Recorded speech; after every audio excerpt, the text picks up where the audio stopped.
Good morning, everybody. It's a little cold today where I'm at. I don't know what you guys are doing, but I'm at the dog park. Just wanted to say that I'm sorry I'm a couple minutes late. I'll go ahead and knock out this disclaimer and we'll get straight to it. Not a medical professional. Nothing I say is intended as health advice. Not a financial advisor. Nothing I say is intended as a recommendation for investment. I'm a law-abiding citizen. Nothing I say is an admission of guilt. And I'm not being paid. All opinions are my own. So, what's up? Good morning, Noy. Good morning, Matthew. Me and Sam are at the dog park. I don't know if I mentioned that, but Sam's doing dog park stuff over here, so I felt bad because the last couple streams Sam had to sit in the car kind of a lot, so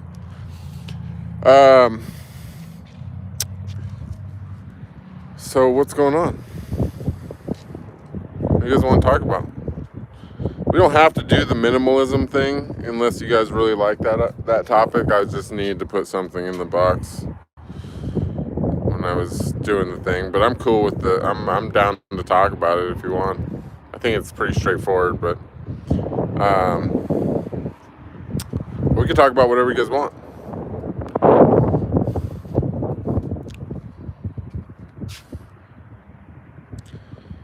Cannonball said, I've had a bit of time to think things over since you rescheduled the stream, so I have wide-ranging observations. It's quite long and insightful. Read, and this time no minced words. I don't know what minced words are, but go ahead.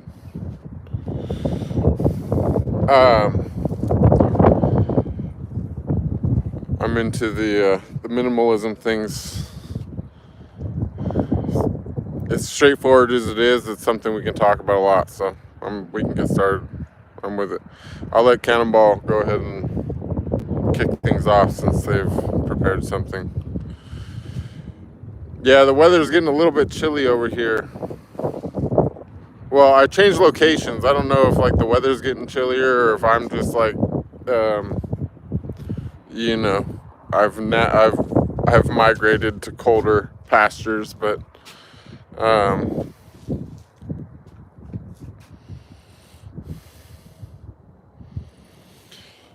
yeah, I'm just over here. Oh, it looks like we got a dog friend coming. Hopefully Sam will be good. Before I go diving, one second, let me see if this dog comes in here. Sam, come here! Sam! A key! Yeah, there's a dog coming in here. One second, guys. Sam, come here. Don't rush the door. Come here. Stay. Sam. Okay, one second. We got dog action. You guys want to watch dog action for a second before we go into the void?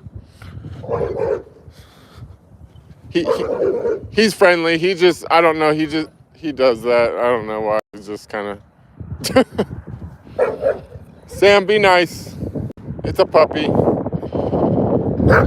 Hey, okay. Hey, Sam, play nice. Hey. She's got this. She's handling it. Okay, cool. Yeah, they're cool. He just, I don't know why he just is loud like that. Sam, can you stop barking, bud?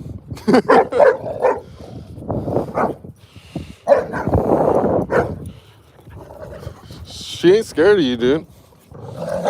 She gonna kick your ass.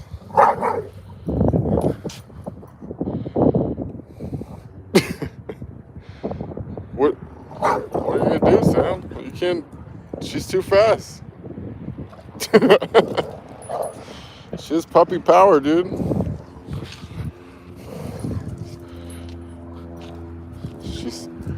She said you're not scary, bro.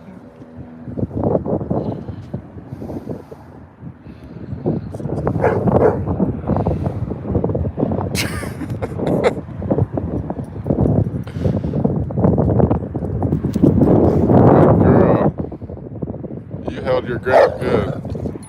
She's gonna get you, dude. She's gonna get you.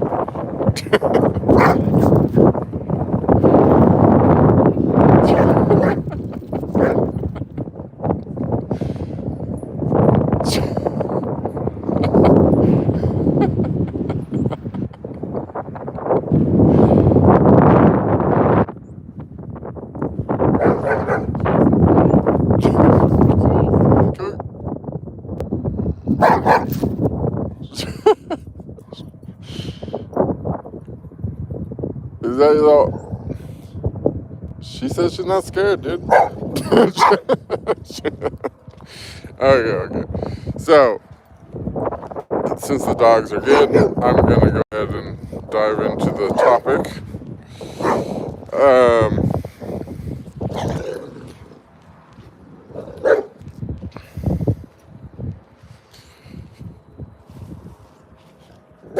You guys want to do the topic, or you want to do dog park for a second? It's kind of entertaining, actually.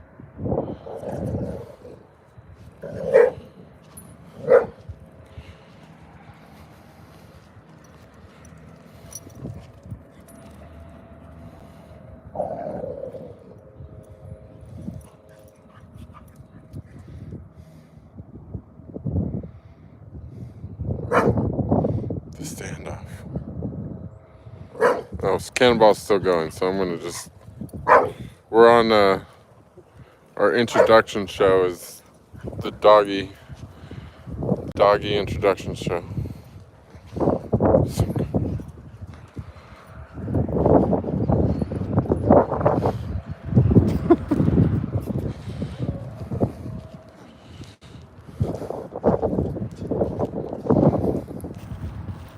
Okay, looks like they're taking it. They've worked it out.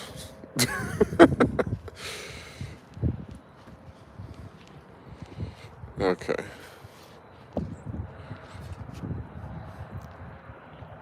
So, this is good because I'm not the only one here with experience with minimalism. In fact, I probably am,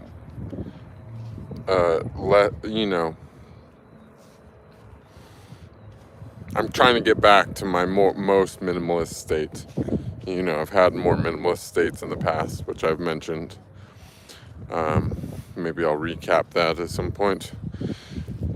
But looks like we got something going on in the chat here, so I'll go ahead and start reading.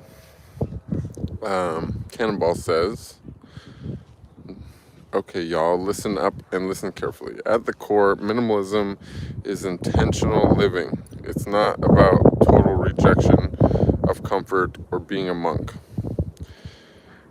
Okay, so also too, it's an interesting way to start because I teetered, just to recap, when I was making the topic, trying to come up with a topic, my original idea, my original word that I was going to use was neo-asceticism, right?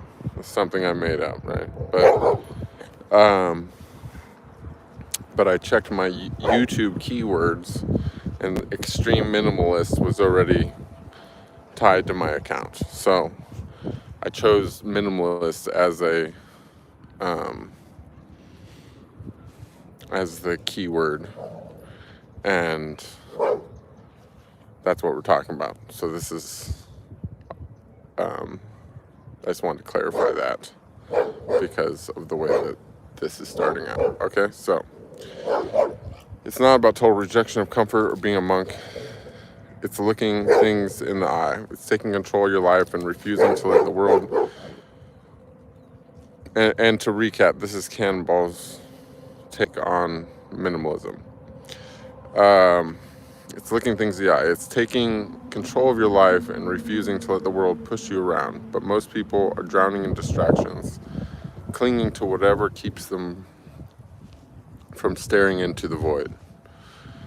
Possessions, attachments, and impermanence. Emotional attachment to people, places, and things is people's favorite coping mechanism. It's some perverted insurance policy against the one thing we can't avoid, impermanence. These attachments actually steep us deeper in the very impermanence we're trying to escape. Possessions make people feel defined and validated and give a false sense of identity and security, amplifying the eventual pain of letting go. The more we hold on, the more strained we become. Holding on is a self-serving enterprise. Yet people always justify their selfish dependence by saying they love or care and are not supposed to argue with that, are you? You do everyone a favor around you if you let go of toxic dynamics, bad habits, and repetitive routines. The real question we have to ask is this: who am I without my roles, possessions, titles, and attachments? Ooh, there we go. Sorry. People spend a lifetime avoiding the void and running away from the basic question. Ask them and they will blink in confusion, stammer a response, and watch them speak up in agitated defense of their fragile egos. You'd most likely hear people mutter something about their family, their job, their pronouns. They fill their days with busy work as turning inward to meet themselves would seem like a selfish and downright dangerous, would seem selfish and downright dangerous. Most people absolutely don't want answers. They'd rather stay in their cage, clutching their curated clutter, to cling to their identities like a drowning man to a plank, never realizing it's the very thing that's keeping them from swimming. For some people,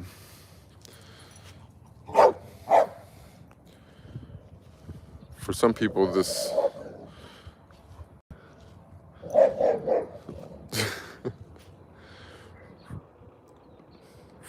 this lifestyle definitely works just fine. Well, I guess not everyone is here to take a deep dive into spiritual inquiry. However, a truth that all can realize is that freedom is earned through letting go.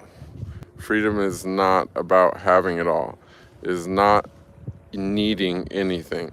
By overcoming fears and eliminating what doesn't serve you, you open yourself to options and infinite possibilities, which to most people paradoxically translates to uncertainty,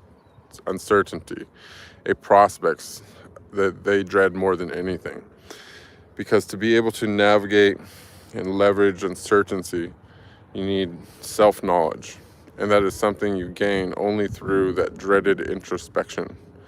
So the less you own, the lighter you walk, and when you're light, you can move fast, and when you don't let yourself be distracted, you are present. Presence is what enables you to create and seize opportunities that align with your higher spiritual purpose while everyone else is fumbling about their baggage.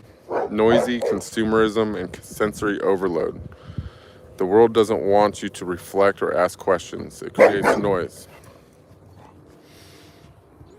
Silence is where the truth lives that doesn't make anyone a prophet. People find silence awkward or uncomfortable because it creates a void where thoughts, emotions, and deeper existential questions arise, so they keep prattling away for fear of being trapped alone on their own thoughts. On top of this, no matter where you go, there's always a silly pop song or melancholy ballad playing in the background to keep you emotional, with the holiday season being the high point of these nefarious efforts. Social media keeps you doom scrolling, comparing your life to perfect displays of pretense. Advertisements pop up everywhere, creating a sense of lack. Food is shoved in your face on every corner. Another surefire way to keep your mind and body comfortably numb. At the end of the day, we see the time spent outside of work is not free time at all, as it is largely filled, polluted, distorted by noise, sensory overload. These are subtle yet omnipresent tools of manipulation and control. All this keeps materialism and the powers that be in place, ever since distracted people are less likely to question deeper truths or challenge the status quo. The noise prevents them from seeing the cracks in the system, keep people dumb, distracted, and emotional. Whatever you do, they will applaud in agreement. These days, the powers have upped the game. It's not enough to make people consume. You also need to make them feel smart, woke, morally superior while doing it, as if they were part of some grand earth-saving movement. You need to create the illusion of critical thinking while reinforcing dogmatic beliefs and herd mentality. Now, if they don't mind, I will share my own experience. I still have some good points to make. Okay, so I'm going to pause there with Cannonball's insight. I agree with that statement. Like, it was long, but we are in agreement. There is, it's really just, distraction. Distraction is the big thing that kind of rules the day. You know what I mean?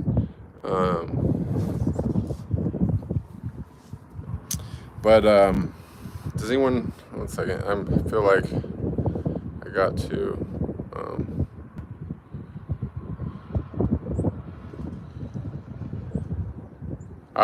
one second, Noy also added on to what I said earlier, said, furthermore, asceticism in Islam can be understood two values, namely, Qanana, which feels enough with what one has, and Tuwasa, namely the existence of a balanced life. I like that.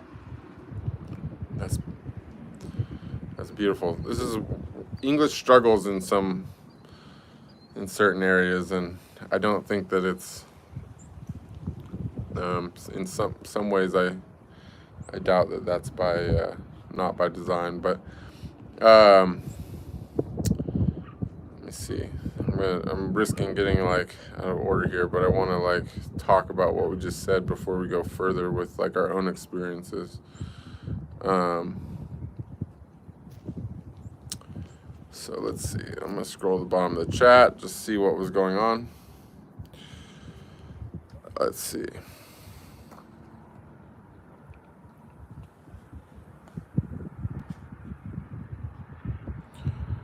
Okay, so Bobby Rubin's got a good comment, but we're going to save that for the part that's about our own experiences with the simplicity versus deprivation.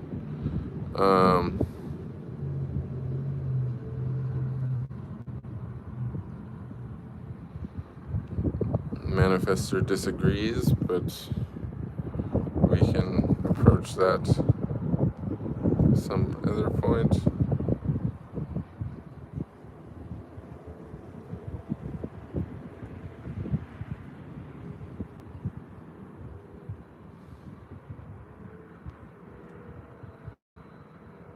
Yeah, the dogs are doing their own thing. Let's see.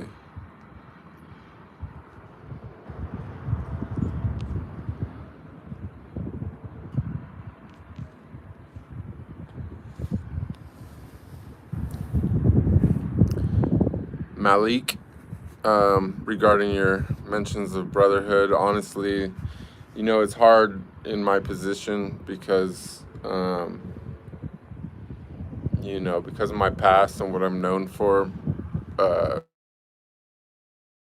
Sorry guys, the thing dropped for a second, but regarding the brotherhood thing, it's a difficult situation, like making new friends, or especially like real solid people that you want around you a lot, because, you know,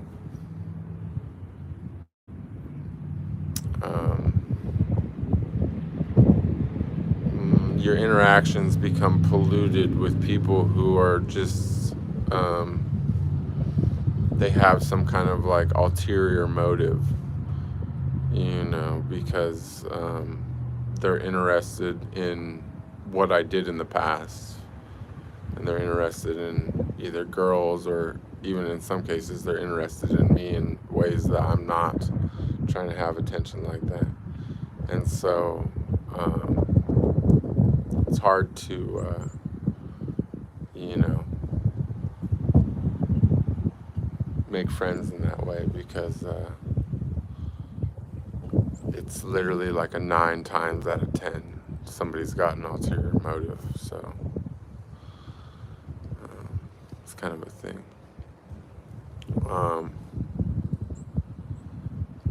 Okay, so let's see, almost.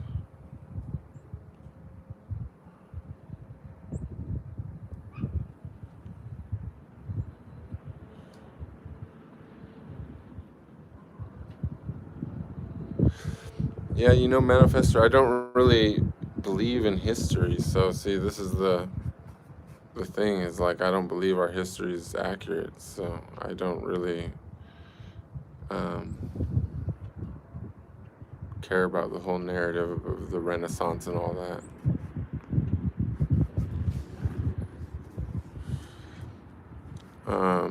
Regarding the question, this will cause further degradation with minimalism. There would have been no Renaissance at all. Does minimalism include ganja? It includes whatever is the minimum for you. You know what I mean? Like, okay, so I'm just gonna, I can't get out. I wanted to like try to like take a pause, but honestly, I'm never gonna be able to manage the stream if I do that. So I'm just gonna continue on, and then we'll just do it in order, because I'm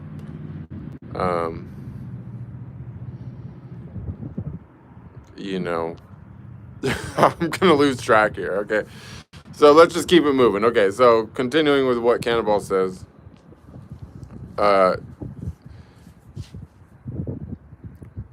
Says, I've come to realize that to function at my best, I need as little physical and energetic clutter around me as possible.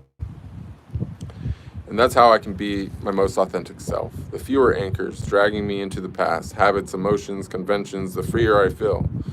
When the day feels heavy, I just go and walk it off, clear my head and declutter my thoughts. Energetic decluttering mostly means reducing the amount of time I spend around people whose general vibe and priorities don't align with mine. In this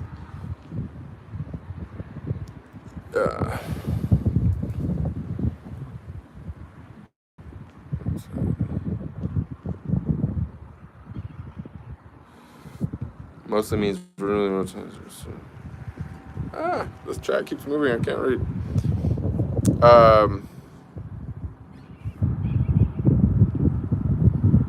In this context, home for me is a state of mind. It's motion, movement, and feeling of being unbound. That's why I feel at home in hotels, on the road, where nothing is mine and everything is temporary. And the baggage allowance forces me to ditch the nonsense and travel light. Still, I've had people say to me that my refusal to take root is not natural and I will regret it later. What I think is unnatural is letting the past or emotions define you, or letting a postcard pin you down. To most people, home is a social construct, a nostalgic institution formed of past emotions, custom, routine, and a comforting lack of progress. A place where everything is always the same. This unnatural stagnation is what gives people a sense of identity and stability, which they then equate with freedom. But keep in mind, Cannonball, like I get what you're saying 100%. We are totally understanding each other super well, but it's important to keep in mind that like people with families and stuff, have a very different dynamic to their life and different needs.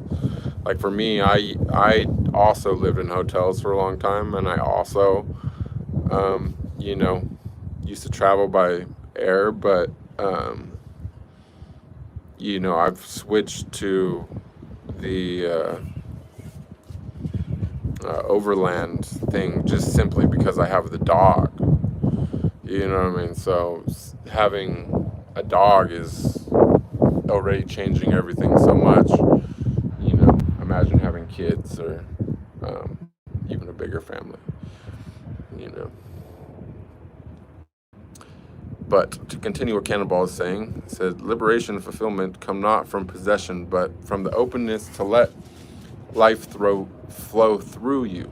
I think it's a Taoist concept, but I couldn't find the quote. Only if you own and hold on to nothing can you have everything. Just be the water that runs through your fingers instead of being the hand that grips. Wait, better yet, be the river. Final words from Cannonball says, I dare everyone to rethink freedom, not as a cliche about doing whatever you want, but as the courage to live authentically and embrace change and flow with life instead of fighting it. Freedom means taking things as they come, owning as little as possible, and if you do own something, making sure it's an asset with real dynamic potential, something that grows in value, and at least keeps you a few steps ahead of others in the game that is rigged from the start. As always, my disclaimer comes last. It's all easier said than done. You know, okay, I'm glad that you ended like that, because that's what I was also, like, where my head was at, too, is you know, it really is about trying to, you know, when it comes to minimalism, you're kind of picking that which can continue, you know what I'm saying? You want the gifts that keep on giving, you know what I mean? So it's, you know, like for me, like, what do I want? I want skills, you know, I want knowledge. I want, you know, as someone who has intentions on being a writer and, you know, now with this new outlet that I've stumbled upon, you know, even just experience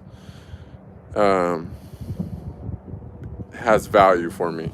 So, you know, I've created a situation where, like right now, you know, obviously this isn't, like technically I could do everything that makes me money, I could do it right here from my phone. I'm on a little iPhone mini, you know what I mean? It's small. It's not even a huge phone. Like even on scales of phones, it's small. And this is really all I need to do whatever it is that I do. Aside from that, like I have my vehicle, which doubles as my shelter. I have my dog, you know.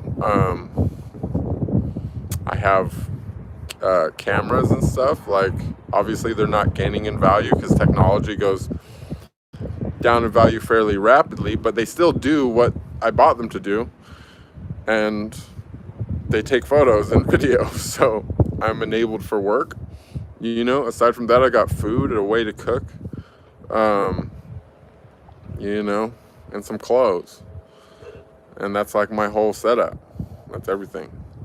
You know, obviously I have a bunch of other stuff in storage, but I've already just kind of taken on the lifestyle, even though I still have all the stuff. So I'm like, you know, I mean, I'm just in liquidation mode. So that's where I'm at with it. But, you know, I have experience in the past with the same. Like when I was on parole, I mentioned this before probably several times, but I used to always say, if I got nothing, I got nothing to lose. You know, nowadays we need money. So minimalism obviously has nothing to do with your bankroll. Like whatever you can put in the bank is great, you know. And if you can know how to manage assets, you know, and diversify that so that you're protected and even gaining some interest, you know, all the better. But, you you know, to me, minimalism is like, yeah, like things weigh you down. Like everything just becomes obsolete. Like it's already been like, you know, the next thing that they're gonna try to sell you that's gonna decrease the value of what you already have has already been designed, you know, before they even sell the last obsolete thing to you, you know. So, you know, there's that. Somebody said, like, does it include ganja? It's like, well, if that's something that you need in your life, then for sure. But, you know, like for me with my big motivator originally to quit smoking ganja was that I would always be in a bad mood if I didn't smoke it.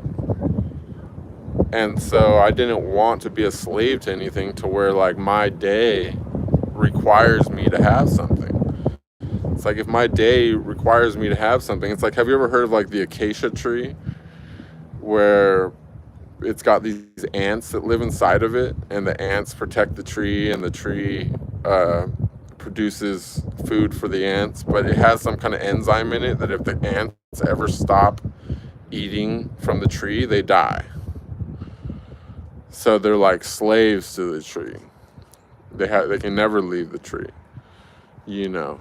And so kind of think of, you know, that's kind of something you can, you know, associate there. But I'm going to go back to the chat and see what everyone else is saying.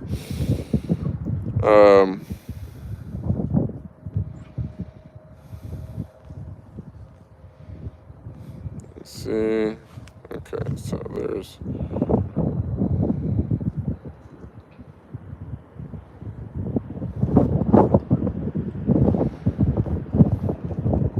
Okay, let's see. So there we go. Okay, there's where we're at.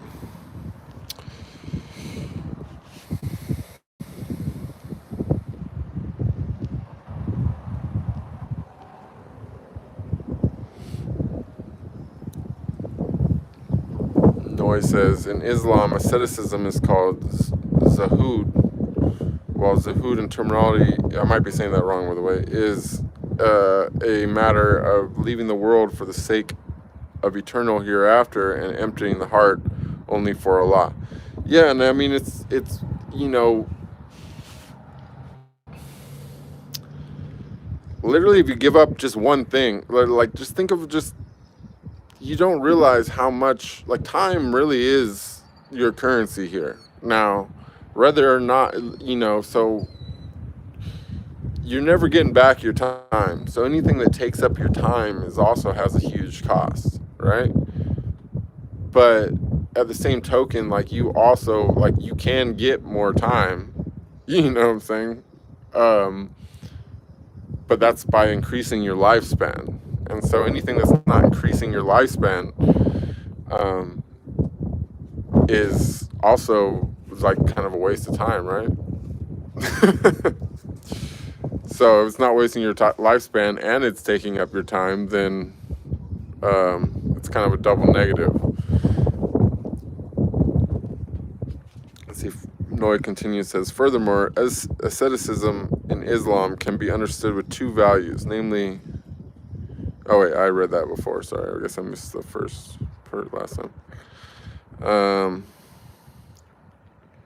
Manifestor says, hi Bruce, if we all live in minimalism, a lot of trade skills, etc. will become non-existent. Well, that's true. I mean, the unessential ones will. Like, you know, I'm not really super concerned about preserving skills that are essentially just going to end up becoming obsolete anyways. You know, I'm definitely don't think that the preservation of jobs is something we should... Sam, come here! Sam!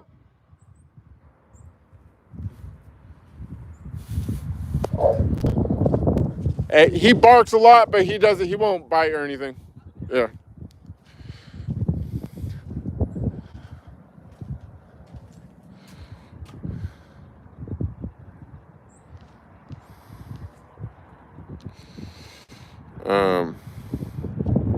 But you know, as far as, you know, useful skills, I think that this is like a better era than ever for people to share knowledge, because they can actually, you know, support themselves in doing so nowadays.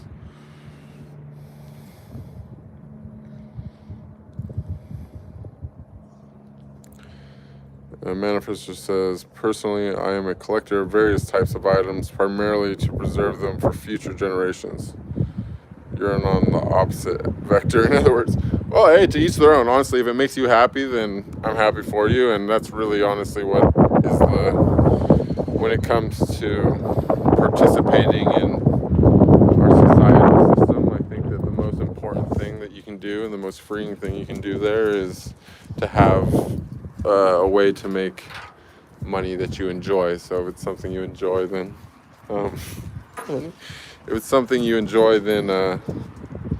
you know, you're doing the right thing anyways, regardless of it not fitting with our topic today, or regardless of it being in opposition of our topic. Our topic today is not necessarily a recommendation for everybody. It's just a thought experiment on how every single person, even yourself, could make do with this. And possibly, to some people, there's some benefit in doing so.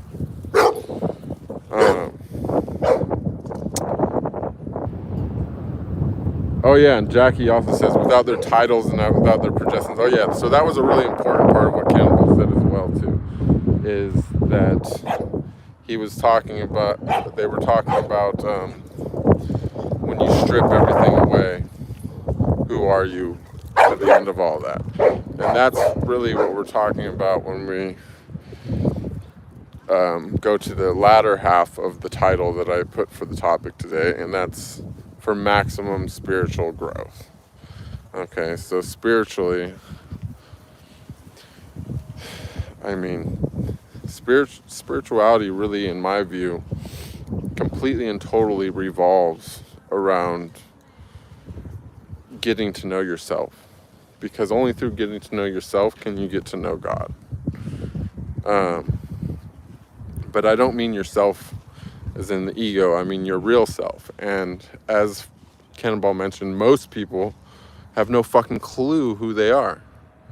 They see their possessions, they see their job, they see their title, they see all these things as them.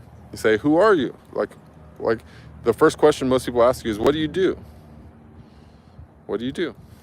That's the first question anyone asks, right? Like, what do you do? When they're trying to get to know you, they want to get to know you. Hey, what's up? What's your name? What do you do? Well, you didn't pick your name, so what's that tell you? Shit. Nothing. What do you do? That's the question. Well, what happens if you don't do nothing? You stop existing? What if the question is, no, nothing. I just had kind of spend a lot of time in thought.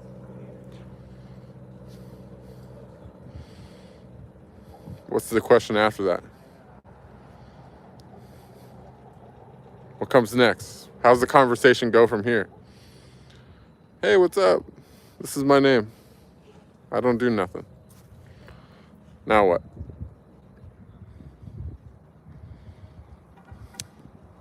Rare books and rare translations. I like that. I actually collect books as well. It's one of the last things that I'll let go. Probably. I definitely won't let them go without reading them, that's for sure. And then that brings us to Leffy's very good question of what is the first thing you would let go of to begin your minimalist journey?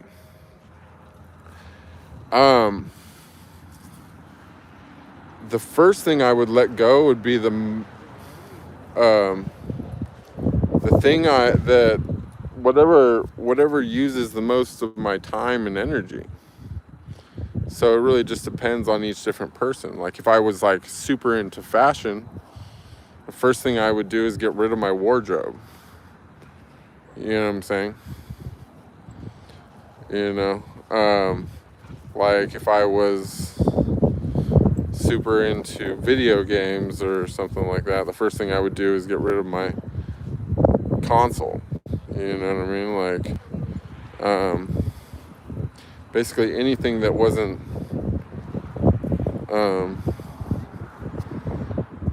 giving me time, I would look to eliminate that first. If it's not giving me time or money, then why do I have it? What's the point? You know what I'm saying? Or time, money, knowledge.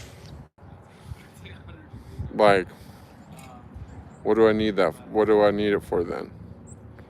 You know? And then is there a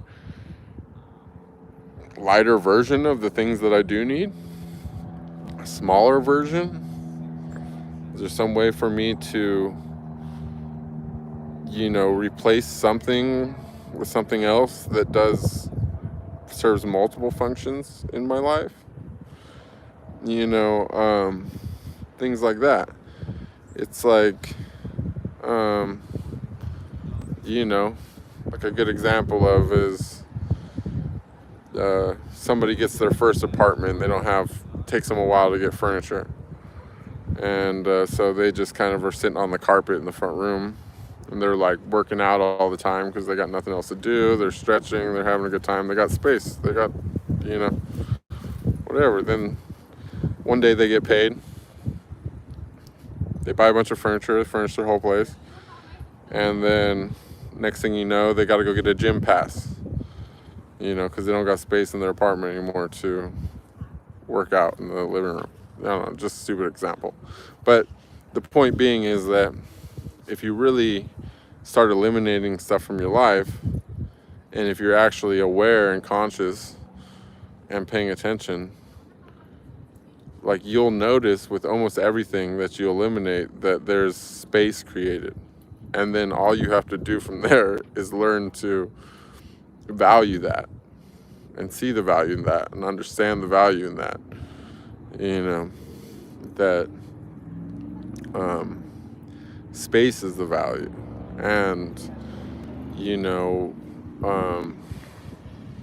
the other thing too is that, like, I can sit here and tell you all day long about how much minimalism and stuff will help your spiritual journey, but nothing I say is going to actually affect it. Like, it's just you doing it is going to automatically happen, even if you didn't intend for it to.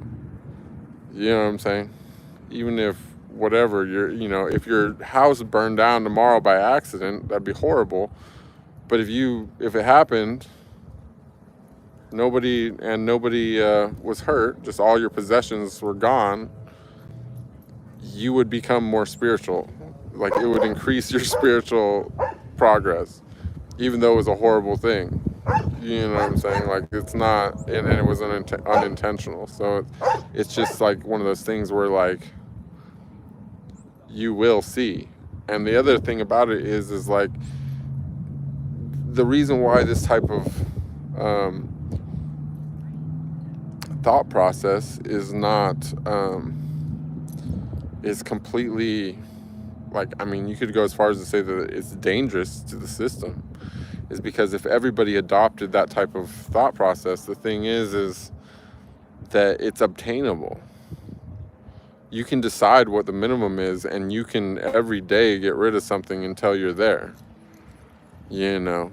But as long as they're dangling this new technology and this new car and that new car and this new clothes and that new clothes and this new stupid fucking thing and that new stupid fucking thing, that they already got the even better thing picked out for after you buy that thing, you can never win that game. It's all just about keeping you working. Like, keep need some bills, and you need some shit that you don't have that you want. And as long as you got those things lined up, you're trying to get there, you know. And if you ever get to the point that you think now that that's where I should be, you know, maybe you ain't got no money, you're like, if I just had 10 grand in the bank, I'd be good, right?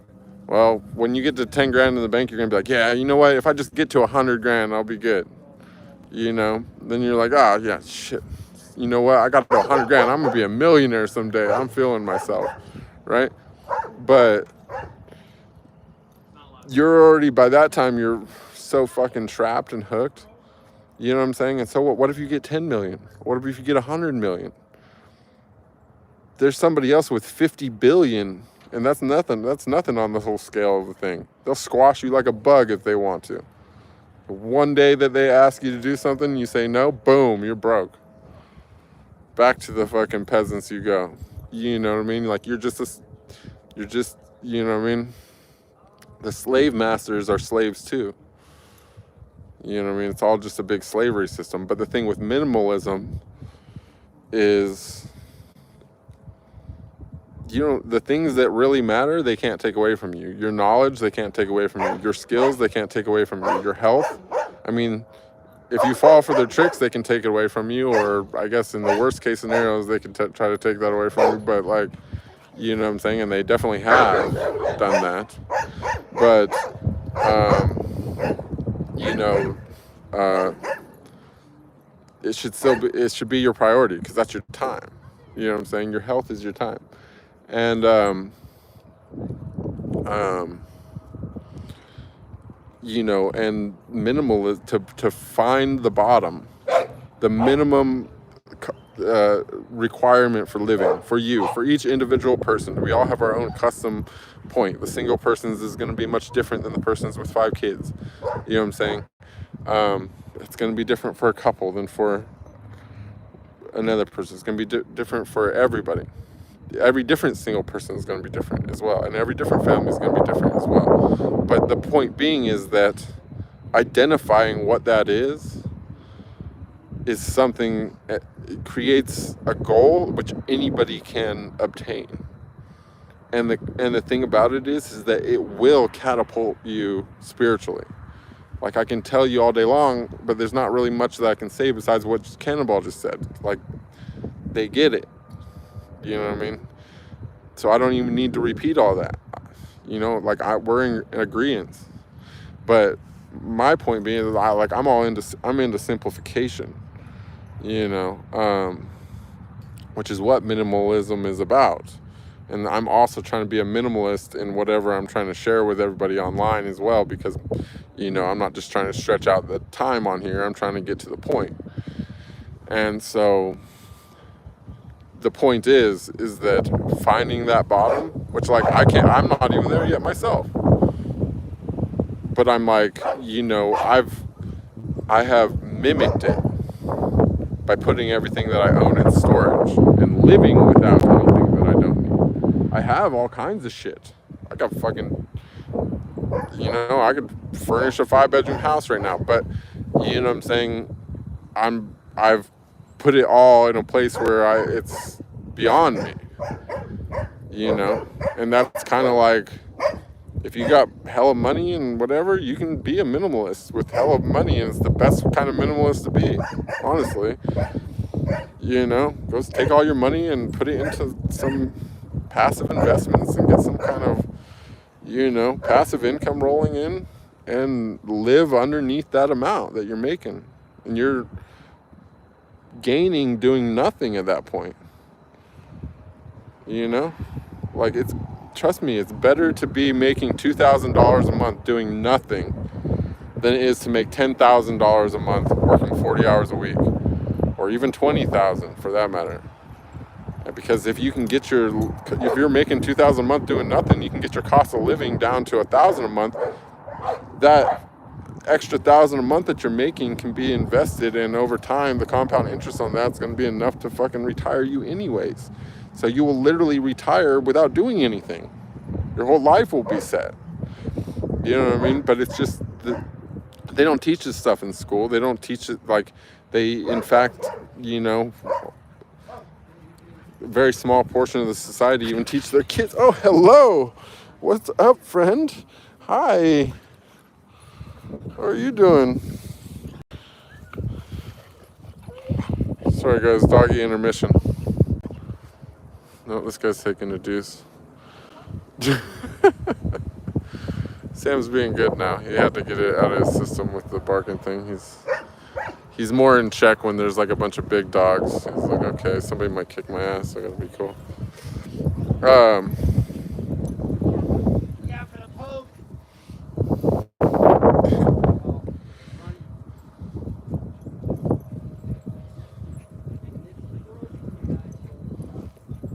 don't know. It's just when I start, it depends on the thing.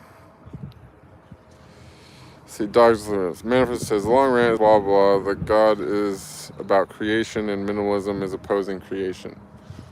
Yeah, it's about God's creation, which is nature. Our own creations are fucking shit. What have we created that is good? Like, I'm into I think cars and airplanes are kind of cool. But, we could have done way better by now if we weren't creating weapons of mass destruction and all that.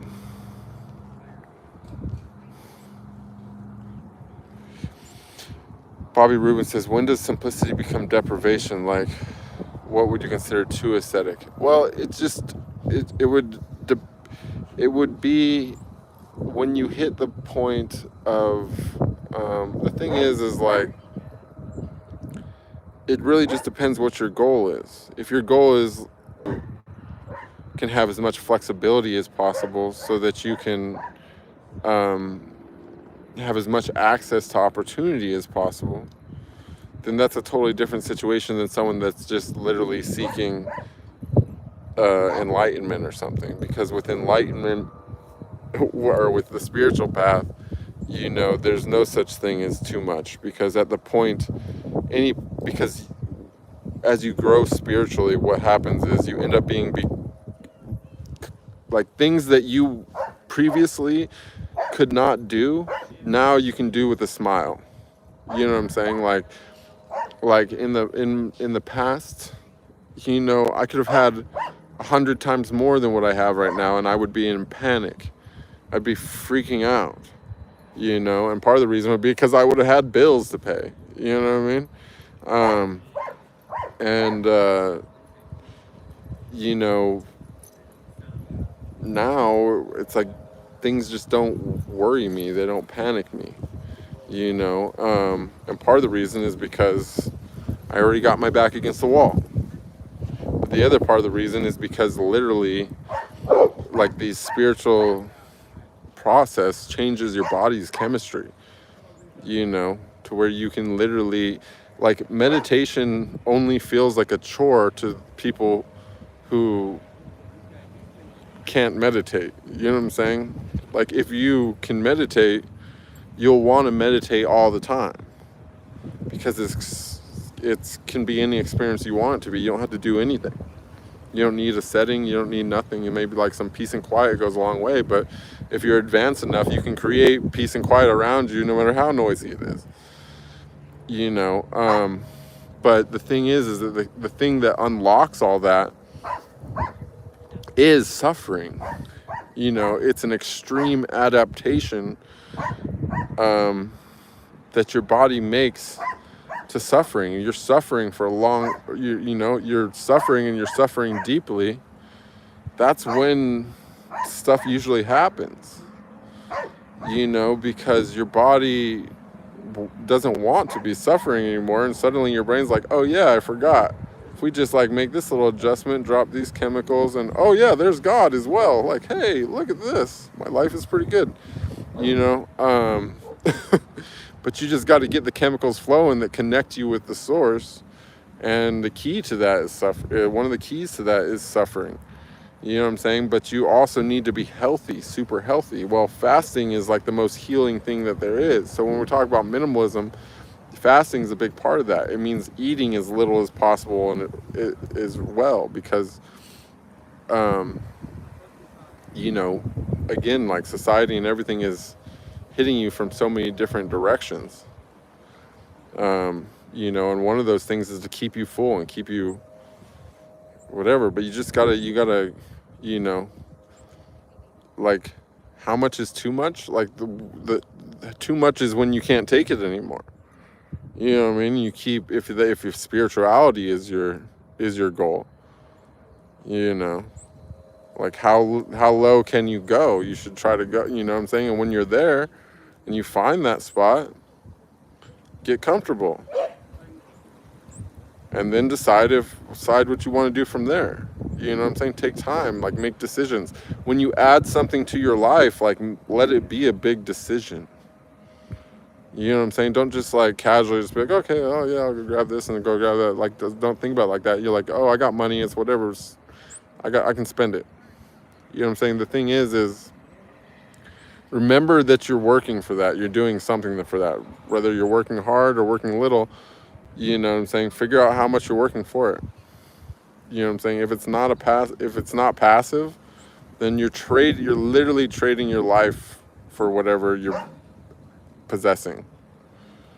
So, you know, and now if you end up making a situation where you're making 10,000, 20,000 a month passive income, fuck, who cares? You know what I'm saying? Then you're just trying to buy things which you can throw away. Everything's disposable. You know what I mean? It's you know, even if you go, I mean, there's a lot to it. Here, I'm gonna go back to the chat because I'm gonna end up getting too far behind, and then I'll never catch the bottom of the chat. How does minimum plays a role in my life? I think I already answered that by accident. Why? Because says, have you ever done that? Let me tell you, it's amazing. Well, have you ever been to Colombia? Because I guarantee you, if you haven't, whatever you're doing is not that great. Let's see. Hedgehog says, I think minimalism does make us confront questions like who I am without my possessions. Of course, you don't need to live in a van, can just try to adapt lifestyle for a week and see what changes. That's true. You don't have to go so hardcore, you know. But you gotta just assess your own life. Like, if you don't own your house, if you're just renting anyways, like, think about what you're doing. Like, your landlord is cracking the whip on you. You know, you're paying off his investment, and you're going to work to pay him every month. Most people, it's like the bigger part of their bills. So it's like they're literally work for that guy. They don't work for the person they go work for. That person they go work for at least is paying them. They're paying their landlord. So that's the guy they really work for. Most people don't realize it. And so it's like, at that point, it's like if you're renting, you know, I mean, I guess it doesn't necessarily, you know, it's different for everybody. Maybe, you know, even the whole requirement to put your kids in public school and all that, it's all kind of part of the trap though, right? Like, because again, like, most of us are probably paying pretty crazy rent nowadays, and in the States at least, and through most of Europe, I guess probably too. But, and if you if you free up all that money for other things, like, it's like, you know, I wouldn't probably do the van thing either, except if it wasn't for the dog. But I have no regrets now because I'm getting to see places that I never would have seen if I was only traveling by air. You know, like, most of my past traveling has all been to, like, big cities and stuff. Like, now I'm getting to go to, like, natural locations, you know, national parks and all kinds of stuff. Like, literally, honestly, just from the Rockies west, I don't know, like, I'm pretty sure somebody could probably spend their entire life, I mean, I'm positive somebody could probably spend their entire life just you know, visiting every natural spot just west of the Rockies and never ever fully see it all, you know. And that sounds crazy, or maybe it's uninteresting for some people, but like, I'll tell you what, to the average man, especially the average man that's like goes to work every day just to go home, just to like have dinner with his family, just to wake up again, just to go to work every day, trust me, they're dreaming. They are dreaming of doing this, something like that, you know.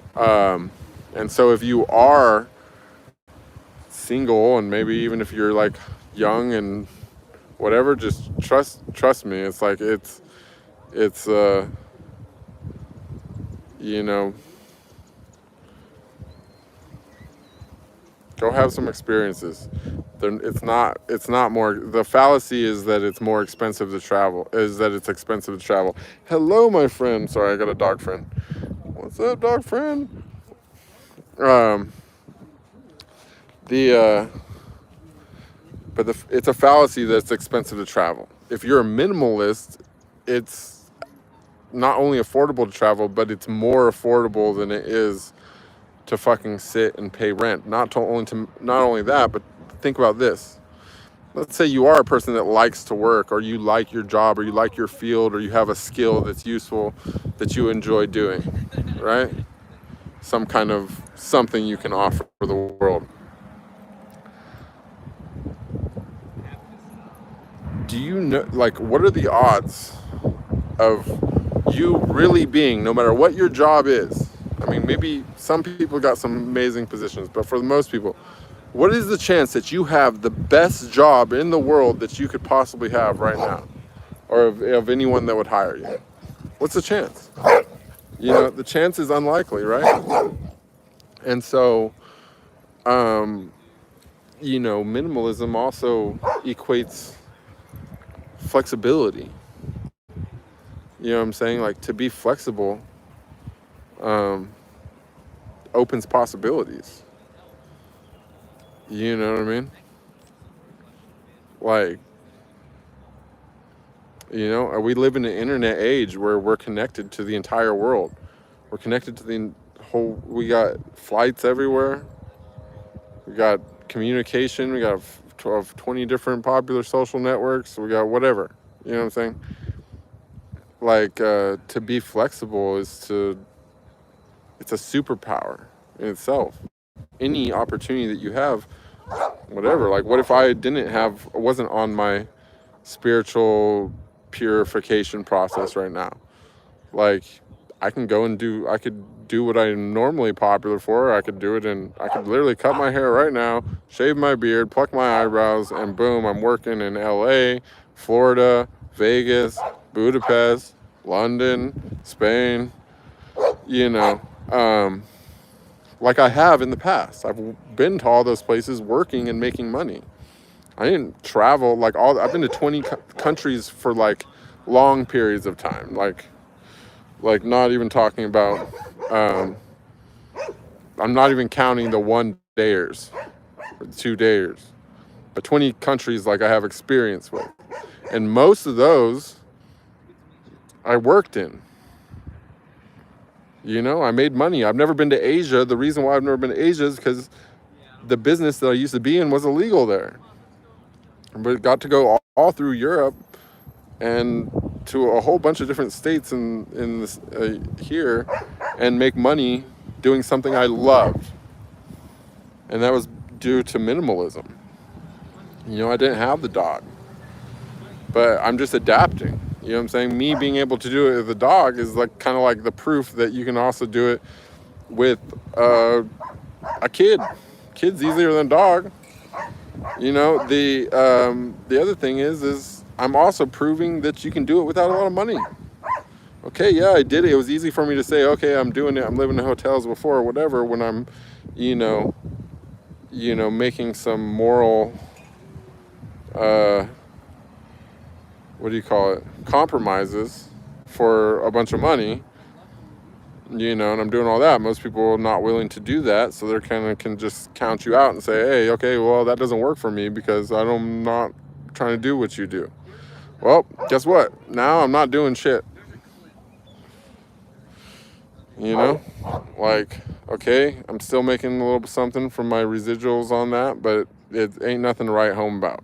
You know, you're pretty much, you know, there's people getting more from the government than what I get. So, and I'm making it work. So the thing is like I'm also just proving the point.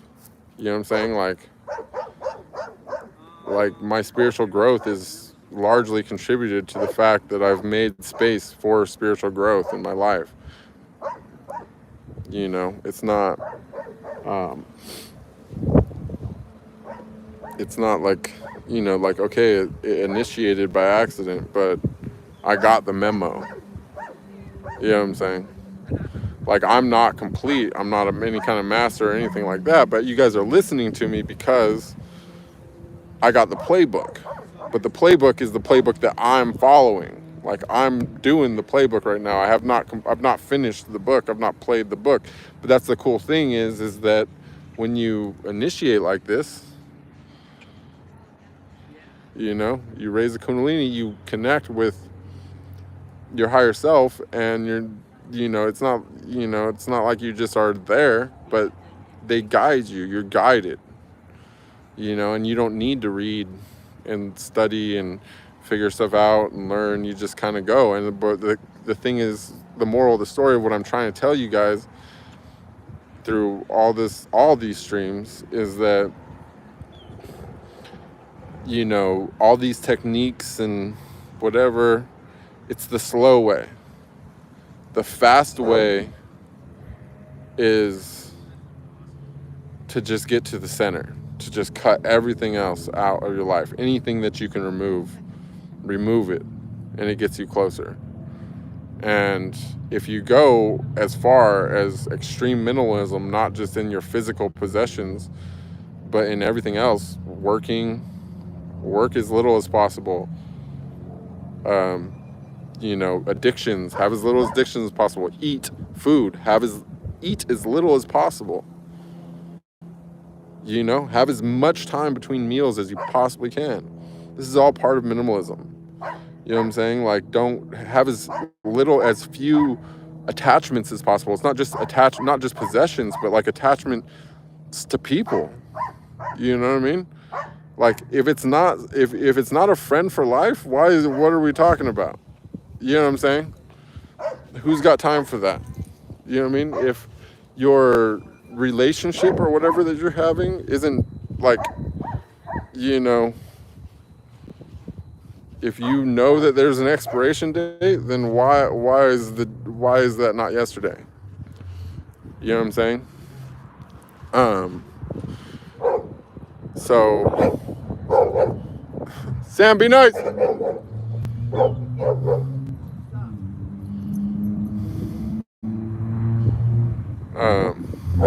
So that's kind of my opinion on that. But that's just like, we're just talking about, if you want the maximum, like if it's something you really want, if spirituality, spirit and enlightenment, you know, is something you really want, then you do it. And that's also the fastest way to prepare. You know, if you want to be smart about Kundalini, that's the other thing is, okay, like there's all this, you know, cleansing the chakras one by one and doing all this stuff and all that. Like, that's great. If you got a family, you're trying to make this a stable, smooth, chill, uplifting process that's, you know, something you can do slowly over the course of your life and try to maybe make it there when you're, you know, getting towards the end. Like, that's cool. That's fine. But there is another way, and that's the way that I discovered by accident. I'm not saying it's the best way or it's the way that's for everybody, but that way is through Kundalini. And activating Kundalini is not something that you even, once you do that, it's going to cleanse everything for you. You're going to become a minimalist anyways if you raise Kundalini to the crown. Everything that we're talking about is going to happen. You don't even have to talk about it. You don't have to intend about it. But the reason why we're talking about minimalism is because if you want to raise Kundalini to the crown, smart, you'll get rid of everything first. You know what I'm saying? You'll minimize your life first. You'll simplify your life first if you're smart. Because you're going to end up fucking up your job. You know what I'm saying? You're going to end up fucking, you know what I'm saying, seeming crazy to all your friends and family. You know, you're going to end up wanting to get rid of all your shit. You know what I'm saying? But you're going to, you know, there's a phase where you feel totally mentally unstable.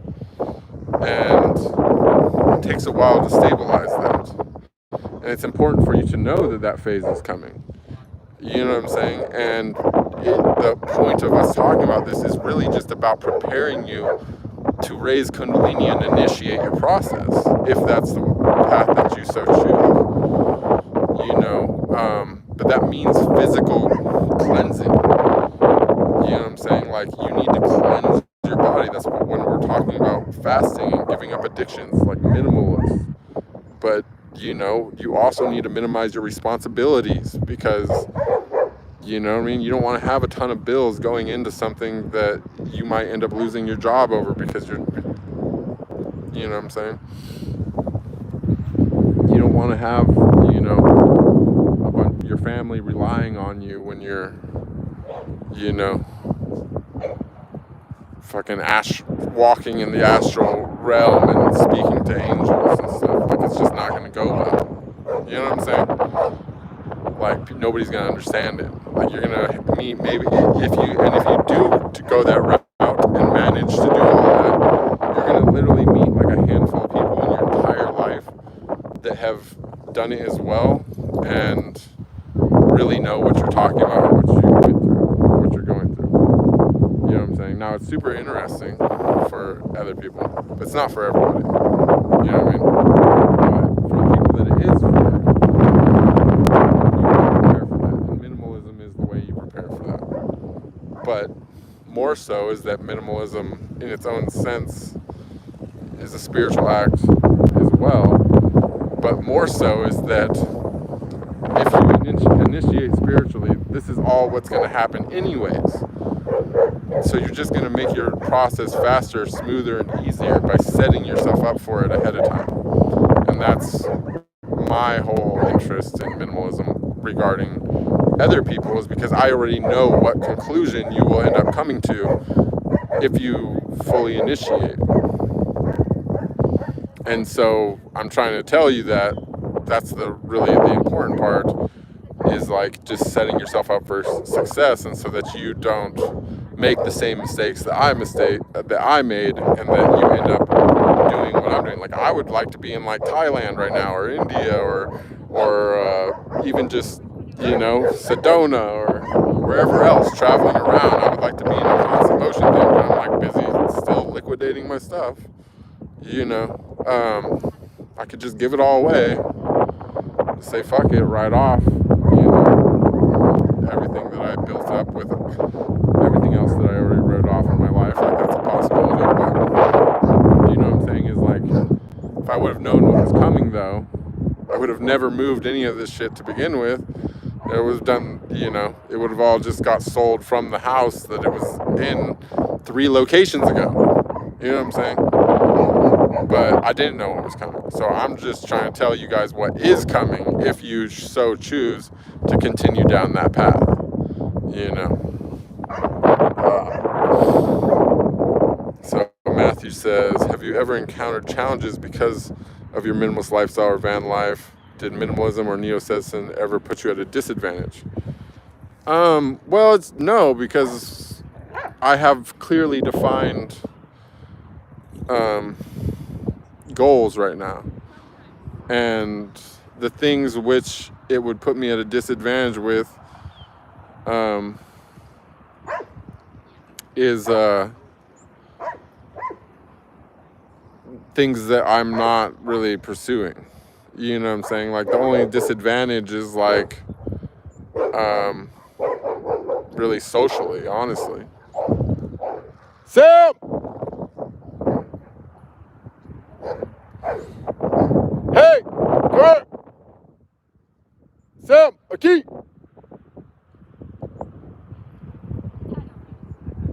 Sam!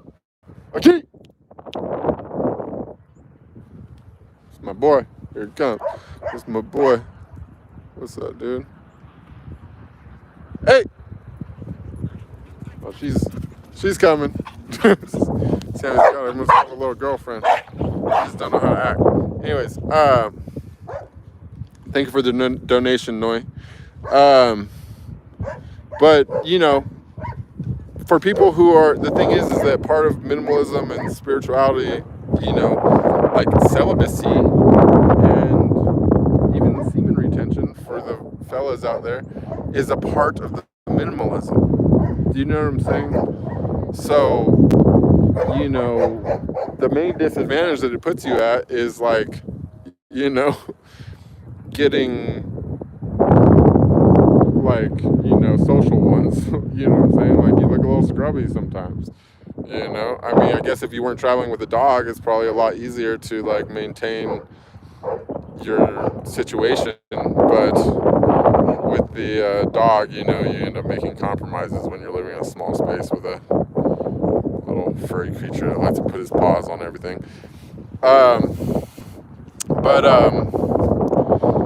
You know, I mean, I guess advantages. I mean, sometimes it's a little bit hard to work. You know what I mean? But it's really just depends on your, you know, your setup. Like you could expand. Like I can buy, you know, if I want to spend, you know, some money, I can get some batteries and stuff and make my thing a little easier to work.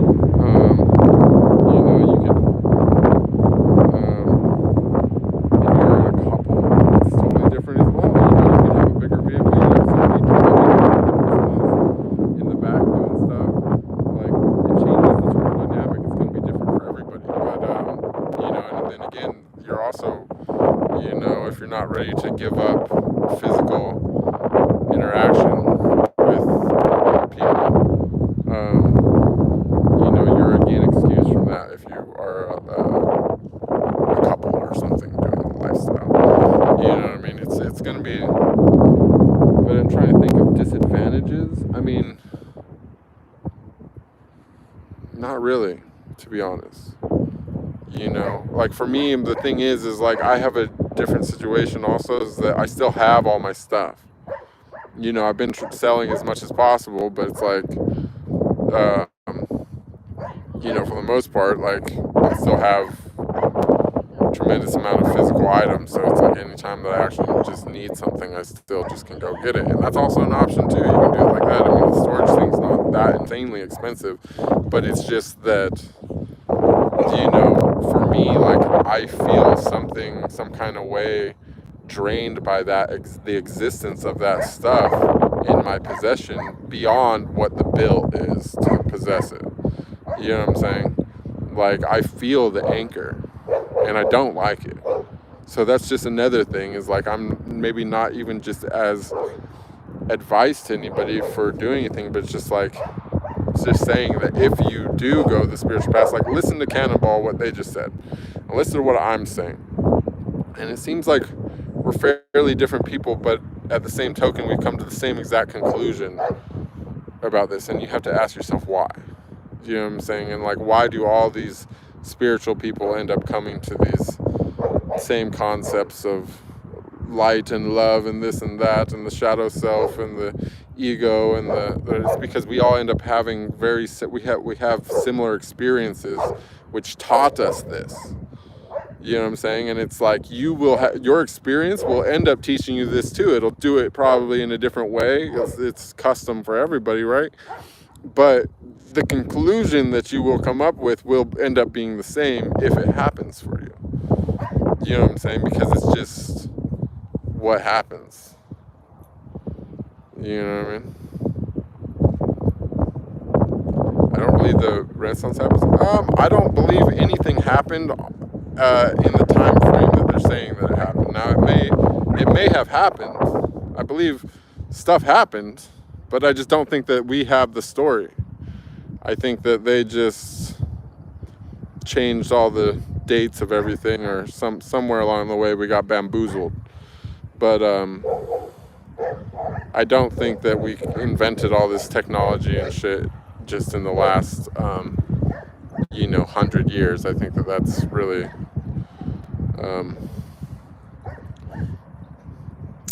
Yeah, it's just a ridiculous lie that for some reason a lot of people believe. Because it says, how did you get this mindset coming from what you used to do? What a strange transition. Well, if you would have to watch I don't want to recap the whole story. I guess the fastest way to understand, I mean, if I was going to say the fastest route to understanding how I came to this transition would be to watch the most recent cut from a stream that I posted on my videos that says my spiritual waking in a vertical nutshell, and then watch the video as well that says Bruce Venture answers questions about his life. And if you watch those two videos, the latter being on the live stream tab, it will answer the question of how I came to this thing. But it's just a spiritual realization. Bobby Rubens says, was there an area of your life that felt really cluttered, physical, mental, emotional, before you adopted the van lifestyle? Definitely physical. Like, I mean, I've been, I've been, even with having places, and, like I said, I did 2 years in hotels or whatever, but those 2 years in hotels, I also had storages where I just stored all my stuff. So, aside from that, like, it's like I moved so many times, and for somebody who went 3 years without having anything, and then suddenly, it's like I had enough resources to like get a lot of stuff quick. So,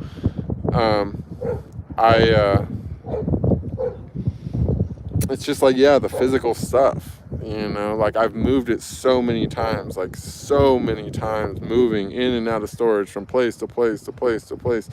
It's just like the energy that goes into that every time is just ridiculous. I've even had to do it like at times when I was like having like back problems and stuff. Like, it's like the amount of suffering and torture that I've had around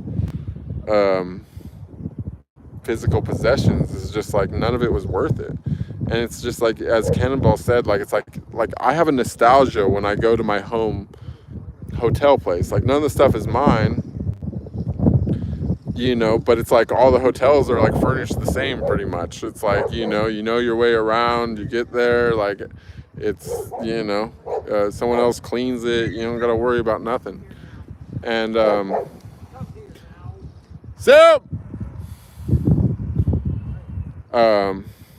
there's just something about it. Like, there's just like a beauty to the impermanence of it. And again, like, I did the same thing, like trying to stay under the weight requirements, like really forces you to pick and choose what you want. Like, for me, I always had to carry my cameras and stuff with me.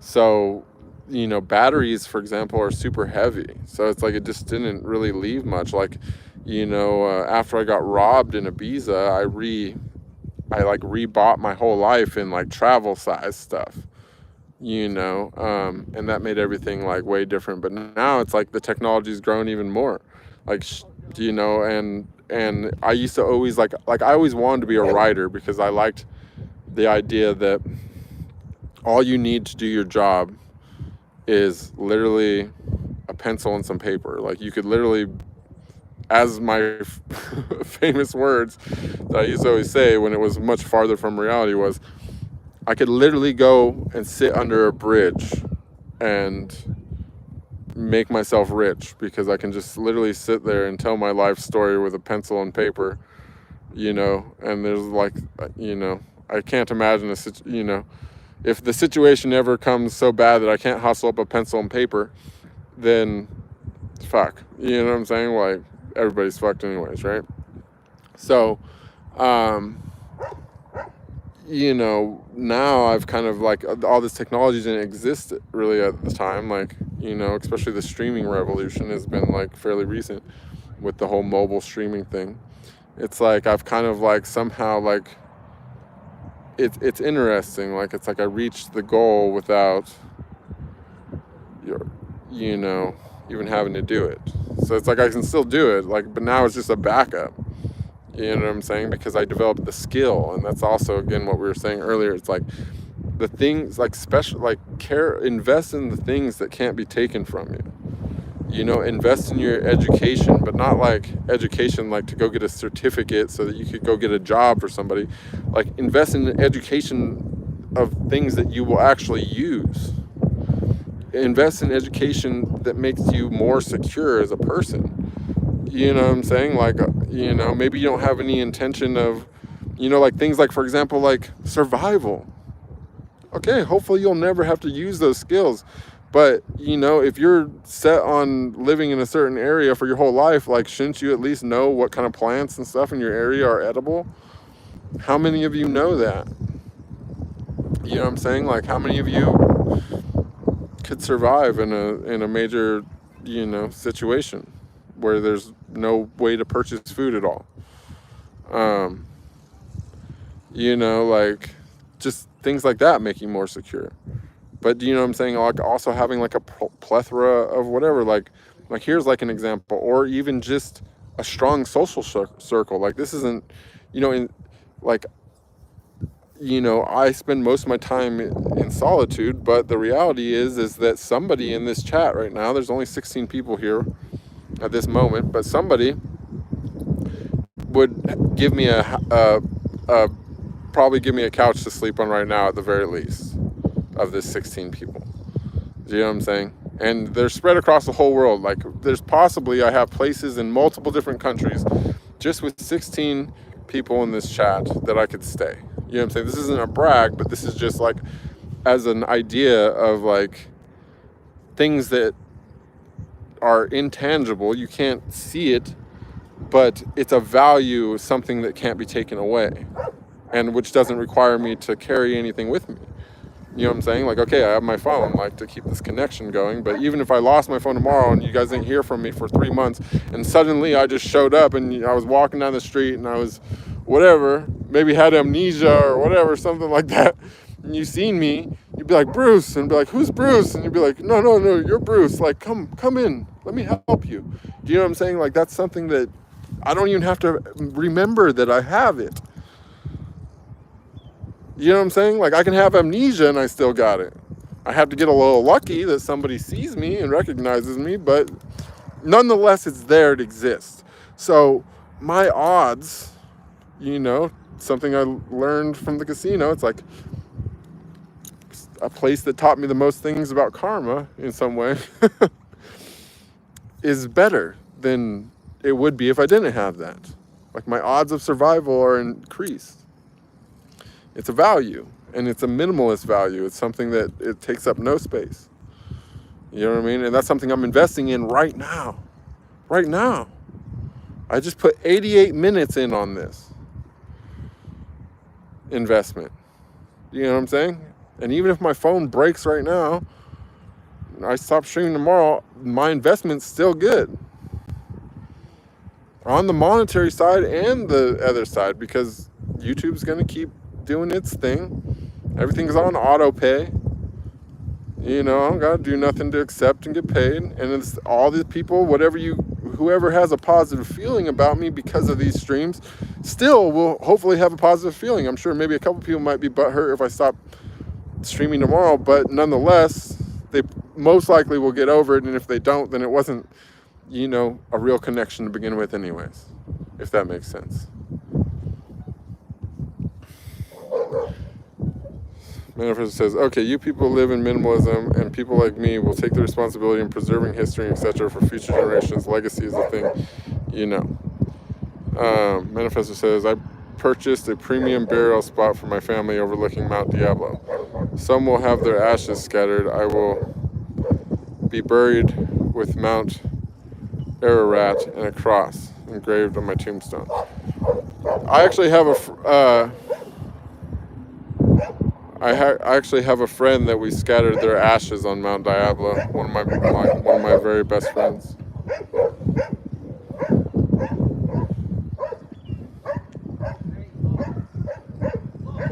Cannonball says, once you have a family, family always comes first. That's a lifelong commitment and responsibility. And yeah, and that's like why it's super important to like, you know, you have to like,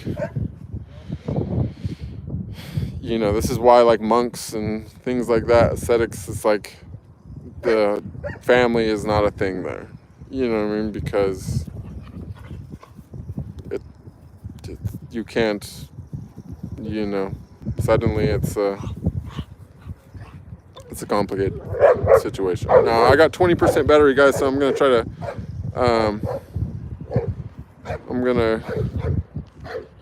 damn, there's so much chat. Fuck, I'm gonna have to go back to the van.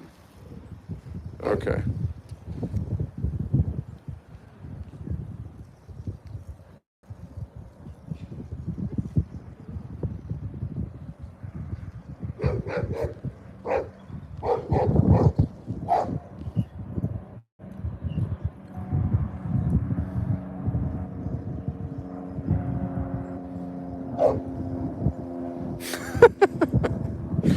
Yeah, there is a adult movie actor with the same name. You're right.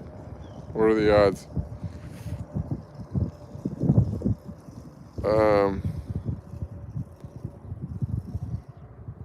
Hedgehog said, "What's one small way you could start simplifying your life today if you have a job and family?" Well, I always say this, and I mean this is just maybe rooted in my own struggles, but like,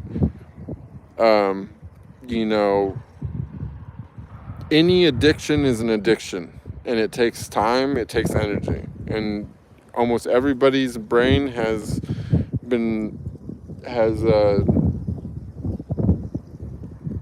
goes against, you know, hides that from themselves. It's like an automatic reaction. So like the first thing that I would say is to eliminate all addictions, and I mean like literally even the most accepted ones by society. Like if you woke up every day and had a vodka in the morning, like people would have something to say to you about it. You know what I'm saying? But society, for whatever society allows you to do that with coffee because it increases your productivity at the cost of your health and your spirituality, right? So, you know, I don't even know if some people with a job and family could give up coffee. It might be that alone in itself is going to be too hard for most people. And so it's like at that point, it's like, what are we talking about here? Like, okay, it's a fun talk, minimalism, but like you can't even give up coffee.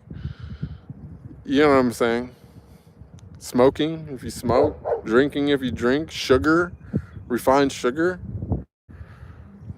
Like addictions, start with that. That was the first thing that I would do if I had a job and family. Now, if I was 100% addiction free and I had a job in my family, like, I don't know, like I mean, fuck. I think a person that's 100% addiction free with a job and a family probably knows better what to do in that situation than, you know, someone in my position, you know what I mean? But you know, after that, like, start looking around the house. Realize that, you know, there's value in space. What can you get rid of? Every day, just get rid of something. You know, figure out, you know, cut all your, you know, reset all your subscriptions and stuff to stuff. That's, you know, uninstall apps on your phone. Everything that you're not going to use that doesn't benefit your life. Like, you know what I mean? If all you do on your phone is watch spiritual broadcasts or whatever, then so be it. Like, I'm glad you have that good influence in your life, but like anything else that's coming through this thing, like, it's probably just distracting you. You know, I would work on my health. You know, I would probably refine my diet back to as few ingredients as possible. I stopped making food such a big part of my life. You know, make it something monotone so that I'm not thinking about it all the time, so that I'm not looking forward to it. You know, I get back that whole line of thinking about food, that primal base thinking, you know.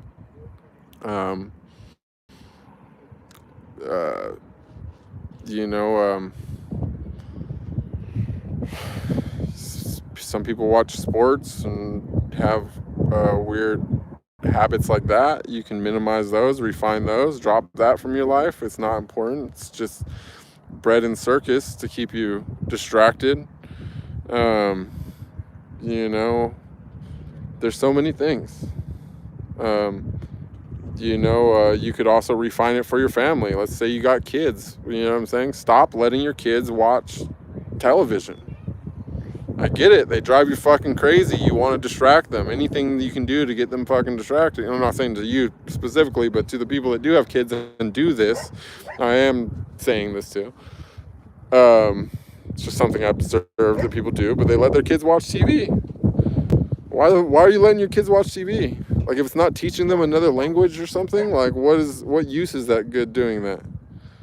You know what I mean? Like, they need to be playing and doing stuff, figuring out how stuff works, scuffing their knees, like, let them live. So that's a minimalizing thing, is to stop providing distractions for your family as well, just because you think that it's, the easy route. That's just an option, not specifically for you, but just in general. Another way to minimize with family and kids, I don't know. I think that's probably enough for most people. If you honestly, if none of that advice applies to you, then fuck you. I think you got it dialed. It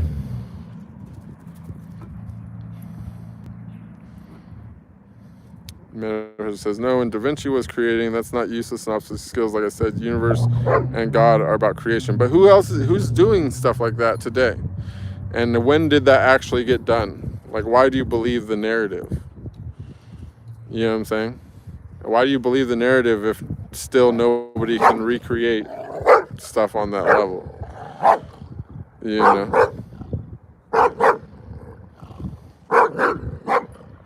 As he said, I heard you read books. Please name some sort of your most favorites. I always just say that my favorite book is Tao Te Ching. That's, definitely hands down like my favorite thing I've ever read. I really also liked the book named Tao by Osho's take on the Tao was pretty interesting to me. Matthew says, can living with less and turning to spirituality bring us closer to others, or does it make us more detached? I have a dilemma about this. It will bring you closer to others, but it'll bring you closer to all others. Do you know what I'm saying? Like, it's going to make you feel differently about the entire world.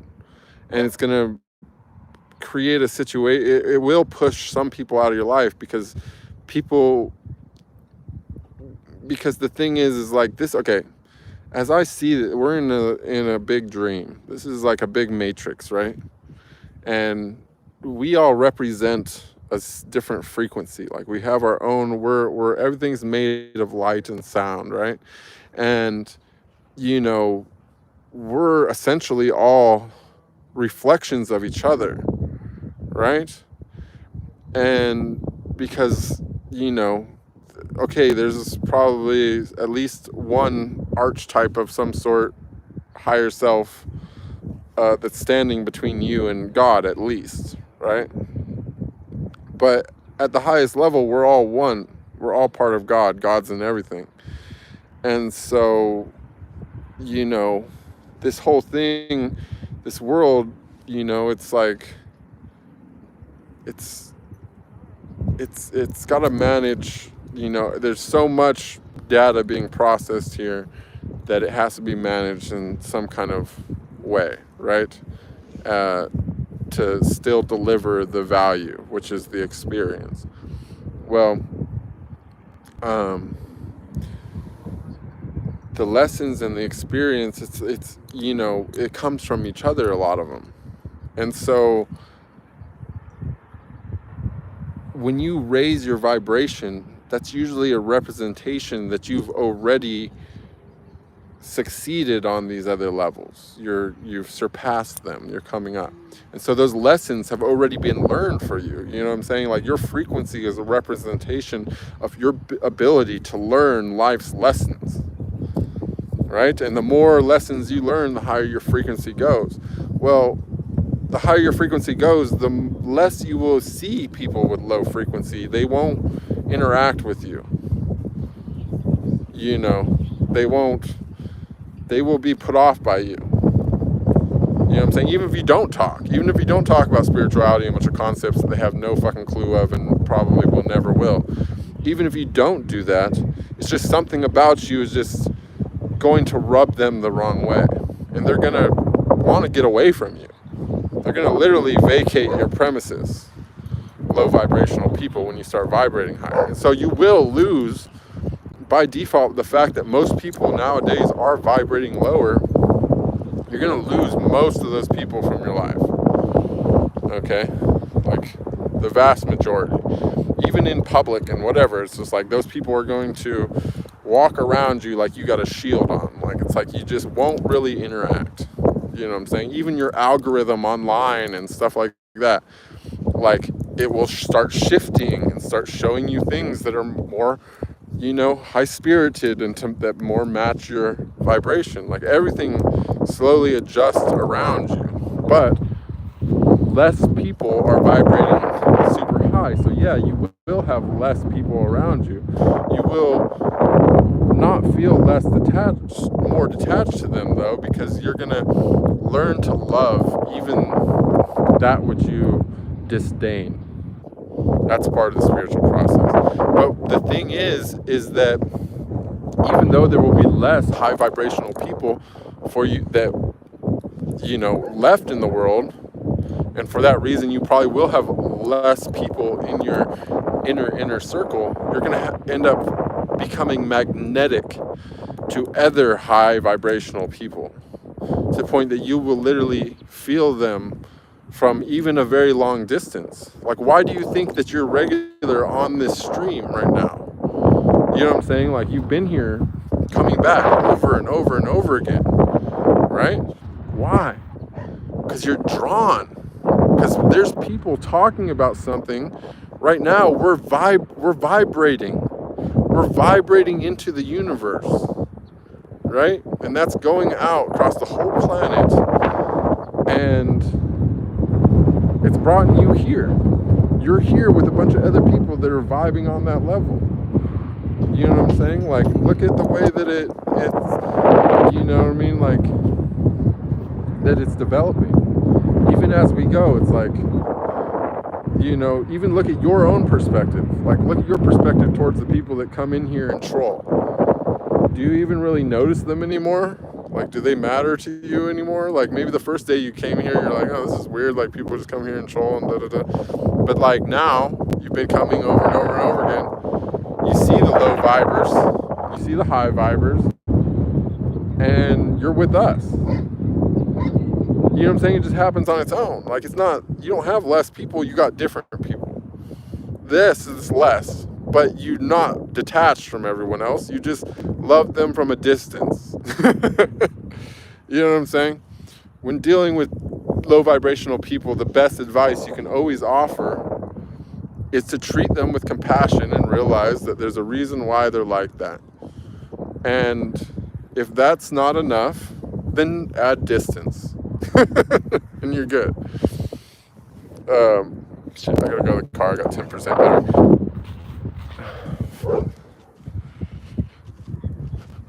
See if I can make it to the car before the phone dies.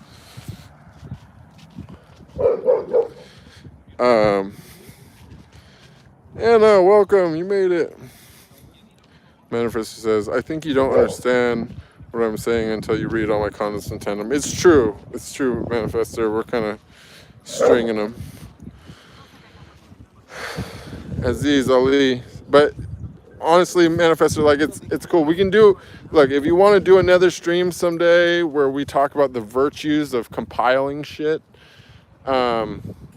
maybe we'll do a stream about that. But it's just that today's stream is about minimalism.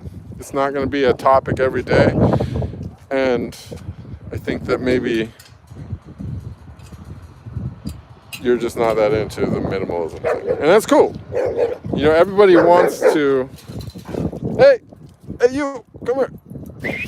Everybody wants to be, you know, hey, Sam, come here. Oh, no, you guys are all muddy. Hey, no. Oh, shit. Hey, come here. Sam, come here. Sky, come on. Sky, come on. Hey, you, Sam, come here. Sam, come on. We're gonna go.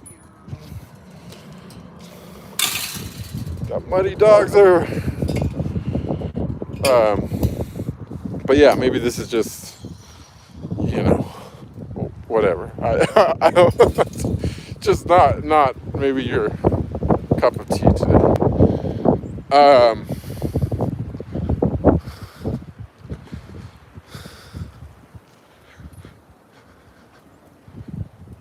Manifestor says, I have a completely different outlook on existence. I expand in all directions constantly. You're advocating only expanding only in one area.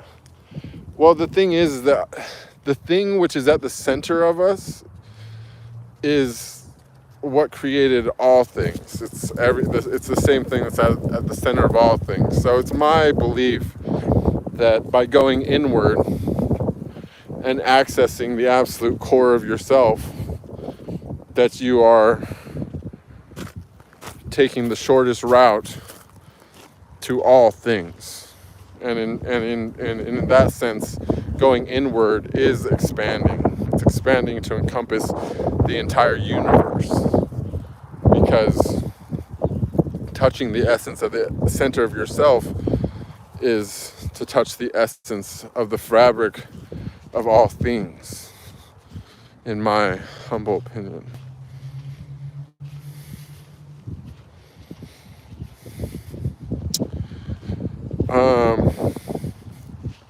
ABC says, bro, there's a movie actor with the exact same name. Your name reminds me of him. It's true, there is.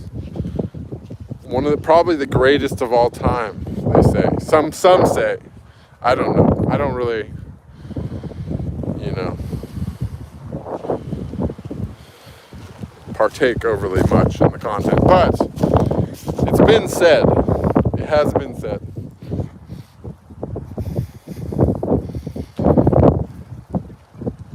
Cannibal says, important point. Everyone here is making a contribution to life on Earth. Some makes greater contributions, some smaller, but even if it's not obvious, any given person here is here to serve a purpose. Otherwise, they wouldn't be here. And that's true. We're all lessons for each other. We're all lessons for each other, but it's when we become lessons for ourselves. That is spiritual awakening. Even if you never wake up, you can have your head buried completely in the sand. You can be the most materialistic, most grounded, most base person on the entire planet. And you have so much purpose. You are a lesson. You are a lesson for so many people. So many people are going to learn from you. You are a sage. You're a sage if you know nothing. You're going to teach. But it's the day that you become a lesson for yourself. It's the day that you become your own teacher. It's the day that you learn who you are. That is the day that you have your spiritual awakening.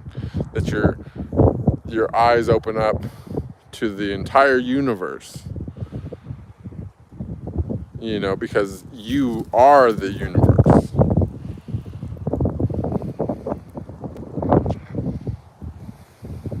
Welcome Black from Turkey. What's up? Jeremy Walker says it's all about Jesus. Jesus is part of it all too. You know, if you want to know what Jesus knew, you want to have the experience, you want to remember what Jesus' life was about. The thing is that you won't find that in a book. You can't. They aren't. It's not going to tell you. You won't. Even if it did tell you, the experience that Jesus had was definitely beyond words. So the beauty of it is that consciousness, like all other great consciousnesses, it's saved once it's attached. You know what I'm saying? Like, it's all part of that same thing. That's all part of us. So if you go inward enough, you can access that file too. And you can remember that. That's part of your memories. It's part of your universal consciousness of memories, is the experience of Jesus. So that's the only way you're ever going to really understand what you're even talking about. You come in here talking about Jesus, but you don't know nothing about Jesus. Until you connect with Jesus's consciousness, you don't know a fucking thing. So maybe you should try to think about that. Let's see. It's the unicorn, an epitune of transformation. Noy says, only we need to not become too obsessed with the pleasures of the world. Well, the thing is that it's my view on the pleasure. Okay, I'm glad you said that, Noy. And you're right. You are right. But you said that so perfectly that it's so acute that I've got to point it out to some people how acute your words are. To repeat what Noy said. Noy said, only we need not become too obsessed with the pleasures of the world. And I want to put emphasis on the part that says too obsessed, right? Everything in moderation, even moderation. The pleasures of this world are here for a reason. The pleasures of this world are what allow us to create beautiful experiences for God. God is living through every single one of us. And so when we can create an experience that is nothing but pleasure for us, nothing but pleasure for anyone else, you know, nothing but pleasure for the world, you know, then that's a beautiful thing. But we can't become too obsessed, because at the moment we become obsessed with something, we dirty it. At the moment we become obsessed with something, Sam, come on. At the moment we become obsessed with something, it's no longer as good as it could have been. You know what I'm saying? We've already numbed ourselves. We've developed a tolerance. You can apply this with so many things. You start doing something too much and it's not as good anymore. That's the real sin. The sin is that you have degraded one of the pleasures of the world. Sam, get in. The sin is that you have degraded one of the pleasures of the world for God. You can no longer have that same experience on the same level because you desensitized yourself to it. And that's why you can't become too obsessed. But the pleasures can be embraced, but they have to be embraced with moderation so that you keep them at their absolute maximum potential, their absolute maximum potency, and you do that for God.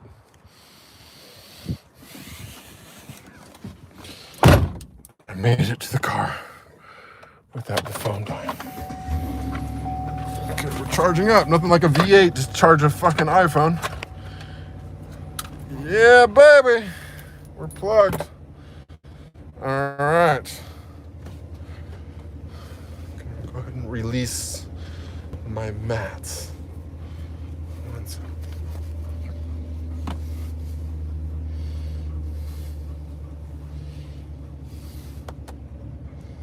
So yeah, thank you all. Really? Damn. Yeah, I know. Can you believe what a little bit of hair does, huh? Fucking, you didn't realize that whole time that I was just out there just slaying them, that if I would have stopped plucking my eyebrows, I would only have one. Can you imagine that? Because does that bother you to know that a man who has the capability of growing hair between his eyes once caused you to expel your vital essence? Can you believe that?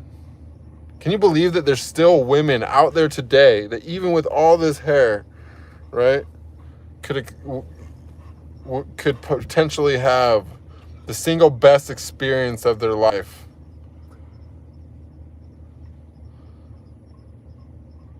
And it would be by doing things that I can't mention here on YouTube with a man with single eyebrow and dreadlocks. Can you believe that?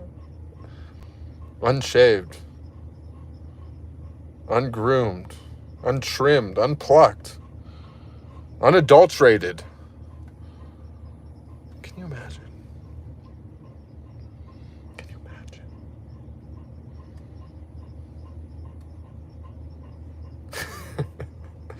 K-Mac wants to get in on this and says, trim those eyebrows, bro. Should I? So trim, you know, that's the antenna for my third eye. I don't want to trim it.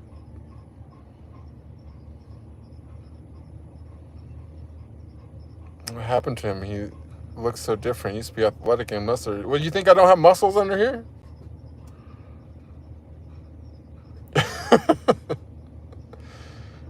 I'm way more athletic than most people my age.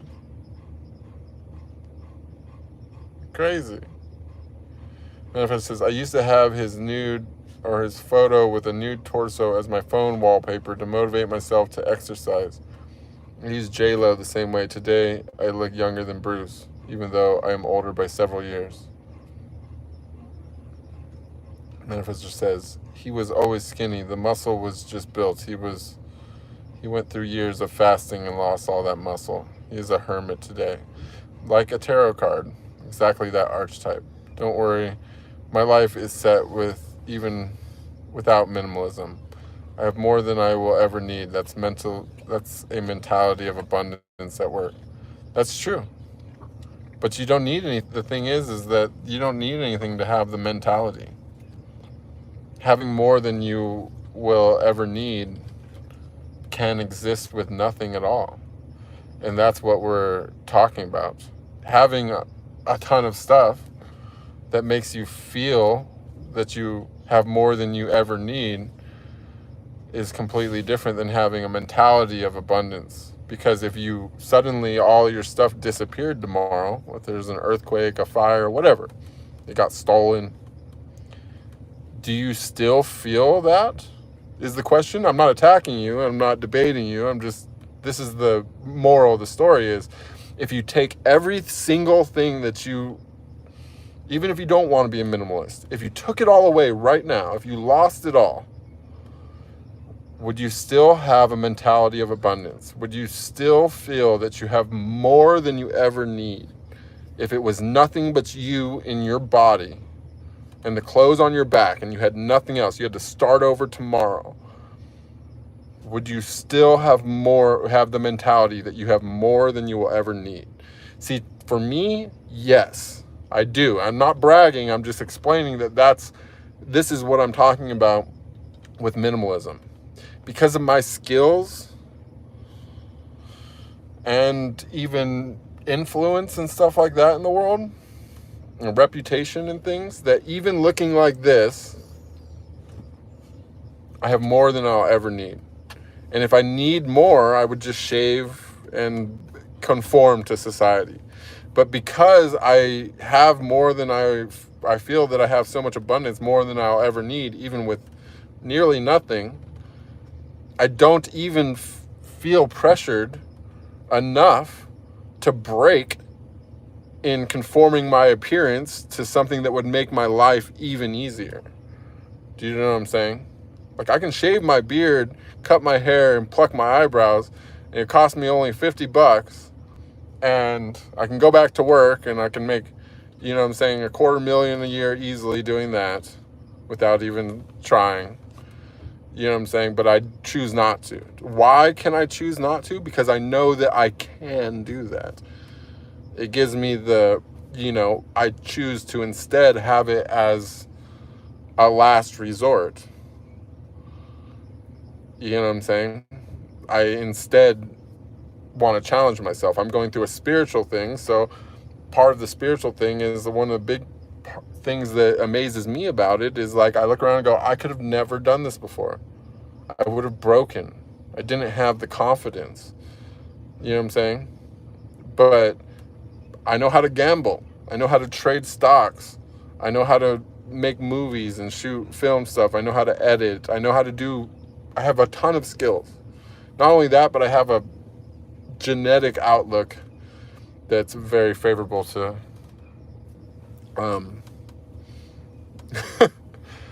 certain interactions with the opposite sex. You know what I'm saying? And so, and not to mention that I've also developed a substantial amount of skill in wielding those genetic outlooks. You know what I'm saying? So I take all these things, again, it sounds like I'm bragging, but I'm just trying to explain. This is the type of stuff that I hoard. I'm hoarding this. I'm hoarding skills. I'm hoarding opportunities. I'm a glutton for flexibility. You know what I'm saying? For opportunity. Like I'm drowning in it. Do so much. I can go work on my fan page right now. I can continue here on this. I can try to make up with Instagram. I could switch to Twitter right now. You know, I got my Telegram just in case I have to switch networks and bring everybody with me to a different network because they kick me off of this network. I'm diversified in that way. I can start writing. You know what I'm saying? I have archives and archives of footage of me when I was well-groomed that's never been released. I'm just saving it for a rainy day, for someday. Maybe I go viral or something, and then poof, there's some new stuff that nobody's ever seen. Do you know what I'm saying? It's abundance. It's more than I need. Any one of these things can support me. Any one of these things can actually support me better than what I'm currently doing. But I'm choosing this because it creates the most space in my life. I'm choosing this because it allows me to spend the most time in silence. I'm choosing this because it forces me to be around the least amount of people. I'm choosing this because it allows me to be celibate and to practice semen retention. I'm choosing this because it gives me time to meditate and spend time in silence. I'm choosing this because I prefer the company of animals over humans. I'm choosing this because I see more beauty in nature than in anything that man has ever built. I'm choosing this because no skyscraper in the world will ever amaze me as much as a mountain. I'm choosing this because no swimming pool on the planet will ever feel as good as the ocean. You know? Like I'm choosing this so that I can prioritize the things that are important to me, which is my connection to God and my connection to the earth. You know? I'm choosing this so that I can get to know myself, who I really am, with nothing else, no other influences. Like I'm learning who I am. I've learned so much. I had no fucking idea. I thought I was just this, actor. Come to find out that I wasn't wrong, but I was acting in something so much bigger than the adult industry. You know what I'm saying? Like, this is a great cosmic movie.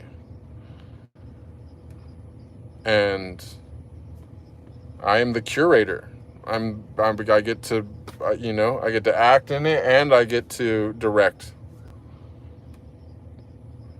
You know? It's just my higher self is directing. You know what I'm saying? Like my physical self is the actor. My higher self is the director. And God's the producer. You know what I'm saying? Like, no, this ain't any different than everything else I've ever done in my life. It's just that it never ends. It's going 24/7, 7 days a week, 365 days a year for the last 39 years. It's the fucking Truman Show. You know? And the other thing is if you want to get really out there, I mean, honestly, it's like one of those things you can't prove it until everybody that you would have proved it to is already dead or passed away from natural causes, because natural causes are fucking everywhere nowadays, right? But, if you figure out how to reverse aging and things like that, put a stop to it, you can also keep in mind that, like, the addition of time really honestly makes it so that you want to accumulate things which don't go obsolete. Even skills can become obsolete. You know what I'm saying? So you got to be careful what skills that you produce, because in the same way that your fucking closet full of designer shit or antiques or whatever is just slowly rotting in time, so is the skill becoming replaced by new methods and new ways and new stuff and new technology and so on and so forth. So, you gotta pick and choose what you specialize in as well, where you put your energy there as well, even when you're getting into the higher levels of thinking of trying to create wealth, which is completely untouchable and intangible. ABC says, damn, life can hit hard. All the fame, money, and glamour gone in the blink of an eye. Is it gone? Are you sure? You can't spell assumption without spelling ass first. You know what I'm saying?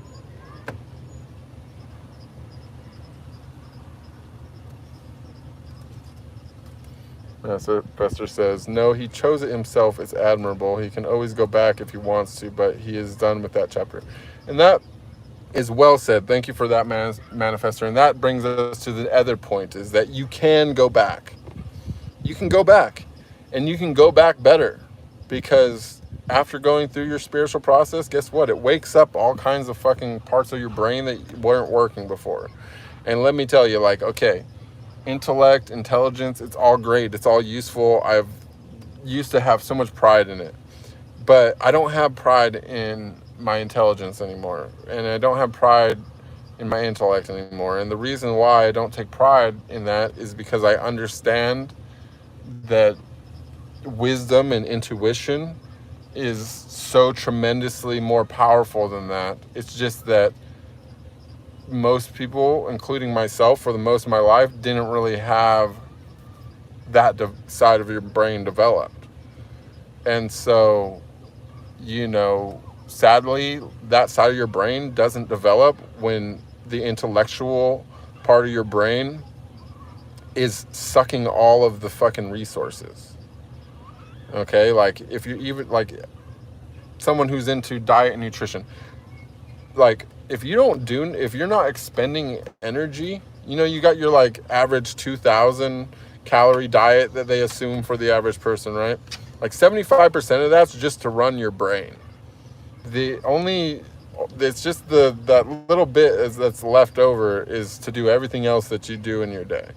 Your brain is the most power hungry part of your entire body. It takes so much more power to run your brain than anything else in your entire body. Not even close. There's no close second.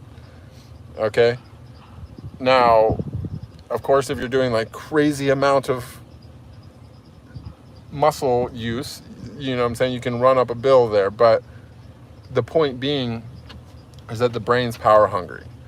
And most people are only using a small little percentage of one side of their brain. And that, as long as you're stuck doing things, all the things which they put in front of your face in society to keep you distracted, and also part of it's eating constantly, the other side of your brain never wakes up because you're in a state of survival where your body thinks that you're living through fear. Your body thinks that you are trying to live.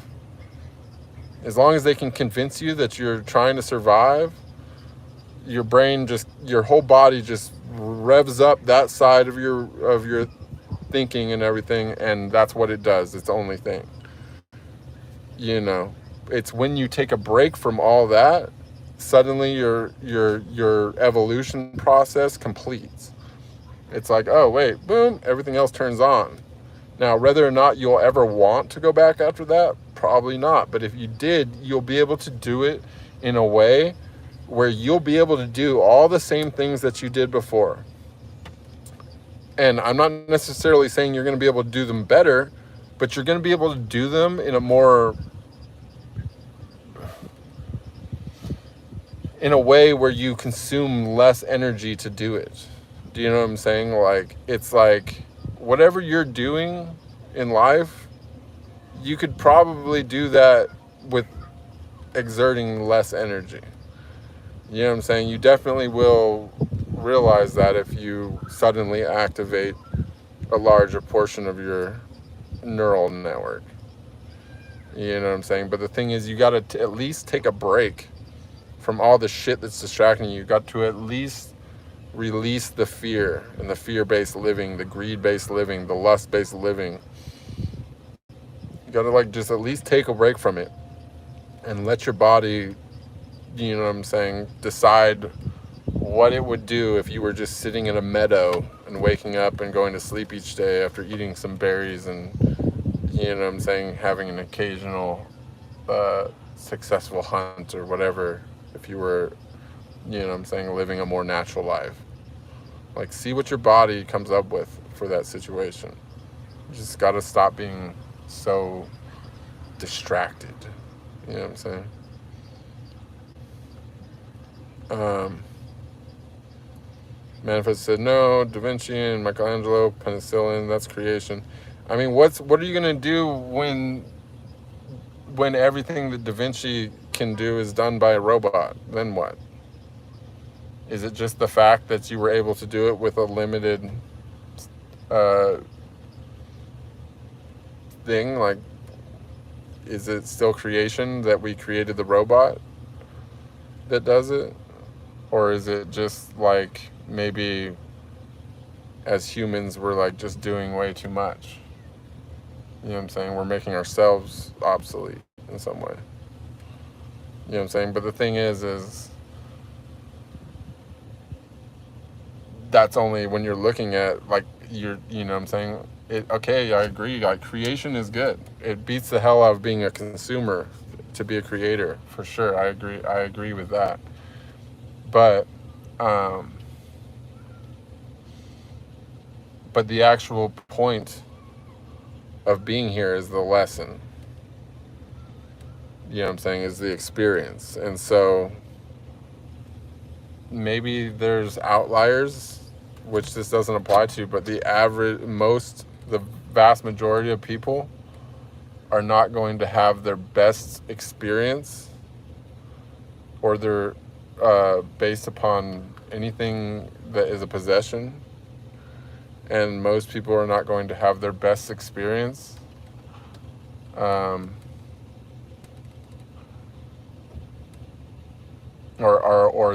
their greatest lesson is not going to come from anything that is possessible either. You know what I'm saying? Your greatest lessons are going to come from either another person or an experience in life, most likely a hardship even, and your greatest experience is the same. I mean, well, is also probably going to come from another person, you know, or possibly from nature. So, and if you have spiritual progress, then 100%, I guarantee you, like the greatest, like as somebody who's been a total pleasure hound for a long time and experienced a lot of things, there's nothing that is even a close second to the experiences which are available through spirituality. If you, like the degrees of ecstasy and bliss, just giddy happiness, so many emotions, just gratitude, the fucking gratitude. Like, most people don't think of gratitude as a positive thing. They think of gratitude as like a virtue that they should have or something. Like, oh, I should be grateful when something happens for me. Most people think like that. They don't realize that gratitude, when it's truly felt in its absolute highest form, in the spiritual sense of gratitude, that it is an elation. It's like, it's fucking like flying. You can literally feel so grateful that it will bring tears to your eye just to realize that you're breathing, just to realize that you can see and smell and hear and touch. Just like true gratitude. If you ever feel true gratitude, it will come pouring into every sense, and just simply being alive, no matter where you're at, it will be the greatest experience of your life. Just gratitude. And gratitude is nothing compared to love. You know? Gratitude is nothing compared to ultimate sense of self. You know what I'm saying? But it's on the path there. You have gratitude is one of the things you're going to have to feel to get to the higher levels. But just that in itself is something that most people think of as like an obligation. Gratitude. it has a level that's so high that it can be the best experience of your life. Most people never have an experience as good as what gratitude in itself can be.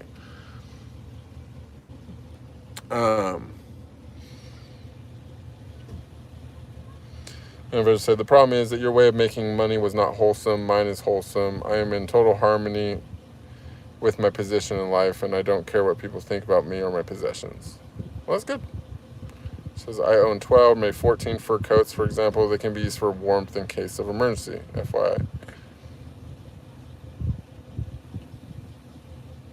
Manifestor says, Bobby, I am annoyed with a one way of thinking.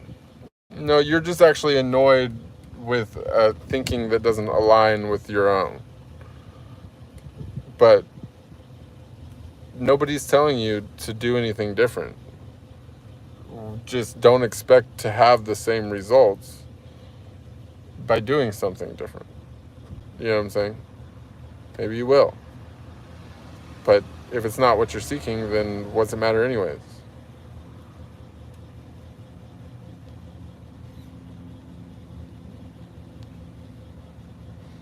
And that was a manifestor's response to what brings you here.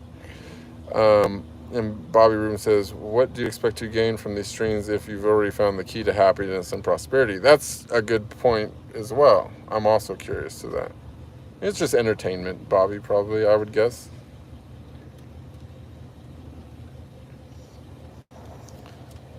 Thank you, Anna, for the donation, for the chicken for Sam.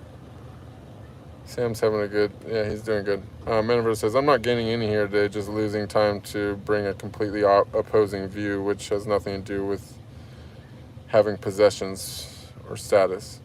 Yeah, it's an opposing view, but it's not really, the thing is that it's what everybody's already doing. You know what I'm saying? Like, it doesn't require, it's, you know, you're just kind of, it's what's considered normal. So it's not really a, you know, I guess so much of a topic. Like, we know what everybody's doing.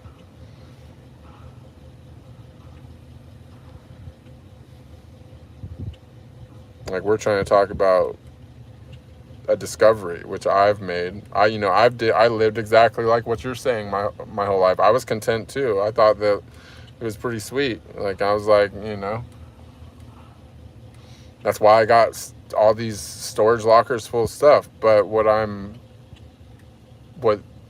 trying to share is that I've now tried the opposite, and I find myself happier, and I find myself at more peace, and I also find myself comfortable with a situation which I would have probably had a total mental collapse for if I ever experienced it in the past.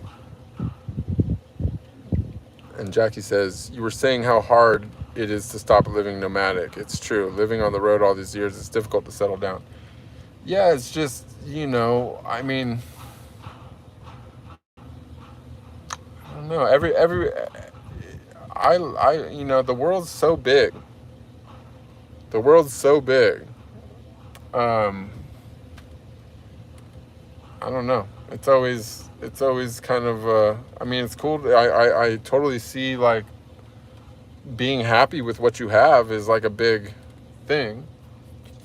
But if I have a choice of spending, like, I know that no matter where I am, I didn't find the best place in the world. And so,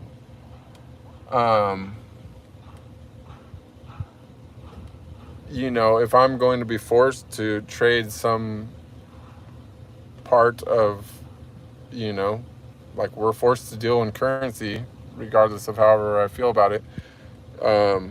And currency is a store of energy. And if I'm going to put my energy into something, I want to put it towards expansion.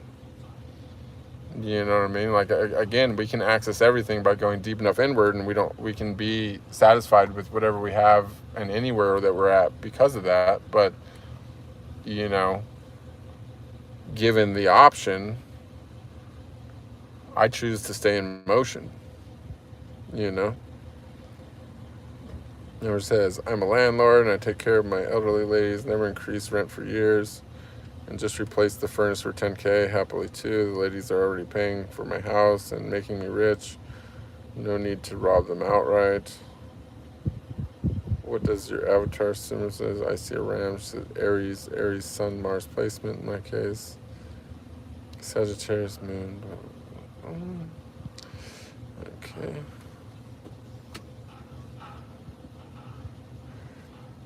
Ali Bobby says rich people don't pay taxes. Well, the thing is that why should anyone pay taxes? They just print money. If they can just print $1 trillion, why are we paying taxes? Why is anyone paying taxes? I think it's an archaic, an obsolete, outdated system that's just made for politicians to hide money so that they can, it just facilitates corruption.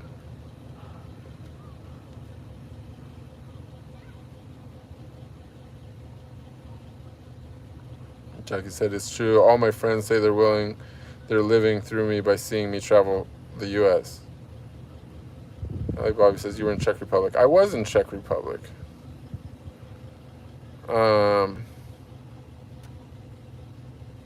A kid is not easier than a dog. What the fuck? No, but I mean, it's not easier, but it's cleaner. Well, I mean, it's like it learns faster. I don't know. I've never had a kid. I mean, there's some limitation to what I can teach Sam. I feel that if I would have been training a human being for the last 3 or 4 years, that I would probably be significantly more advanced in what level we would be on of understanding each other. I don't know. I could be wrong, I guess. I mean, for sure, kids travel easier because you can bring a kid on an airplane too. You just buy them a plane ticket and they sit right next to you on the seat. Like with Sam, I gotta try to get all these weird shots. I gotta try to, or I gotta get him trained, service animal level to be inside the thing, or I gotta put him underneath the plane. Like, I don't know. Like, from my point of view, I mean, I'm sticking with what I said. Like, I actually honestly think it would be easier with a kid myself.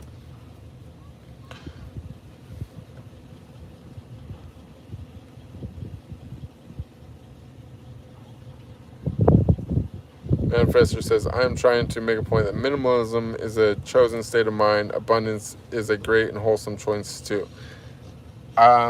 Abundance and minimalism, I don't feel necessarily have anything to do with each other. I think, I actually, as I mentioned at the beginning, I said it's great to have money. It's great to have a store of value so that you don't have worries. But,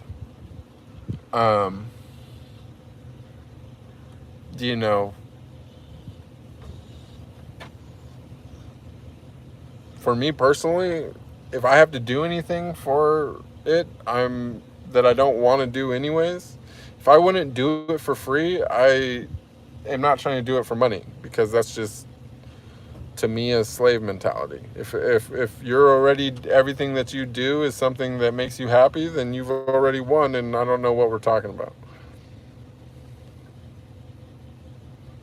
Manifestors made their point, and they're wishing the best to everybody. Have a nice day. Jay says, I'm listening to you because I can't believe your eyebrows are the way they are. Well, see, that's part of the design as well, too. You know what I mean? If I didn't have eyebrows like this, I wouldn't have much of a point to make, would I? But the truth is that you got to go pluck your eyebrows to feel good about society and your place in it. And I can walk around. Not only can I walk around with eyebrows like this shit, but I can broadcast myself to thousands of people with eyebrows like this, with hair like this, with a beard like this, wearing the same sweater that I wore probably in the last stream, you know, and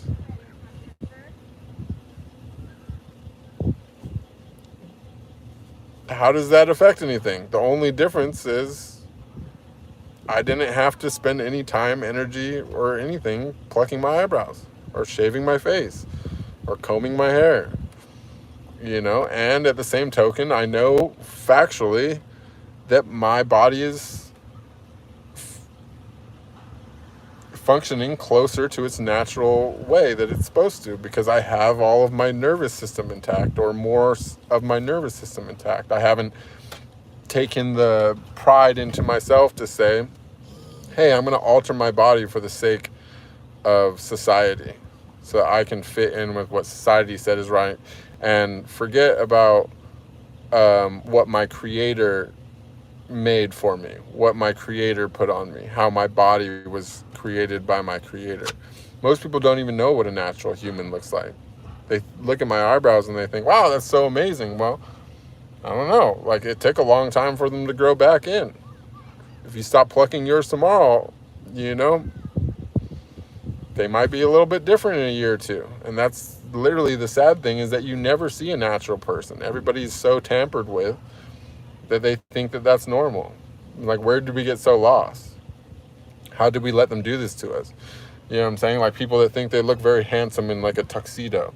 It's like, dude, it's like, put on your little fucking suit and fucking, you want to do, will you do a little dance for us too? Like, fucking, what's up? You know what I'm saying? Like, fucking big Fortune 500 guys on Wall Street, and they got their tie on. What's with the tie? How'd they talk you into doing that every day? You do a little dance for us too? You know what I'm saying? So that's the way, you know, another way of looking at it. You know, after you pluck your eyebrows in the mirror and shit, don't forget to do a little dance. You know, post it on TikTok. Deadhand says, I had this attachment where I feed homeless kitties, and that is stopping me from venturing out and seeing what the world has to offer and what makes any sense. I don't know what to do. I hope my comment doesn't sound crazy. Well, no, it doesn't sound, I totally get it. And but the thing is that there's homeless kitties everywhere. There's literally people too that need help. There's no end. This is another thing. It's like, if you like to help people or animals or anything, flexibility is also key, because the whole fucking world needs help. Everybody is so fucked, you know, that it's like almost like you know, I guess you can, if you can only do so much, you can specialize in your area. But, you know, if you're a person that it means that much to be helping people, fucking cut the cords. Let's get it in motion, you know? Help the world, expand it, figure out how to make it sustainable. Can you make money helping kitties somehow? Because if you can, then you can redivert that money to help even more kitties. You know what I'm saying? Can we expand this kitty helping operation across the country? You know what I mean? Like, that's the way I think about it. You know what I'm saying? Thanks, Ali Jabra. Thank you, Noy, for the donation. Night of the Brotherhood, welcome.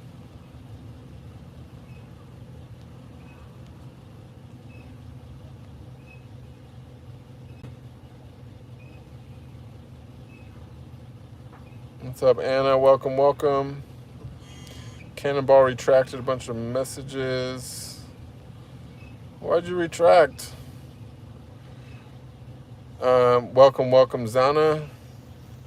Noy says, there's a quote that says, do charity and charity as much as possible, as if we will die tomorrow, and work and earn a living as if we will live another 1,000 years. That's very wise. Exactly. Exactly. You know, take your time. What's the rush? You know?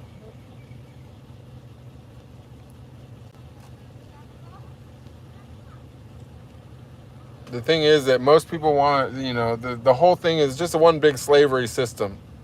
They want you to work for 4 years so that they can give you an experimental injection that's going to take you out within the next 5 to 10. So that's kind of like the situation that we're like living with here on Earth. It's too short to be plucking your eyebrows, okay? Even if it's much longer than they tell us that it is. It's like, if you got energy to be plucking your eyebrows and then worrying about stuff like that, like, you know, you're definitely not living up to your maximum potential, even if you think you're slaying. You know what I'm saying? Like, there's more for you out there. I promise. You know what I mean? There's more for you. If you're spending 10 times as much to have a brand name on your t-shirt, you know what I mean, then you're like, you know, you're just really, really, really, really, really falling for the trap. Even if you've got so much plentifulness around you, so much abundance around you that you can afford to do stuff like that without making a huge noticeability, just remember that you did do something for that. You know what I'm saying? So you doing it in an inefficient way is just lowering you on the, you know what I'm saying? Like, you're now working for the person whose logo's on your shit. You just took the brand. They might have burnt it. It's not that different than if they burnt it on you at the slave market. You know what I'm saying? You're working for them. You're not working for the person you work who pays you. You're working for the people you spend your money on. You know what I'm saying? If anything, it's actually more like your employer is working for you than it is you working for them when you compare that to you if you're spending all your money at some place. You know what I'm saying? Like, whatever you spend your money on, that's your master. You know what I mean? If most of your money goes to rent, that's your master. If most of your money goes to the government, that's your master. You know, if most of your money goes to food, that's your master. If most of your money goes to drugs, that's your master. You know what I'm saying? Wherever most of your resources go to, that's who runs you. Even if you have enough to afford it without sacrificing more for it, it doesn't matter. They still run you because your only currency is time. Your only currency is energy. Fucking money is fake. They can change the value of it tomorrow. They can literally tomorrow be like, okay, we're passing a $10 trillion bill. And they're going to print $10 trillion. They're not even going to print it. It's just going to be numbers and fucking computers. They're going to be like, okay, boom, we got 10 trillion. And that means that you all have 10 trillion less. Everybody using the money. They can just do it.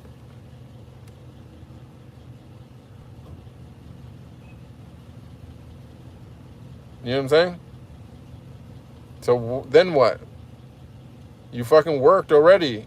You already worked. What about the people that retired? They worked for 50 years. They're collecting retirement. They're not collecting more retirement because the money's worth less.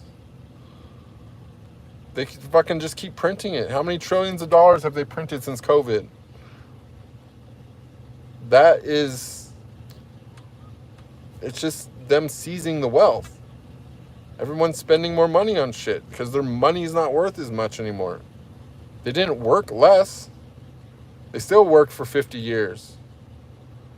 Still getting the same amount of retirement. They still have the same amount of everything. Money's worth less.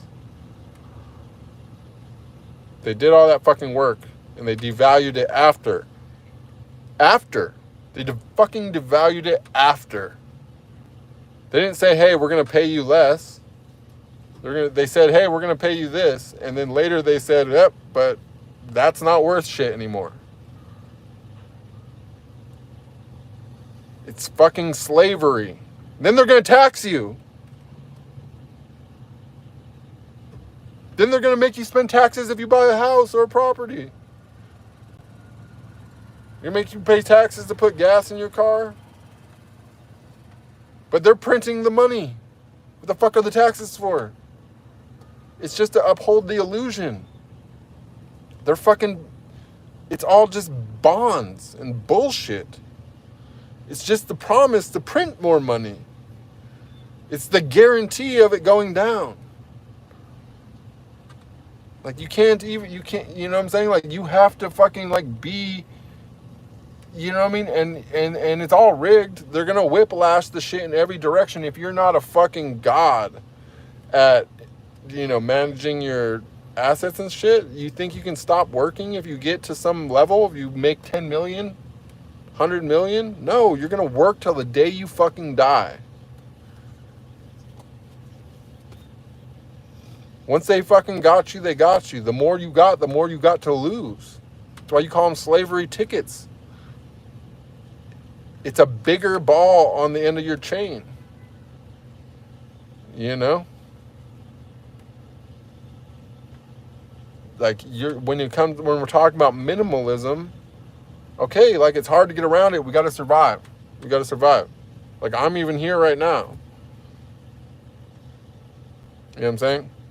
But you minimize. It's minimalism. Work as little as possible. Do as little as possible. Make your income as passive as possible.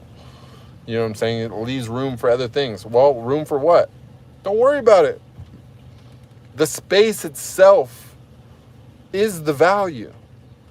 The empty space itself, nothing being there. That's the value. You can't fill, you know what I'm saying? You can buy something, put it in there, and now you don't have space. You know what I'm saying? And when we talk about our personalities and stuff, that's what we're talking about when we try to defeat our ego, when we try to remove our ego.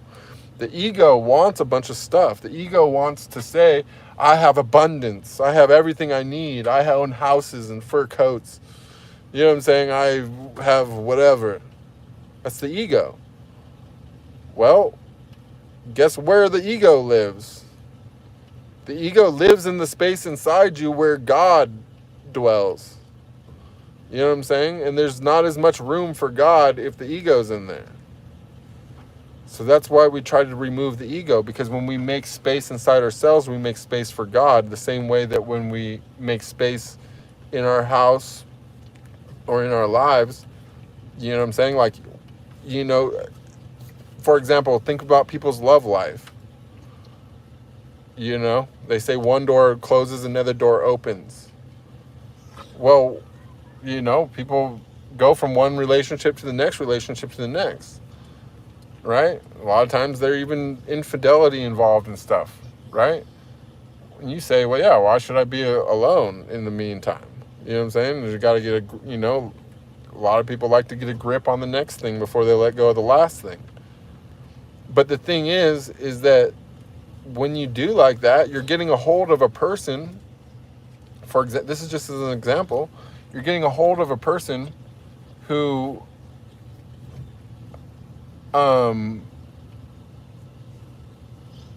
was, you know, willing to be with somebody who was already with somebody else. You know what I'm saying? Is that as good as somebody who wouldn't do that? I don't know. I guess it's all subjective, but like, do you know what I'm saying? It's like there's always a trade-off for everything. You know what I mean? Like, the best person is going to come into your life when you're completely, you know what I'm saying, wide open. You'd be say, yeah, no one's touched me for years. You know what I'm saying? Trust me. I mean, I don't know how that sounds to a woman. Maybe it's not as good, but to a man, we love that. If you're like, yeah, you know, haven't had sex for the last couple of years. You just went up like fucking 3 points in almost every guy's mind. You know what I mean? Like, I'm not saying that that's right, but that's just the way that it is. You know what I mean? You created space, and that created value to another person, but nonetheless it did. It's just a very good example of how that works. You know, it's, again, you got no, like, okay, fuck, let's say you got your income. There's different fucking currencies are worth different amounts. Different places have different cost of livings. You know what I'm saying? You're literally richer in one place with the same than you are in another. So what? Why does that matter? Well, that means that you're fucking more poor than you would be no matter how much that you have. Literally the moment that you set roots, the moment that you say, I'm here, this is me, this is my stuff, I'm piling this shit up here, you've already become more poor. Doesn't matter how much you have. You could have nothing or you could have millions. But you have less, because it's not about, everything is just, it's all just a construct, right? So it's not about a number. It's not about I have this many dollars, I have this many euros. It's about I have this much buying power. It's about your buying power. How much can you buy? You know what I'm saying? This is why, like, for example, like, we had a good economy, a while back. Everything was cheap. You go buy whatever you want. You go buy a new TV for $100. Everything's good. It's buying power. You didn't need as much money. You know what I mean? Like, go back fucking, 60, 50 years ago, 60 years ago, people used to make way less money, but they could buy their houses for 30 grand and shit. And all those people are rich now. Rich.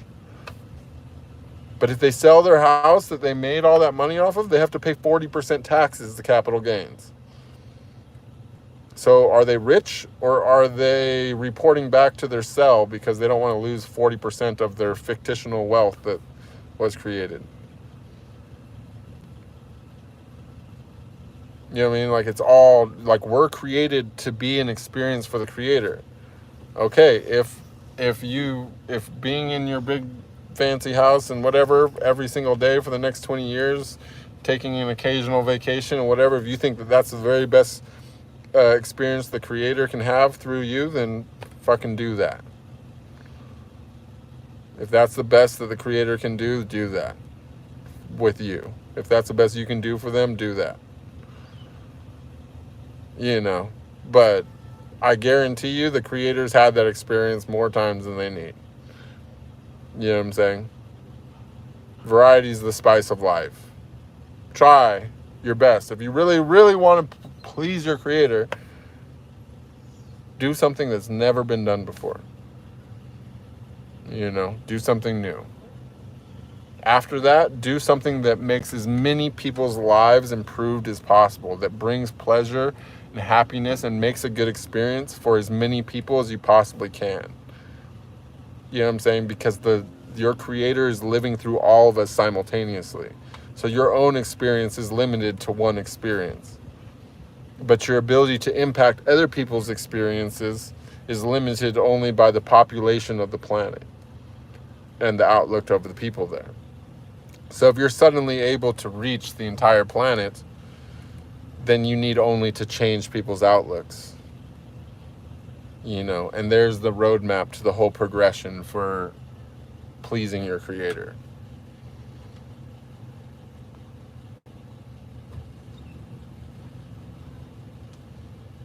Noise says, there's a quote, oh yeah, continuing, it says, we are also encouraged to live in simplicity, and those of us who are chosen and blessed with sustenance are more encouraged to help other people in need. That's one of the purposes we are created for, and we better understand spiritual appreciation, complement each other, and do the same and spread love. Well said. I'm so glad that we're bouncing back and forth off each other. That doesn't sound crazy at all. You assume responsibility for the cats and they depend on you. Code Black says, I have a job. And do you enjoy your job? This is my question. I'm not attacking your job. I'm just saying my question to you when you say I have a job is, do you enjoy it?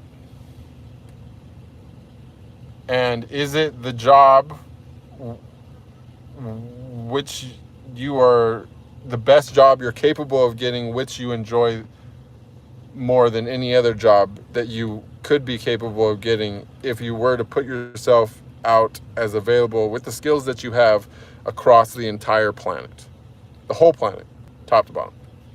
Those are my questions when you say I have a job.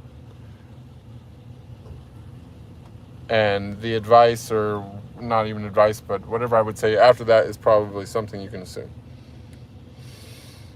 Jackie says, yard sales, donations, Facebook Marketplace. I canceled every subscription except Spotify. Got rid of netbooks and HBO, all those. I don't own a TV for over a decade. Simplifying it all meant getting rid of things or payments that weren't needed but wanted. Exactly. And how did that, and what were the effects of all that, Jackie? Like, how did you feel afterwards? Like, did you miss any of it? Was any of it like a long-term loss? Once you adapted to not having it? Killback says, your live streams and old content is fantastic. Well, thank you so much. Xana says, reading this chat before I joined the broadcast. Wow, heavy today, but we like it. We come from all walks of life. Manifestor is probably gone, but the whole point is whatever puts your soul at ease. Like, if Manifestor's happy, then Manifestor's happy. But the thing is the Manifestor felt attacked today. Okay, we weren't picking on anybody. We definitely weren't picking on people with jobs or people with possessions, because that's most people. You know what I'm saying? It's just that Manifestor was just having trouble. They feel very secure with their situation, and what we're saying was being interpreted by them as them,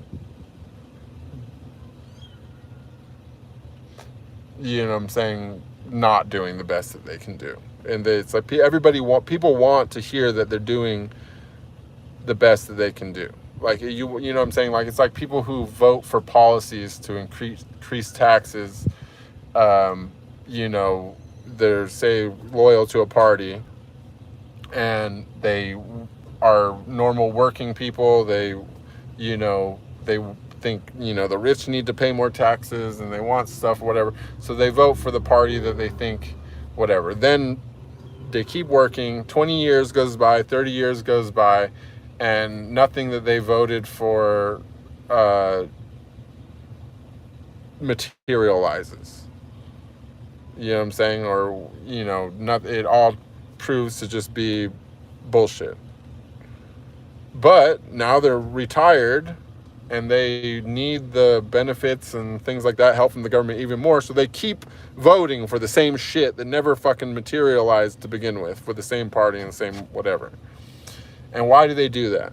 They do that because they don't want to believe that they wasted their life working and paying taxes for something that they were never going to get anything back from. You know what I'm saying? That they were wrong. They won't change. They want to believe that they're right. You know what I'm saying? Everybody wants to be told that they're right. Everyone wants a trophy just for participating. You know what I'm saying? But the reality is that that's all part of, you know what I'm saying, the indoctrination of the creation of a mindset that keeps people working. It's a slave system. It's about working. But the only people really benefiting from everyone's work is the people in control. You know what I'm saying? You can grind all your life for your Benz or for your Bugatti or your fucking no matter how high you get, even a private jet, no matter how high you get, you're a billionaire, whatever. You know what I'm saying? But the truth is that you're still just you're really, you know what I'm saying, unless you're accessing the highest of the highest of the high, the very top of the top of the top of technology, fucking, if you're not fucking, got shit in space and your fucking properties not missing from the fucking map, you know what I'm saying, like you're on some fucking island or whatever somewhere on the map that's not even showed on everyone else's map, if you're not one of those people, It's just all, you're just falling for the trick to keep everyone working. But everyone works for them. You know what I'm saying? If you're not in control of fucking laser beam fucking satellites and shit that can, you know, weapons and militaries and shit, like, what? You work for them. You fucking pay taxes, you're participating in a war. You know what I'm saying? It's all just war. It's all based around war. All of our technology is based upon weapons. The people that control the weapons are the people that really control everything. That's who you really work for. Everything is designed for that. You know what I'm saying? Because they upgrade you from fucking, you know, they upgrade your cell doesn't mean that you're less enslaved. If you're doing something, you're doing something for that.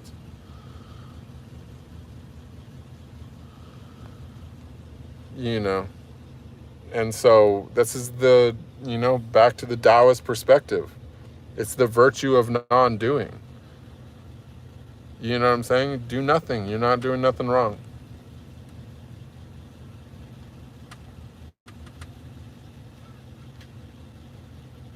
You know what I mean? It's just all this shit's just created for whatever. Like most of it, a lot of it really is like geared around getting rid of materials from industrial processes. You know what I mean? They end up with all these fucking byproducts from shit, and they start messing around with them until they figure out some kind of use. Anything that they can create with it to sell us, so that we keep working to dispose of their shit that they're making. You know what I mean? Fucking Teflon, that was a fucking byproduct. And they fucking got people fucking putting it on their pans, paying for it, cooking on it, fucking getting cancer from it, and they sell them the cancer drugs and the, you know, everything else. You know? It's crazy. You know, not to mention that for the people that do like to work, guess what? When everyone else stops doing shit, it's called a free market. Things go up in value. It's called supply and demand. When the demand for jobs outweighs the supply of people willing to do that, guess what? People get paid more. You don't have to fucking, you know, versus, you know, nowadays they want to use politics for that. Oh, we're going to increase minimum wage. Now everybody's fucking poor. You can't afford to fucking hire anybody. The only people that can hire people are the huge corporations that are getting literally part of the money that's being printed by the government. So nobody else can fucking keep up with that. How can the average person keep up with that? We're not getting any money from the government. They're just endlessly getting loans and pushing them out farther and farther and farther. Fucking shit's all backed by bonds. It's all bullshit. You can't compete with that. So then everyone just ends up having to work for those fucking companies because nobody can have their own company, nobody can hire their own people. But instead, everybody just said, fuck you, we're not working. We crashed the whole fucking job market. And now jobs, if you fucking so choose to have a job, which, you know, maybe a lot of people would realize they don't want, then the people that actually do work would get paid something more like what they deserve. You know, if you're building, you know, why are the people doing all the fucking work, the worst jobs, making the least amount of money, and the people that are fucking doing nothing are making the most? Well, because everyone's fucking convinced to fucking work. That it's part of their life. If everyone says, fuck you, we're not working, then the people actually doing shit will get paid a fair wage. But you guys, everyone fucking expects the government to make this happen. But the government doesn't want it to fucking happen. They're the ones enslaving you. They're the ones fucking enslaving you. Why would they want that? The only way you make it happen is with the free market. Get rid of the fucking taxes, back the currency so nobody can fucking print money. And then people got to learn that, like, the value of non-doing. And the people that really like to do shit need to demand proper compensation for it. And the shit just heals naturally by the free market. But this thing is a fucking monster. And it's all centered around education and indoctrination. It's all a mental thing. None of this is rocket science. You know what I'm saying? Like, it shouldn't have taken a retired corn star to tell anyone this, and that they shouldn't, nobody should be having a revelation being like, wow, he's right, from me. It should have already occurred in your mind. You should have been obvious. You should have been able to look around and see it. I'm not downing anyone for not seeing that, not realizing it, because it's very cleverly hidden, and you've been indoctrinated into this since you were a kid. But once you see it, you can't unsee it. And once you know, you can't unknow. You know, so you have to adapt your life to it. And the beauty of it is that you don't fucking need anything. Like, rethink, like, change your mind, your thought process. Like, be more about less. Like, understand the less is more concept. Have as much money as possible. That's great. Have abundance. Have the ability. You know, be like Japan. Like, for example, Japan doesn't have a single nuclear weapon, right? But if World War III kicks off tomorrow, like, within a couple days, they can have hundreds or thousands of them. They can have one of the biggest stockpiles, you know, because they have the materials to make it. Well, if you have the fucking materials, why the fuck do you need to make it? It's a waste of energy if you don't need it. Make it if you need it. This is the way, the concept, the way that everybody should be living is like, okay, if we need something, then we'll make it. Why are we just making shit all the time? We're fucking raping the planet. We're destroying our fucking air. We're fucking running our lives into the dirt. We're losing years. We're losing time. We're fucking poisoning our fucking, you know, we're diminishing our lifespans. We're wearing out our joints just to make shit. Shit for what? For what? What are we fucking making shit for?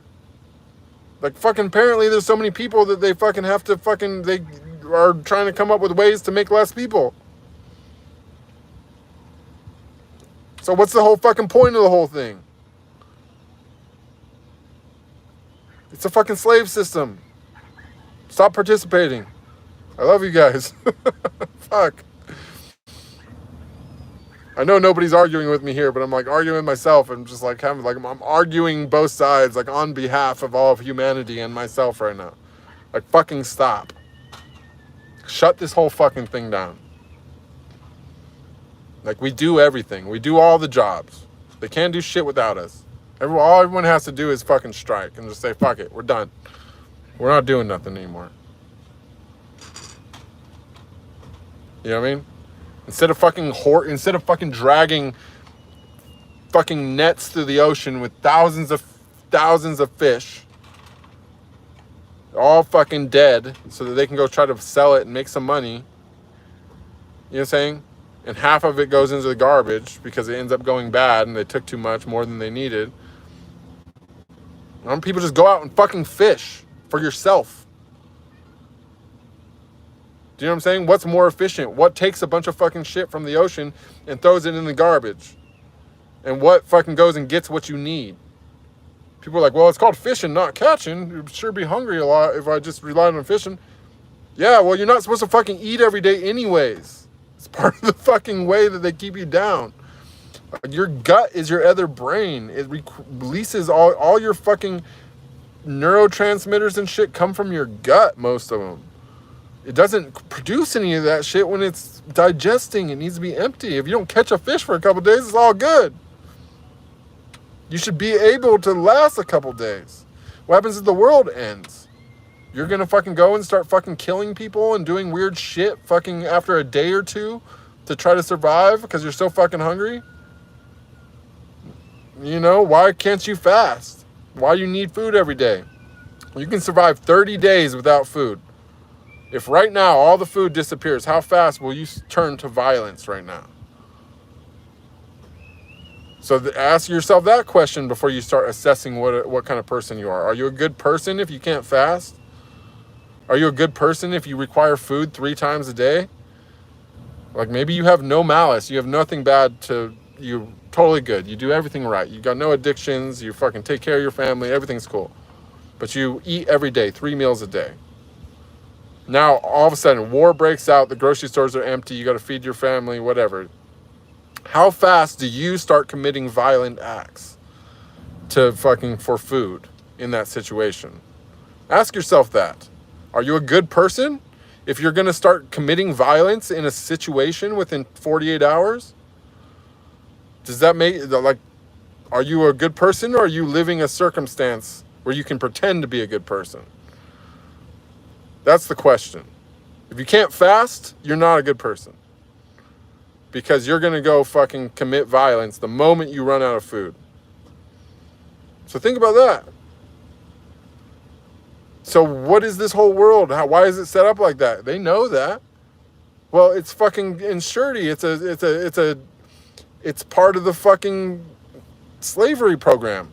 If ever we decided to say, hey, fuck it, we're not doing it anymore, we strike. Then they say, okay, cool. Well, we're not sending any more food to the grocery stores. And then now everybody here, nobody can go fucking 24, 48 hours without food. Instantly, violence is erupting everywhere. Massive violence. Everything's fucked in that situation. Because people can't fast. Their fucking life, they've been fucking, food is being shoved down their face every day. It's fast food. It's available. It's on every corner. It's easy to eat. Make sure people can fucking have that food. By doing that, they make sure that they can't fucking be non-violent for more than 48 hours without food. And for that reason, they don't want people putting, why we spend all this money on fucking landscaping and shit, all these parks and all this shit around the United States. We could be planting fruit trees and, why is there not regional farms? Why am I drinking Florida orange juice in California and California orange juice in Florida? You know what I'm saying? Like, this whole thing is made to be in a way that they can pull out the rug from under us and cause maximum chaos if we ever stop working. You know what I'm saying? So we have to work.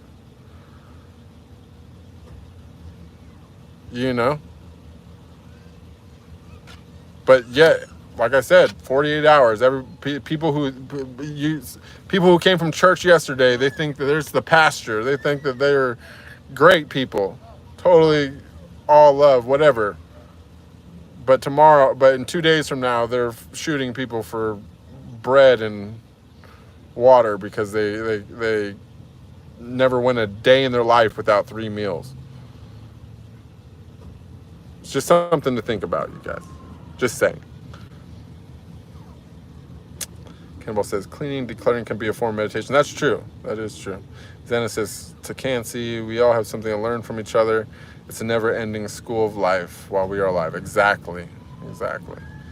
Manifestor says, right now I'm listening to you and studying Korean at the same time. Oh, that's awesome. Rainbow Tree says, you want to become Muslim? I don't need a religion to stand in to chaperone my relationship with God. I support Muslims and people with religions, and I see truth in all religions, but for me personally, I like to have a direct, undiluted experience with God.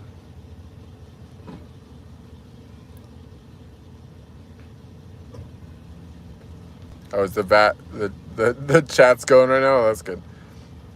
Manifesto says, it's not about compiling shit. It's about compiling all sorts of things, from beautiful things to beautiful deeds, beautiful experiences, beautiful people. But but does it make you happy?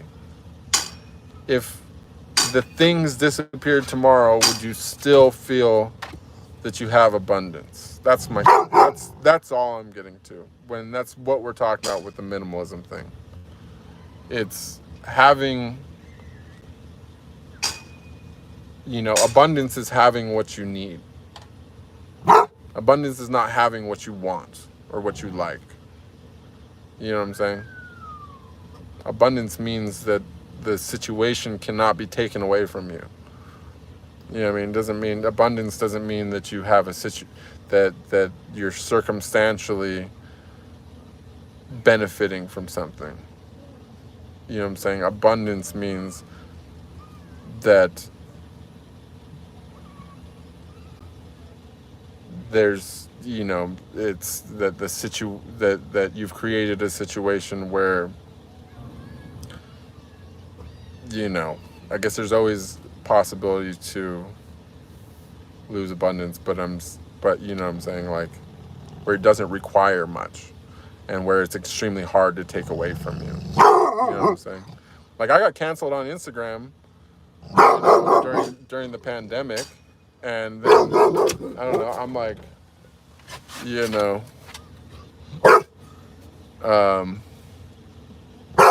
and that taught me a lot about this whole thing, because now it's like I'm trying to put my back against the wall. You know what I'm saying?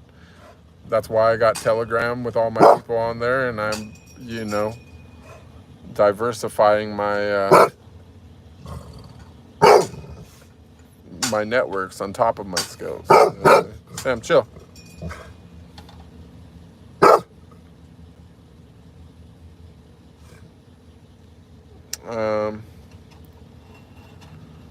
Manifestor says, minimalism is simple and possibly selfish. Living my life by choice makes me carry many responsibilities and load. In tarot, Aries represented by the Emperor card. Now I understand this archetype. Think King Solomon.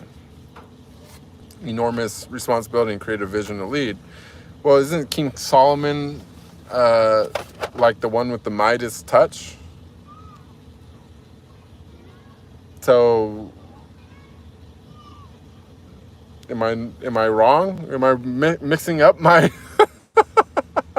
Bible stories, or are you like making my points for me over here now? Because I mean, if King Solomon's the one with the Midas touch, then I just rest my case. I got nothing else to say about this.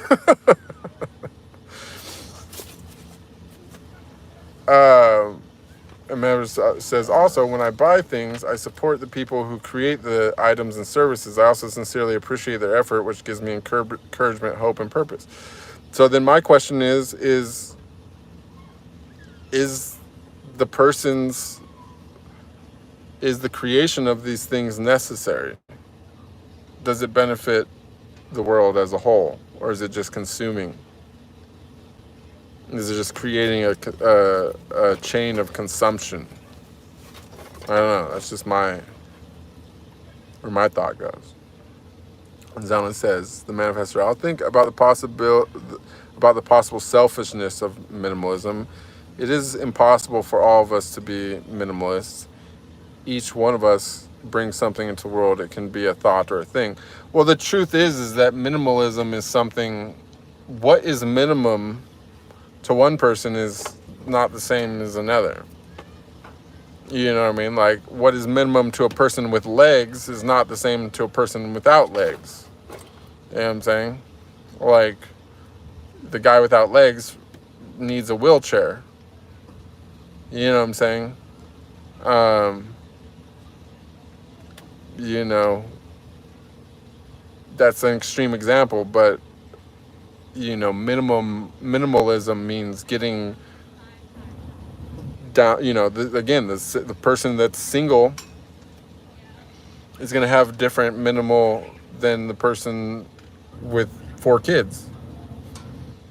You know, the person that's minimal with, you know, there's so many different situations.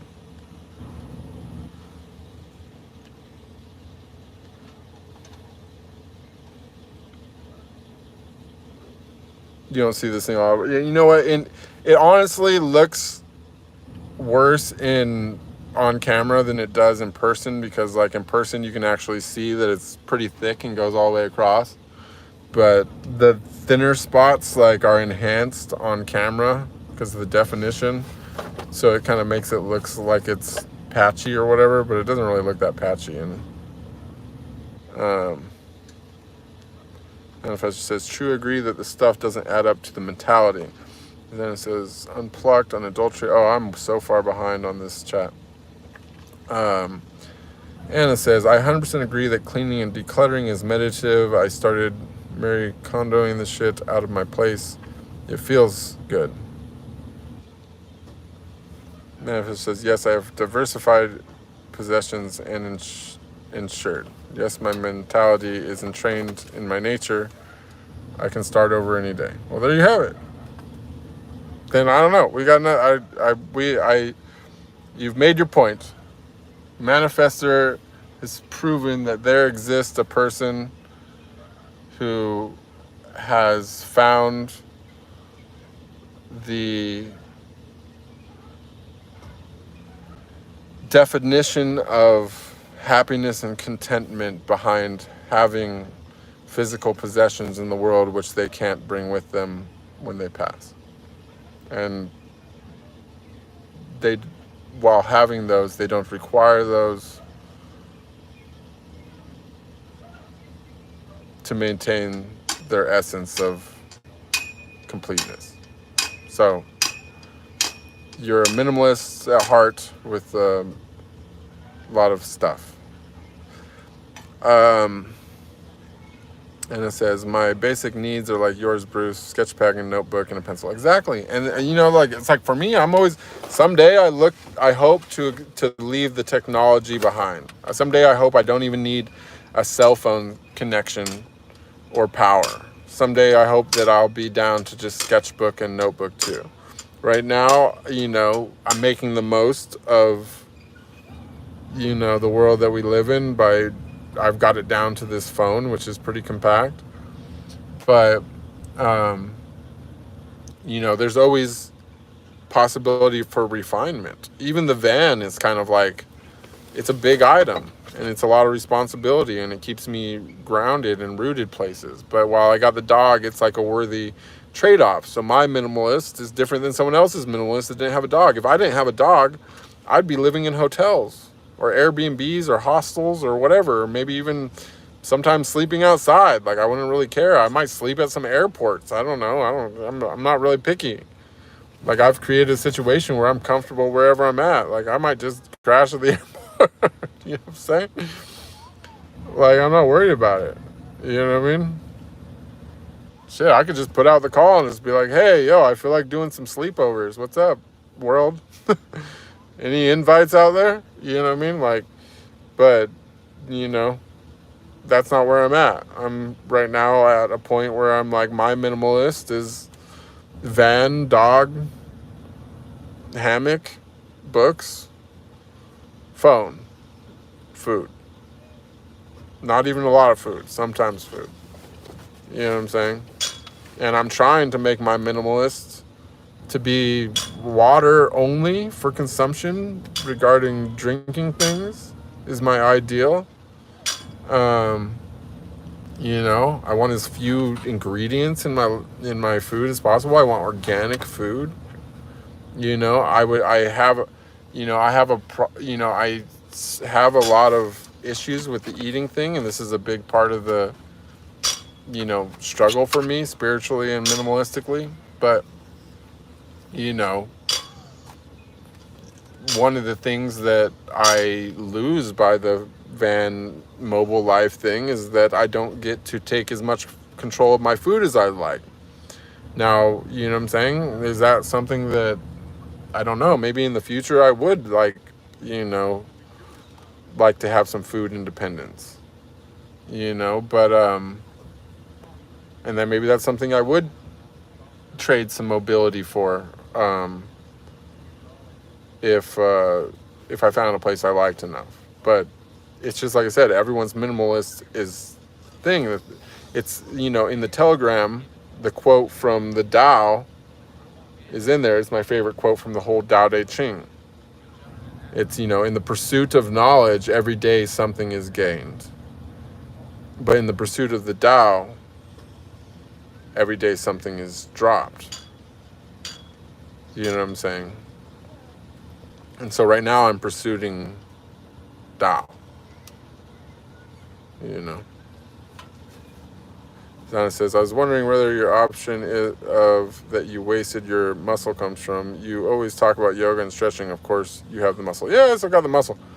I can gain muscle really, really fast too. So this part of the features of fasting and being, calorie fluid, where you can switch through different types of calories really easily, is that also too, like if I even though I don't actually, I have surmised that my smallest footprint actually comes from a carnivorous diet, I still feel that I have some issues with it affects me negatively within my emotional body. However, my physical body prefers a meat-based diet to a plant-based diet. So I tend to go back and forth between the two. But when I go to the, once I start feeling the like joint pain and whatever, that I've not been getting enough protein from being vegetarian, I usually switch back to carnivore for a while. And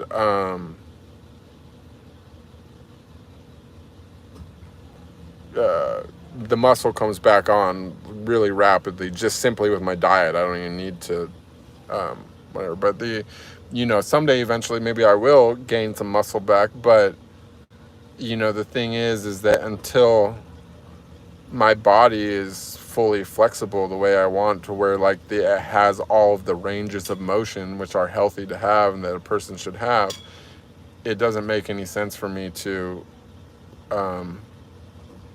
be trying to bulk up and stuff, because that's just more muscle that I'm going to have to stretch, and it's hard enough for my body to build the muscle longitudinally than it is to do both longitudinal and width. So it's like it makes the most, even though most people want to go, most men at least want to go straight to muscle. They want to bulk up. Myself included was like that for a long time, because that's what you can see. You know what I'm saying? They want to look better.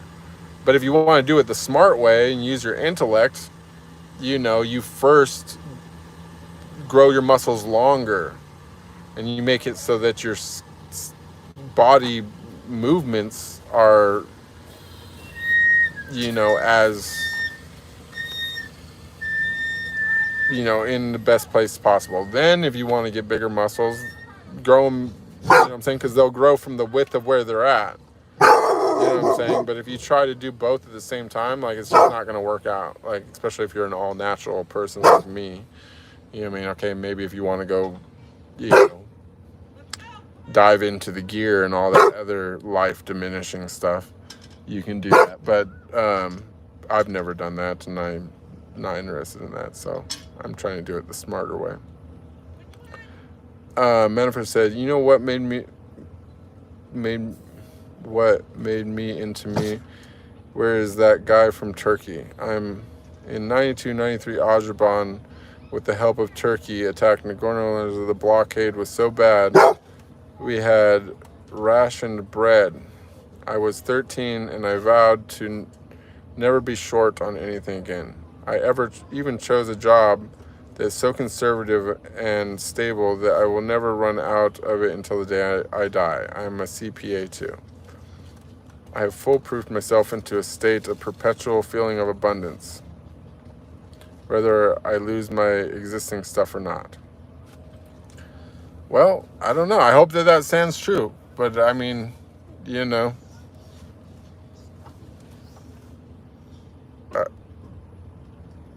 guess you'll never know unless the world falls apart and you lose all your stuff. And only then will you ever find out if it's possible for your opinion to change, because you've already set your own opinion. Lauren Rodriguez says, I feel like I haven't seen you in forever. Oh, Rage Guy says, don't forget to give hearts. Oh yeah, you guys, listen, it does help when you do the reactions. I think it helps get us out onto the more traffic here. But also too, when you hear something that you like, you can definitely drop like a different reaction because it helps me during the editing to find the parts of the stream that I want to clip out that people like the most. So definitely remember, you guys, to be reacting to the streams as much as possible. But, you know, throw me some 100s on the spots that you like the most, so that those stand out to me as places to look into for like a short or something.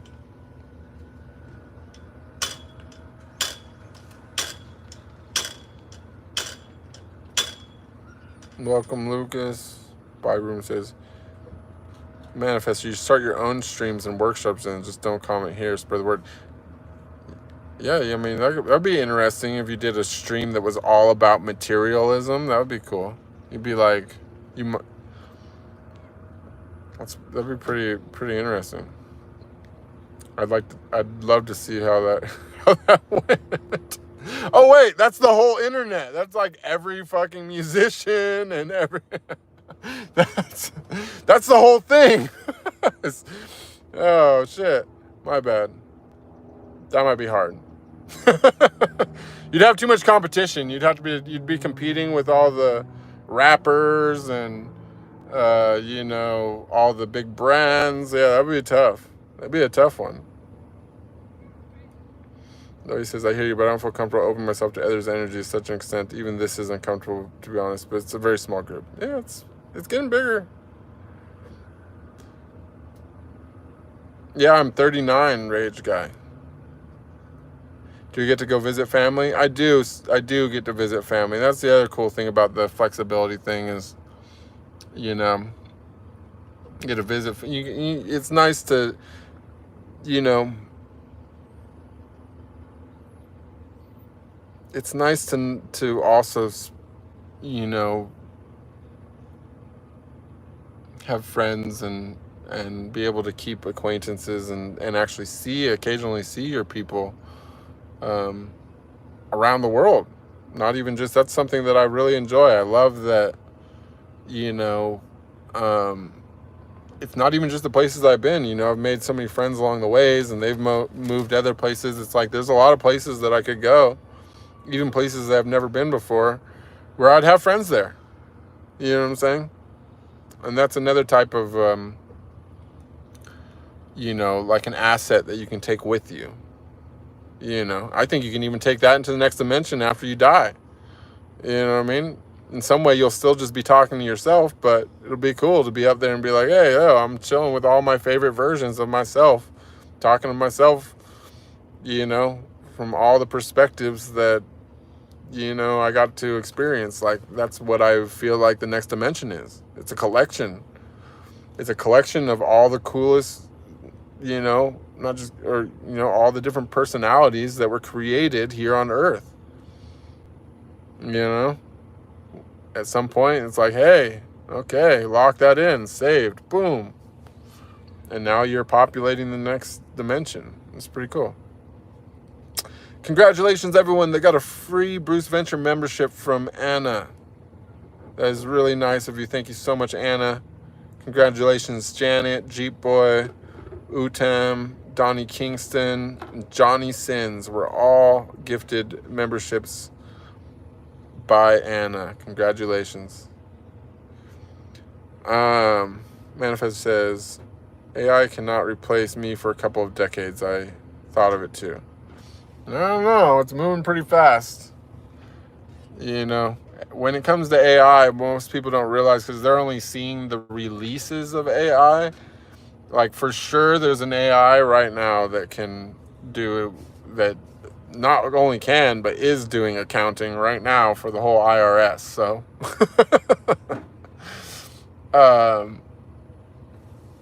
yeah, the AI thing is coming on strong. You know what I'm saying? But you know, and if AI can ever do what I do, trust and believe that if they even attempt to, when they do start making AI to do what I do, that they're going to train it on my movements.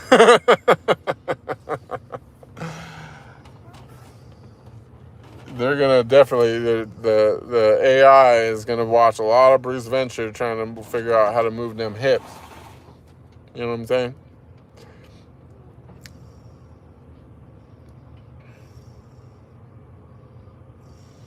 Yeah, the pride and ego thing is, it's one of those things is like, you leave it behind, you don't feed it, you starve it. You got to start, when it comes to the ego, you starve it. You know what I'm saying? You want to get rid of the ego, you got to starve it. That's it.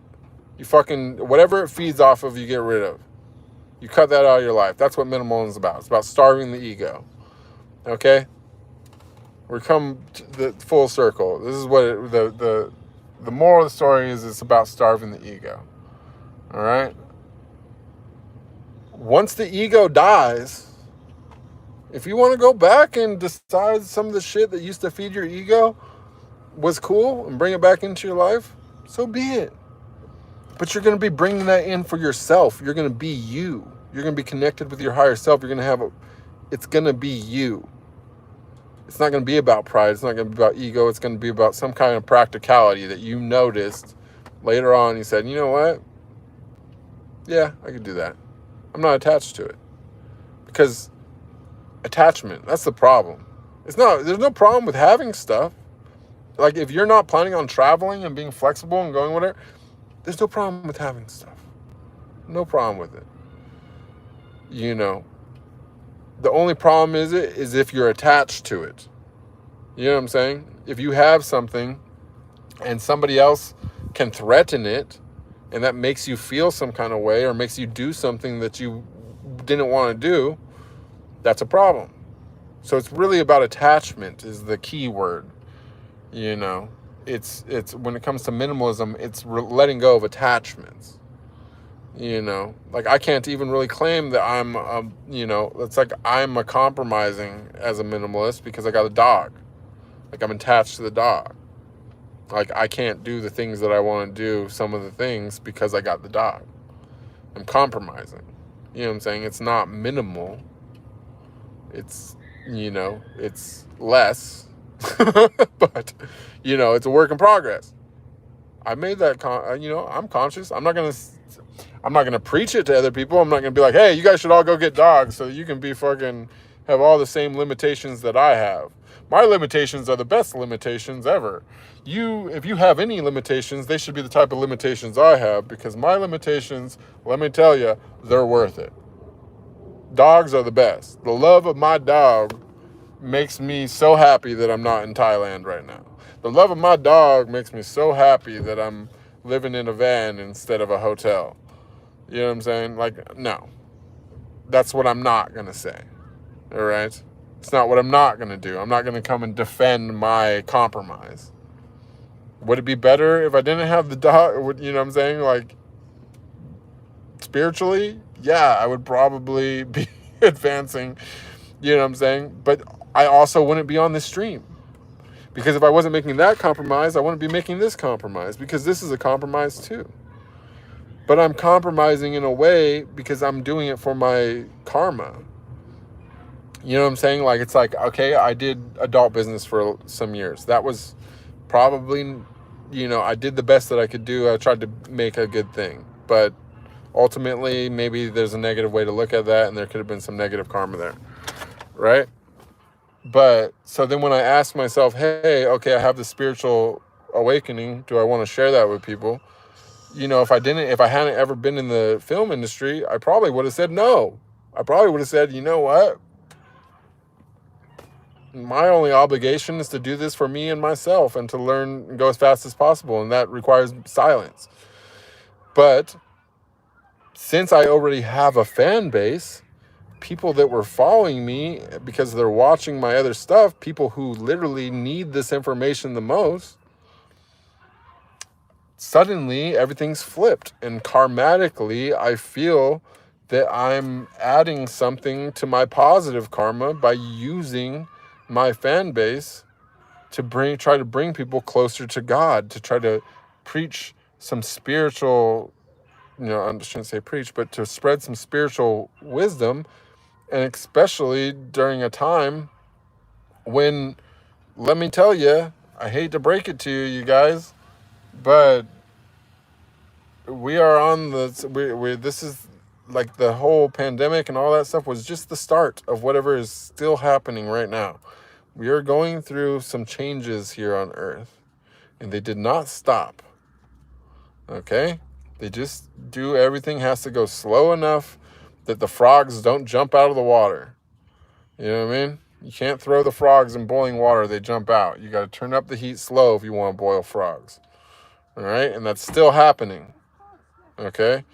And all the spirituality is going to make you, is the only thing that's going to carry you through that.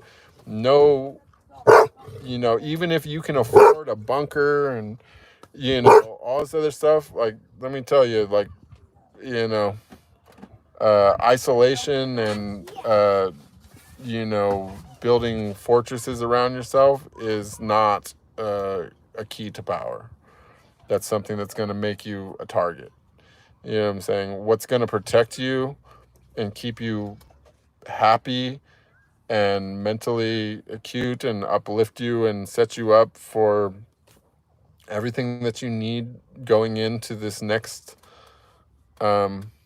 decade, it's all from spirituality. You know what I'm saying? Like you're definitely not going to have enough money. No amount of money is going to protect you from what's coming. Okay? Like, it's probably going to zero at some point. There's going to be chaos. You know what I'm saying? In the long term, will it be for a good reason? Yes. The world's going to be saved. But there's no way to save it without chaos, because the whole thing has been designed to fall in case anyone ever got wind of what's happening. And people have gotten wind. Okay? So, you know what I mean? They've barely begin into their dirty bag of tricks. But one of those bag of tricks is your need for food. You being trained to panic if you have less than 3 meals a day. You being trained to panic if you don't eat for 1 day. Okay? If you can't go for like a long time without food, you're in a very, very, very vulnerable position right now. Okay? So, just, that's part of it too. Everything that you need for the new world that we're entering is going to come through the spiritual, you know. And, you know, I'm not trying to be foreboding with all that, but trust and believe. You know, when they said you'll have nothing and you'll be happy, okay, there's some wisdom to that. I already learned that by having nothing, you are happy. Okay, I learned that a long time ago. It's probably not how they meant it, but what it means, but that's the mentality that people should adapt if they plan on still being around 10 years from now. You know, because that's the mentality that you're going to have to adapt to navigate this world in the best way possible, because the world is changing. Hedgehog says, work to strengthen commitment.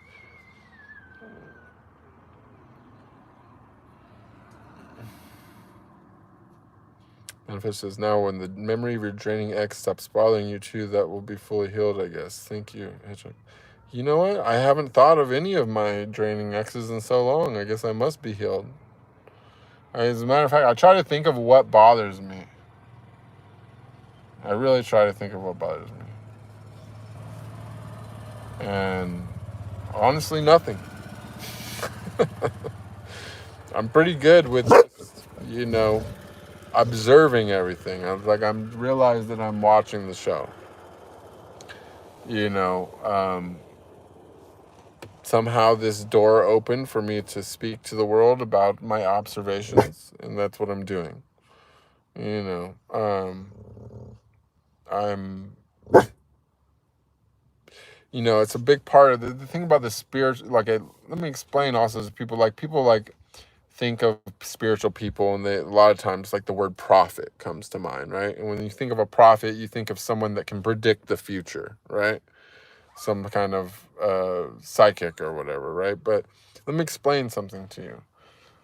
Spiritual evolution, and especially when you achieve the goal to any level of connecting with your higher self, it's you suddenly become something that seems somewhat like a prophet or whatever. You become much better at seeing things as they come. Like, for example, I predicted, even before all this spiritual stuff, like I predicted COVID, and I was able to predict all this. I told everyone it was coming, but it didn't do any good. But I told everybody. I knew.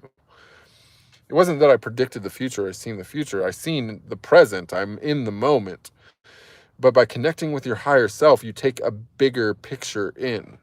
You know what I'm saying? Like, as you are currently, if you're not connected with your higher self, you're looking out. It's a first person visual. You can only see out through your own eyes. You don't even see yourself. You see your hands. You see your feet. You know what I'm saying? You don't even see yourself in totality. If you connect with your higher self, it's like having a bird's eye view. You know, and the more you connect with your higher self, the higher your view becomes. So you're able to see things in the present as they're happening. It seems to everybody else that you're predicting the future, or you know what's coming, but in reality, it's just that you have a wider view. You're able to see everything from an aerial bird's eye view. And that's really, you know, the gift of it. And it's like when you're looking at everything from a bird's eye view, you know, you don't care if yourself right now as you are is staring at a blank wall, because that's not how you're seeing everything. You're seeing everything from above. You're not just seeing the wall, you're seeing you. You're seeing the walls around you. You're seeing what's around those. You're seeing where that is. You're seeing the world as a whole, you know. And that's why it seems prophetic when someone connects spiritually. But it's not really that they're seeing the future. It's just that they're seeing a bigger picture of the present. You know what I'm saying?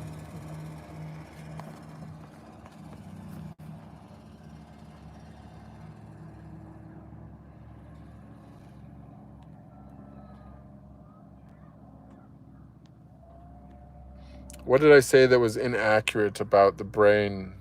Yeah, I said it. You think the brain doesn't take up the majority of your calories when you're at rest? Do you think science has defined, do you think neuroscience has defined everything that is possible within the realm of spirituality? How does neuroscience define enlightenment is what I want to know, if you're a brain expert.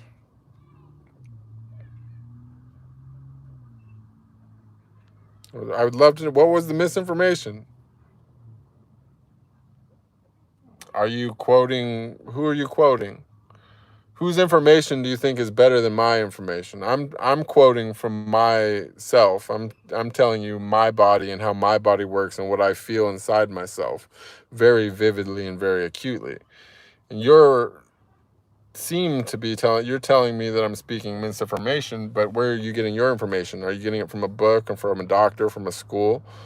And what are the accreditations of that book, doctor, or school? What makes them and their experience more vivid than my experience? I'm actually really super in touch with my body, and I can feel it in like a way that few people can. So what scientist and what experiment has ever proven me wrong? What has been done to create the information to which you say counteracts whatever I said? That's what I want to know.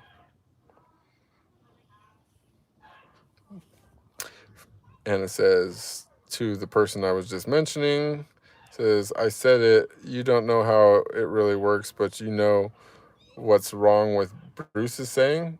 Yeah, exactly.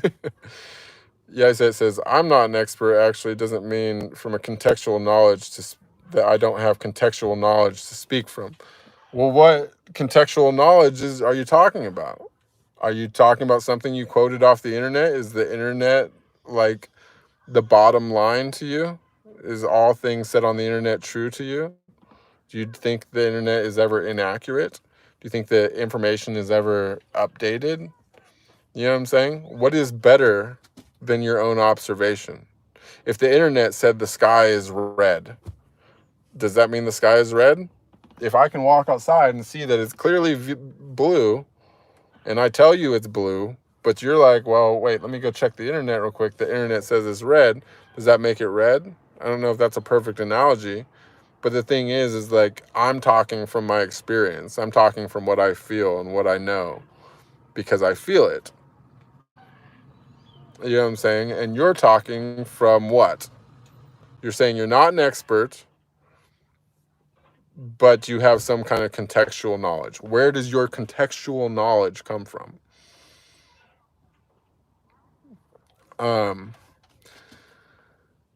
So moving on from that, Manifestor says, Bruce is trying to do this growth in huge leaps. I will do it a little slower. It's all good. That's true. And I know the thing is, I was in a position to do this. If I had, it wasn't that I didn't have all the stuff that I had to get from my life, but it's that I wanted to get away from the situation of my life that all those things were attached to, that I stopped caring about them. I entered a state of mind where I was willing to absolutely lose everything, simply because I was so miserable within my situation that there was nothing that I wasn't willing to sacrifice to remove myself from it. Then when I did lose everything, as predicted, to get away from my situation, I realized that I was relieved by everything being gone. And so rather than replacing everything like I would have done, or like I've done a million times, or shit, I still have a lot of it, that instead I've just decided to double down and to continue down the path of removing things. And I am happy with the results. You know what I'm saying? It's hard for other people to see. Most people can't see past my eyebrows. But like mentally, what's going on in my head, like my happiness, like my level of contentment, like the peace of mind, like the conversations, the profoundness of thoughts even that I have has expanded so dramatically and so massively that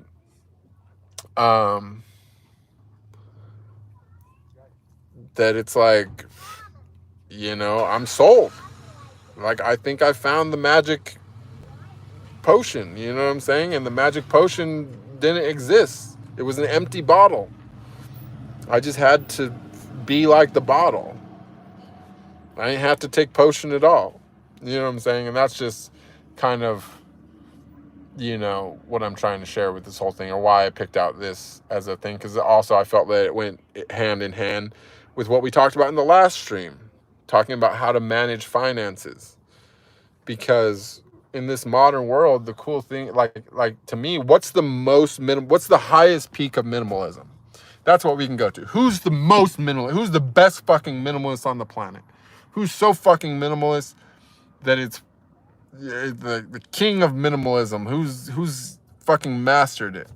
Well, who's mastered it is the person who carries nothing in their pocket except a credit card. They don't even fucking spend their own money. You know what I'm saying? They fucking spend money that doesn't even fucking exist yet. And then they pay that off with money that's from passive income that they didn't have to do anything for. And they don't have to carry nothing. You know what I'm saying? They just go through life, credit card in pocket. I rent my car, I drive, I go there, I check into my hotel. When I go to the next airport, I drop off my car, I get into the next airplane, I fly, I pick up my new car, I go there, you know what I'm saying? Check into my new thing. You know what I'm saying? Like, nothing. They're carrying nothing but a fucking card. Okay, sure, okay, maybe somebody out there is, you know, living in a fucking teepee and growing all their own food and stuff. Is that person more minimalistic than the person with the credit card? No. They got a fucking TP. They got a shovel. They got a hoe. They got a fucking a garden. They got all this stuff. They got to maintain it. They got to water it. They got to do all this stuff. The credit card guy's got fucking whirled by the nuts. He's spending someone else's money for everything that he needs, and then he's paying back that person with money that he's not doing anything for. That's, to me, the pinnacle. Like, that's the highest of the high. You know what I'm saying? Like, that's ultimate minimalism. Oh, and then what? That same guy needs more money? What's he do? Takes a loan, starts a business, hires other people to do all the jobs, pays back the loan with work that somebody else did. Do you know what I'm saying?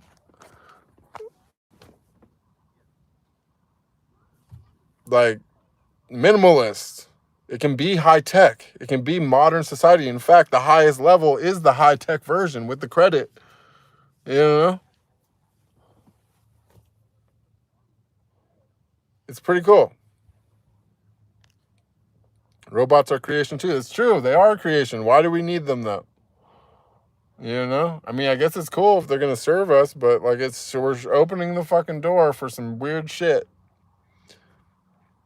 You know? Robots, connected robots, robots with connectivity, that's problems. That's for problems. But it's already way too late. You can't put the cat back in the bag. And you know what? It's going to be weird. Fucking 2030, baby. It's coming.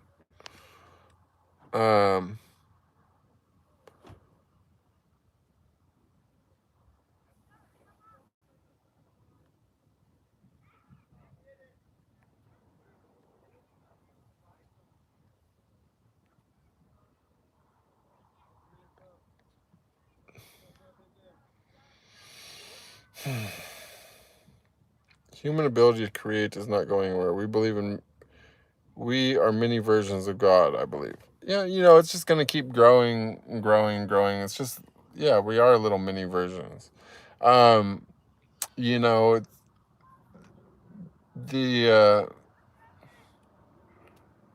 the thing is, you know, when we think of, you know, the thing is that the human experience is not going to go anywhere. AI can write a story. You can read it right now. AI can this could be AI for all you know. You wouldn't fucking know the difference. They have the technology right now. The technology exists that an AI could sit here and talk to you, and it would look totally real, like a real person, and it would read the comments and it would respond specifically to them. Maybe it wouldn't have the same level of profound insight as yours truly, but but nonetheless, if I was talking about fucking video games or some other bullshit, you know, it could easily fake it. You know what I'm saying? Like the government for sure has programs where they could FaceTime you with your mom's image, and it will talk just like her in her voice with her mannerisms and ask you how your day is going and how the kids are and blah, blah, blah, blah, blah, and then gets off the call and you don't even realize that you're talking to an AI. That exists right now. You know what I'm saying? But it doesn't exist in person. It's not, you know what I'm saying? It would just be an illusion. And so at some point, this has to lead to a situation where we become present again in our own bodies, where you know what I'm saying? Like, you know, we interact with people again on a level that doesn't require the internet as a chaperone. They want the internet to stand between everything because they can record everything, every interaction that we have. They can get data from it and blah, blah, blah, blah, blah. You know what I'm saying? Like, as a species, as people, as humans, if we want to never be replaced, we need to start interacting with each other again. You know, because slowly but surely, yeah, like people are gonna have fucking AI girlfriends and shit, fucking sitting in their phone. And they, you know, it's fucking whatever. It's like start being humans, you know. Now people are still plucking their fucking eyebrows and doing all this shit and wearing makeup and blah blah blah blah blah and doing all this stuff, but fucking hey, look at the filters and shit on Instagram already. People fucking think that they're like, there's some people, they always use the filter. They always, like, they picked out their filter, that's them as far as they're concerned. You know what I'm saying? They'll never ever show anyone talking anything about without it. You know what I mean? You know, and then that's not even to talk about the deep fake AI. It's fucking, you know, they're making deep fake chicks on Instagram. They look real. They're so hot. Nobody can compete. You know what I'm saying? It's, so why? Why are we competing? If people are already getting pushed to the point that they're fucking using filters for every fucking conversation, every picture that they take, right? And if they're making fake images that are fucking total perfection that nobody can fucking compete with, then why are we fucking trying? Like, why are people trying to compete with something that doesn't exist? With a perceived perfection? Like, I, for one, am not.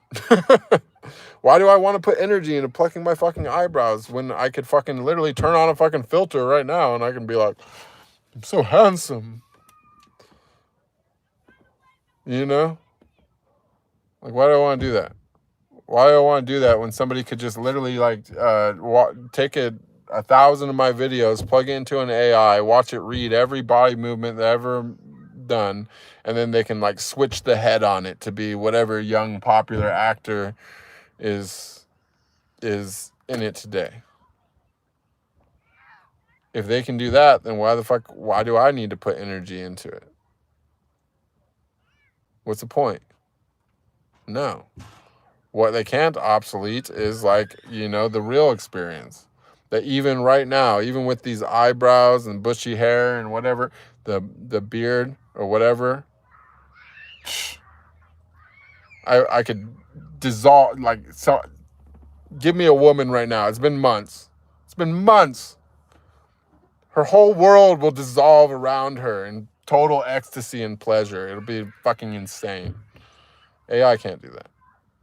But guess what? I don't got to pluck my eyebrows for that either. You know what I'm saying? So I'm going to be real. I'm going to be the real me. Now, whether or not somebody wants to take the gamble on the guy with the dreadlocks and the unibrow, you know, whatever. Hey, it's their loss. I don't care. You know what I'm saying? No one's knocking my socks off. The only thing the thing that's knocking my socks off is my own self-discipline to be abstinent and celibate. Because I was abstinent and celibate, because I'm totally fucking deprived, I'm going to love that no matter what. It doesn't take any kind of special touch or anything at all. It just was my own minimalist mindset that made it the best. You know what I'm saying? Like, God living through me is going to enjoy that experience the best because I'm extremely fucking sensitive right now. Like, you know what I'm saying? If you just even look at me, I'm going to, you know, so, so, you know, it's because I'm deprived. You know what I mean? But nobody's going to do that for me. Why do I got to pluck my eyebrows? You know what I'm saying?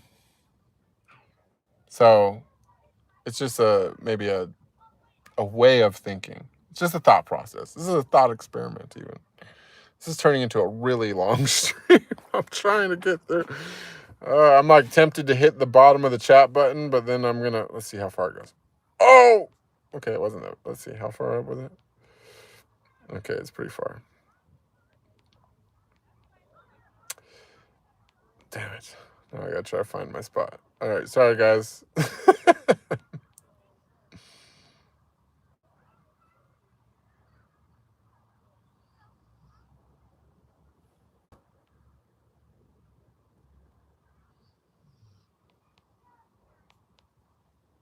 Damn. There's so much chat here. I'm in trouble. Okay, I'm trying so much, you guys. We might have to cut this off.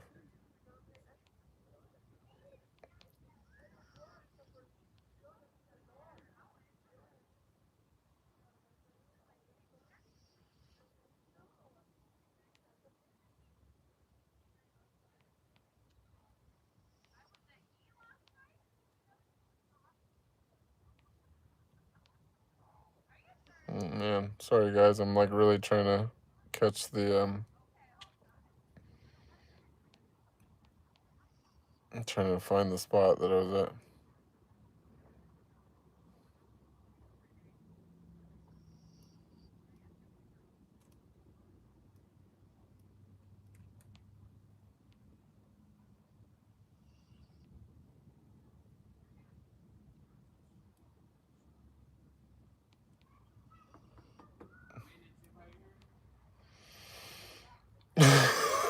I'm like I'm reading the comments like really super fast backwards, like while I'm trying to get to my spot, and I'm just like, I love you guys all so much. This is this has been a really informative stream. I think a little adversity goes a long way, you guys. This is like a big. I think everybody's learning right now. I'm gonna have to go into this fucking dirty ass bathroom. Ugh. Okay. Sorry, guys. I gotta pee. I guess this is just the way it goes. Nature's calling when you do a 240-minute stream. Okay. I went to this bathroom earlier and it was just like a fucking really gross, but it's alright. No. Survive. One second, guys. I haven't given up on finding my spot in this chat, but it's fucking so funny. This is a hell of a This is definitely this chaos is erupting. One second, I gotta be careful.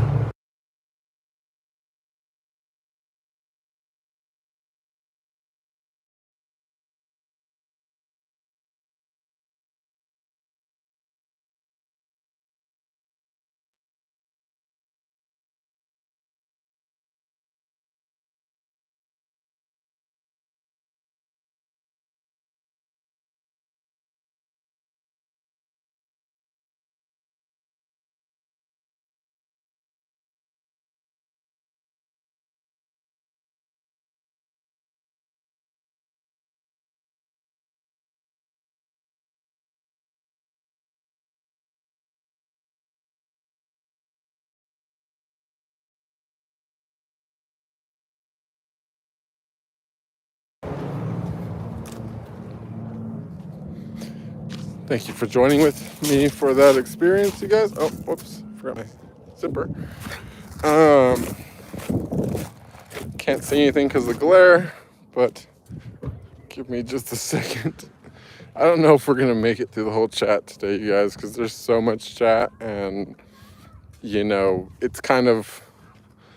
I love that the group is. You guys don't even need me. You guys got your own thing going on, own conversations, own affirmations. You guys are figuring it out on your own. I like it. I fucking like it. All right.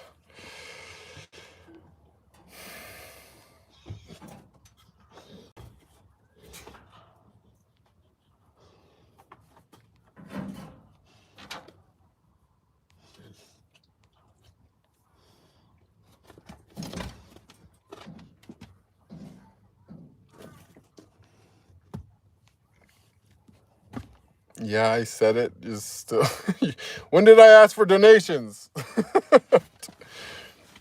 People can like the thing's open. If I wanted to charge, if this was about making money, I would turn on members only, my friend. I'm doing this for free.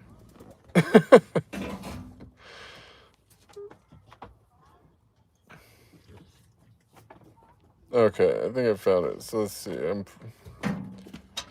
What are your beliefs in creationism? I think it's definitely, this is all a creation. It's just, it seems pretty obvious. Sam, no. No.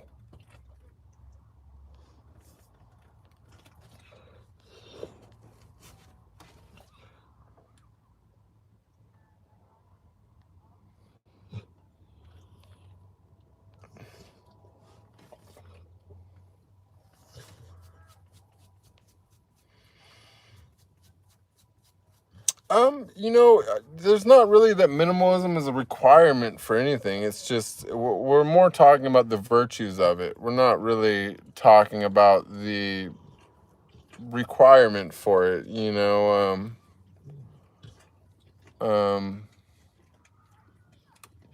it in and of itself doesn't do anything. It's the space that does everything. You know what I'm saying?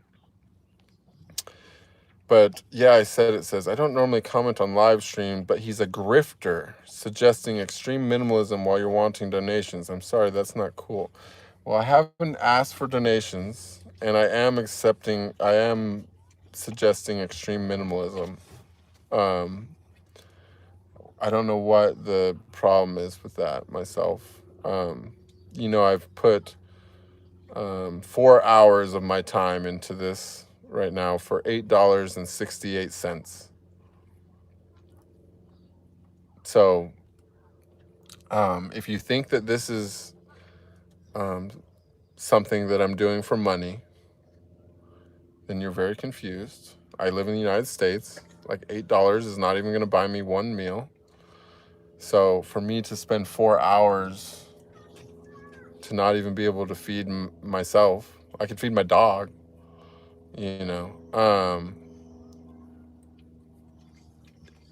would be a really inefficient grifting when people are willing to pay me like $1,000 to,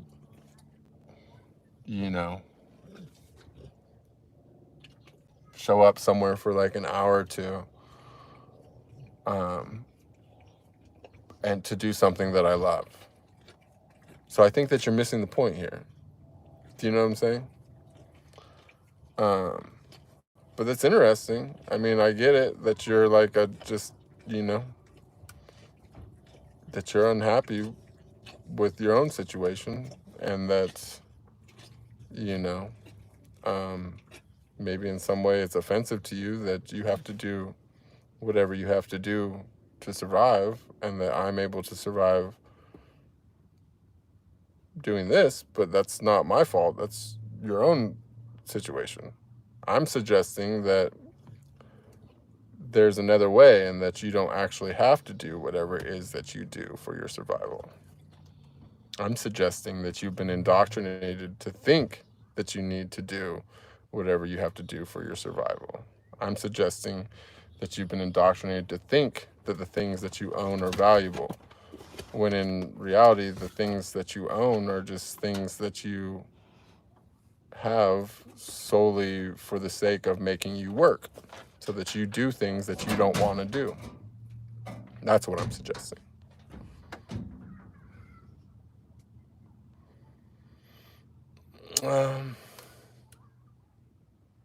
I wasn't suggesting, this isn't, this is just a stream where I'm sharing my own situation. The fact of me sharing never is intended for me to be, never intended to be taken as a recommendation. In the same way that I wouldn't recommend an investment, and I wouldn't recommend any major change you make to your lifestyle that could affect your health. I don't recommend that you follow in my footsteps. In fact, a big part of this is me explaining how I've done this the wrong way, and that how my spiritual path has been like a very dangerous one and an improper one, that was not super prepared for. But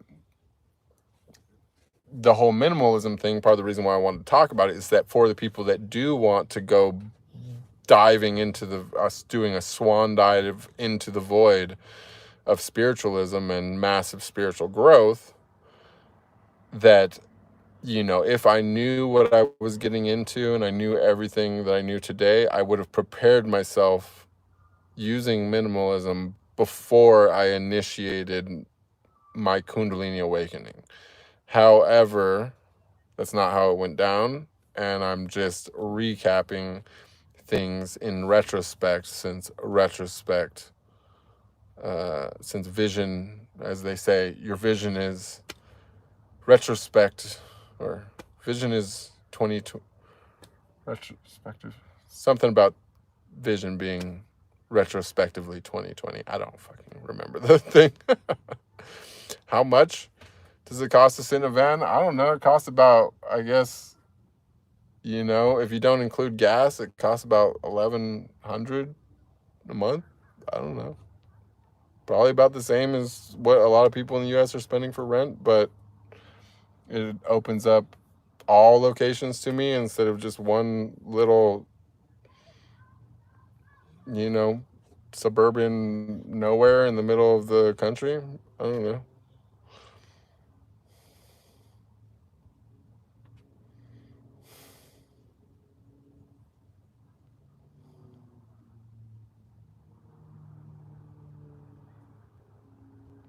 I guess that's how much. I guess I got to pay the phone bill too. That's another $200 a month. You know, plus I guess you got to pay for the phone. That's what, like 1,000. So, you know, it's not free. It's not free for me to sit here and talk to a camera to make $8 to make $2 an hour. Definitely not free, but it's more than I made in prison when I was making 14 cents an hour. To teach people how to pass their GED. So, you know, it's all just a matter of perspective. You know what I'm saying? I guess if you've never made 14 cents an hour in prison for teaching GED, and then if you didn't have to pay 55% of that 14 cents an hour to your paying off your fees and restitution, then maybe you wouldn't be able to appreciate $2 an hour for sitting in your car and talking on your phone. But, you know, for me personally, you know, this is a substantial, like, step up from my lowest low. You know what I'm saying? Like, sitting in my car that I can drive anywhere in one of the largest countries in the United States, talking on a phone for $2 an hour, hanging out with my dog, enjoying the weather, breathing clean air, is substantially better than sitting in Pelican Bay making 7 or 6.5 cents an hour or whatever, you know, and having to work all month for a jar of Folgers coffee, right? No, it's not as good as going to work and getting to, like, hang out with, you know, whatever, Riley Reid, and do fun stuff with her and make $1,000. Like, not, you know, it's not as good as that, I guess. But the cool thing about it is like, I don't have to put myself in any kind of risk for this. I don't have to be in any specific place for this. I don't have to show up anywhere at any specific time for this. I don't have to give blood for this. I don't have to give urine for this. I don't have to have a fucking swab that has got whatever bullshit chemicals that they're adding to the tests nowadays in my throat for this. You know what I'm saying? So everything's like a win, a give, take.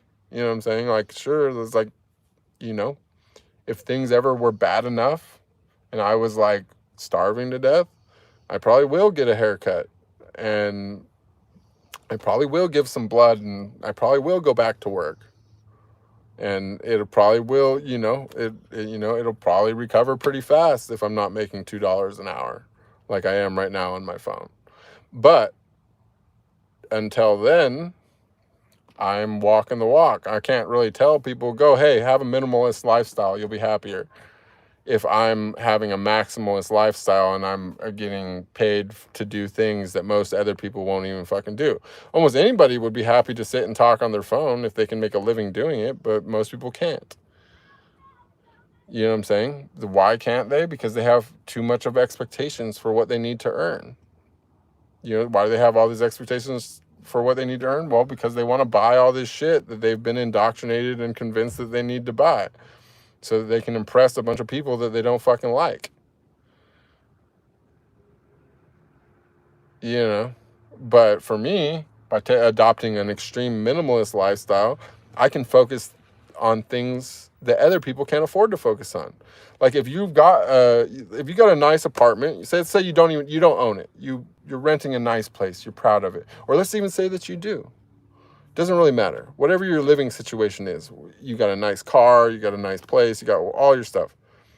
But if you're not eating organic food for 100% of your diet, you know, and even then, like, you're still compromising because you can't guarantee that the organic food's actually any good. So you don't have food independence at all. You're not taking control of the sourcing of your food. What are we even fucking talking about? You know what I'm saying? You're spending money on on what?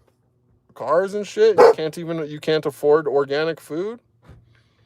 Like, get your priorities straight. I'm not saying that to any specific person, but I'm just saying that, like, there's a lot of people like that. Like for me, I prioritize my food and what I put in my body. I prioritize my health.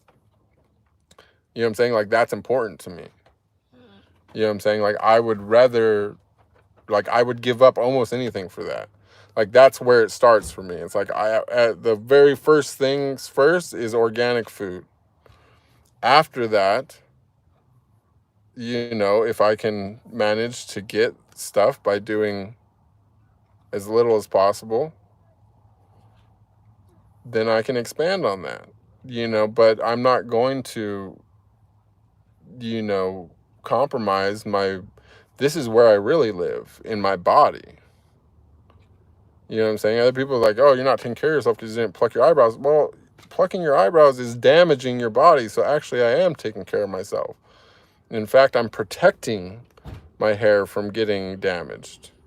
I want it. I want more of it. I'm keeping it on purpose. I'm trying to keep it healthy. It's part of my nervous system.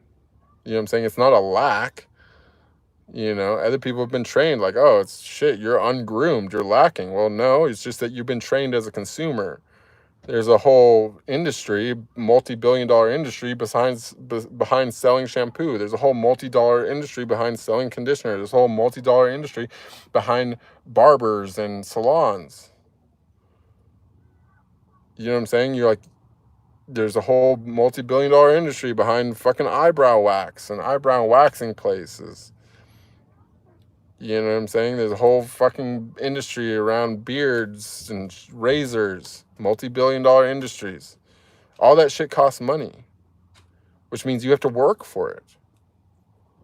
You know what I'm saying? Like maybe you're like, okay, well, a $4 razor is not like really a big break in the bank, but like, yeah, over the course of your lifetime, it's adding up. Over the course of everyone's lifetime, it's adding up to billions and billions and billions of dollars. What can be done with billions of dollars? If everyone stopped shaving tomorrow and spent all the money that they spend on razors on fucking building some type of living situation for the homeless, homelessness would be solved. Just all everyone has to do is stop shaving. That's it. Why is shaving so important that people are starving because of it? You know what I'm saying? Or have no houses because of it. We're not helping people. We'd rather shave our faces. Fuck, it's only $4. Fuck. You know what I'm saying?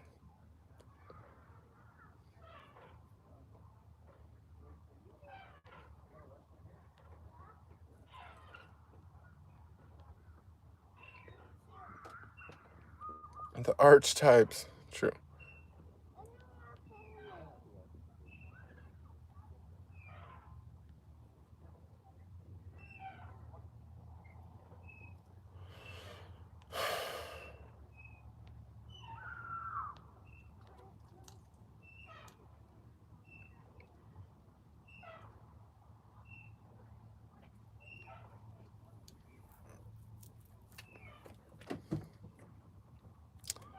Yes, it says, there are many ways to look at minimalism. We strive, but nothing is perfect. You are not police on perfection, are you? No offense, just food for thought.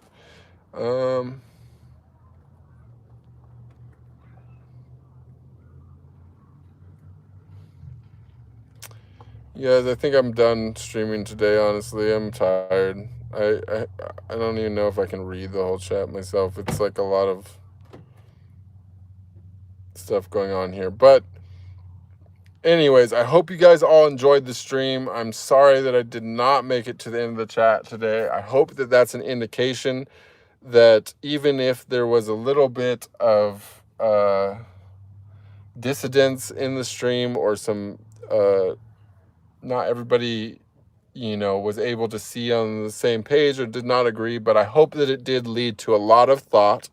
And whether your thought is that you completely disagree with me and on minimalism and all that, then, or whether or not you think, you know what, yeah, I've got it all wrong, like an obtainable goal that can change my life, that's for me. But whatever your feeling is, be it one or the other, whatever side of the fence that you're on with today's conversation, I truly hope that whatever conclusion you personally have drawn from this conversation, that it taught you something. That it taught you something, whether it be from listening to something that I said or something specific I said, or that you learned something from something that somebody else said. Be it that you agreed with the other person, or be it that you disagreed with the other person. Be it that you liked the way that I conducted myself, or be it that you didn't like the way that I conducted myself. Let it be a lesson for you. Be it that you like the way that somebody else conducted themselves, or be it that you did not like the way that somebody else conducted themselves. Let that be a lesson to you. Let everything be a lesson to you. Let we can always be thankful for everything that didn't happen, and we can let everything in our life be a sage, because everything is for a reason. All people are for reasons, and every interaction is for a reason, because the reality is that even if we disagree, we would not be present in each other's lives if our vibrations were too far apart, and so there is a reason why this interaction is happening, even if we are in disagreements. And the only question is what is the lesson this is meant to teach me? And for that reason, listen, you guys, I really,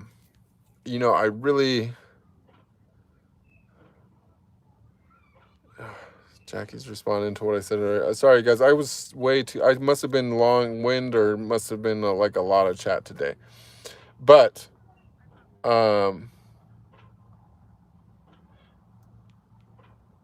guys, I feel bad for ending this like early, because it's like I want to finish this so much. There's like so much. But again,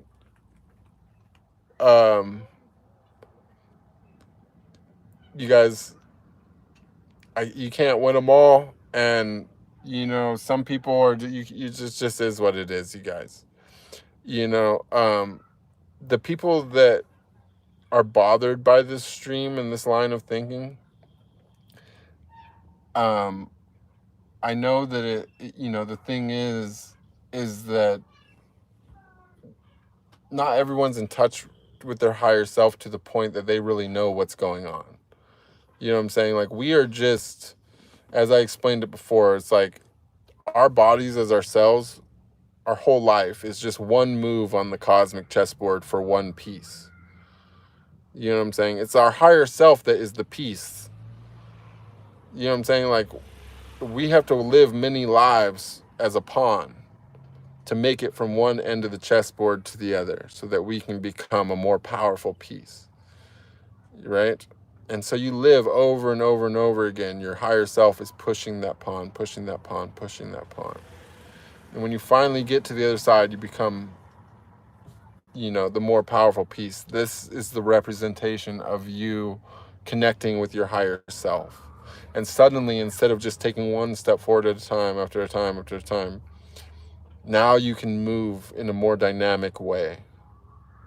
You know what I'm saying? And you can move in a more dynamic way because you've connected with your higher self. But again, you in your life are only going to see the one move.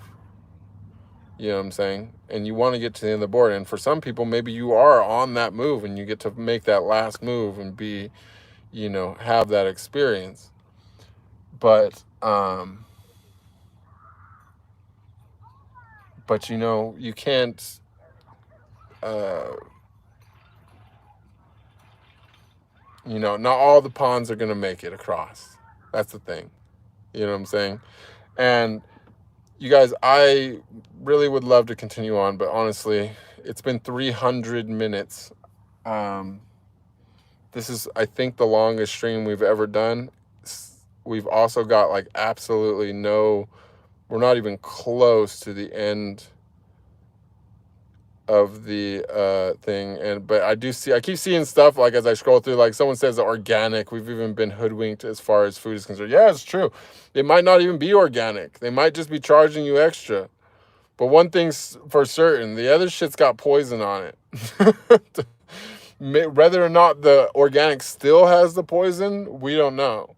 But realistically, you know, they've made it so that the most fundamental thing, which is clean, quality food, is the absolute hardest thing to achieve of everything else in this world.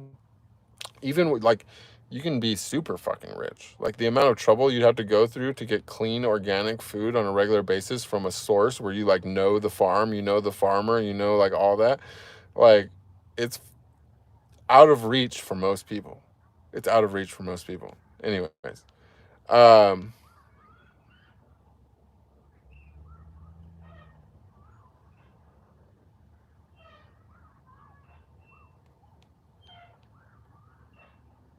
Anyways, I'm gonna meet. You know what, you guys? Let's go. I will. We're gonna have to just carry this on Telegram, you guys. I can't. I gotta go. I gotta go.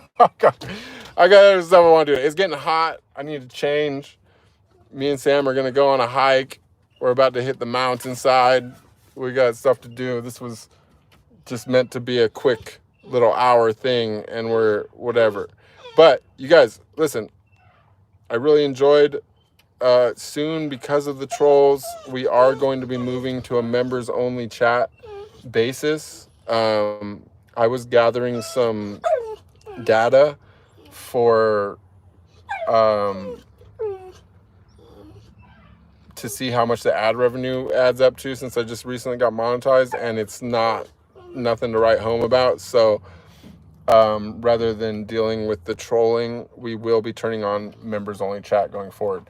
So you guys, it's less than $1. All right, become a member, continue on, be part of this conversation. I don't care what your take is on it. I'm fine with being challenged. I'm not looking for an echo chamber for everyone to be agreeing with me, but there is a lot of like super immature trolling aspect going on, and you know, the average troll is not going to even spend 99 cents. So get your memberships turned on, and I'm going to go have a good rest of my day. I hope you guys all have a good rest of your day, and I will see you, I think, tomorrow.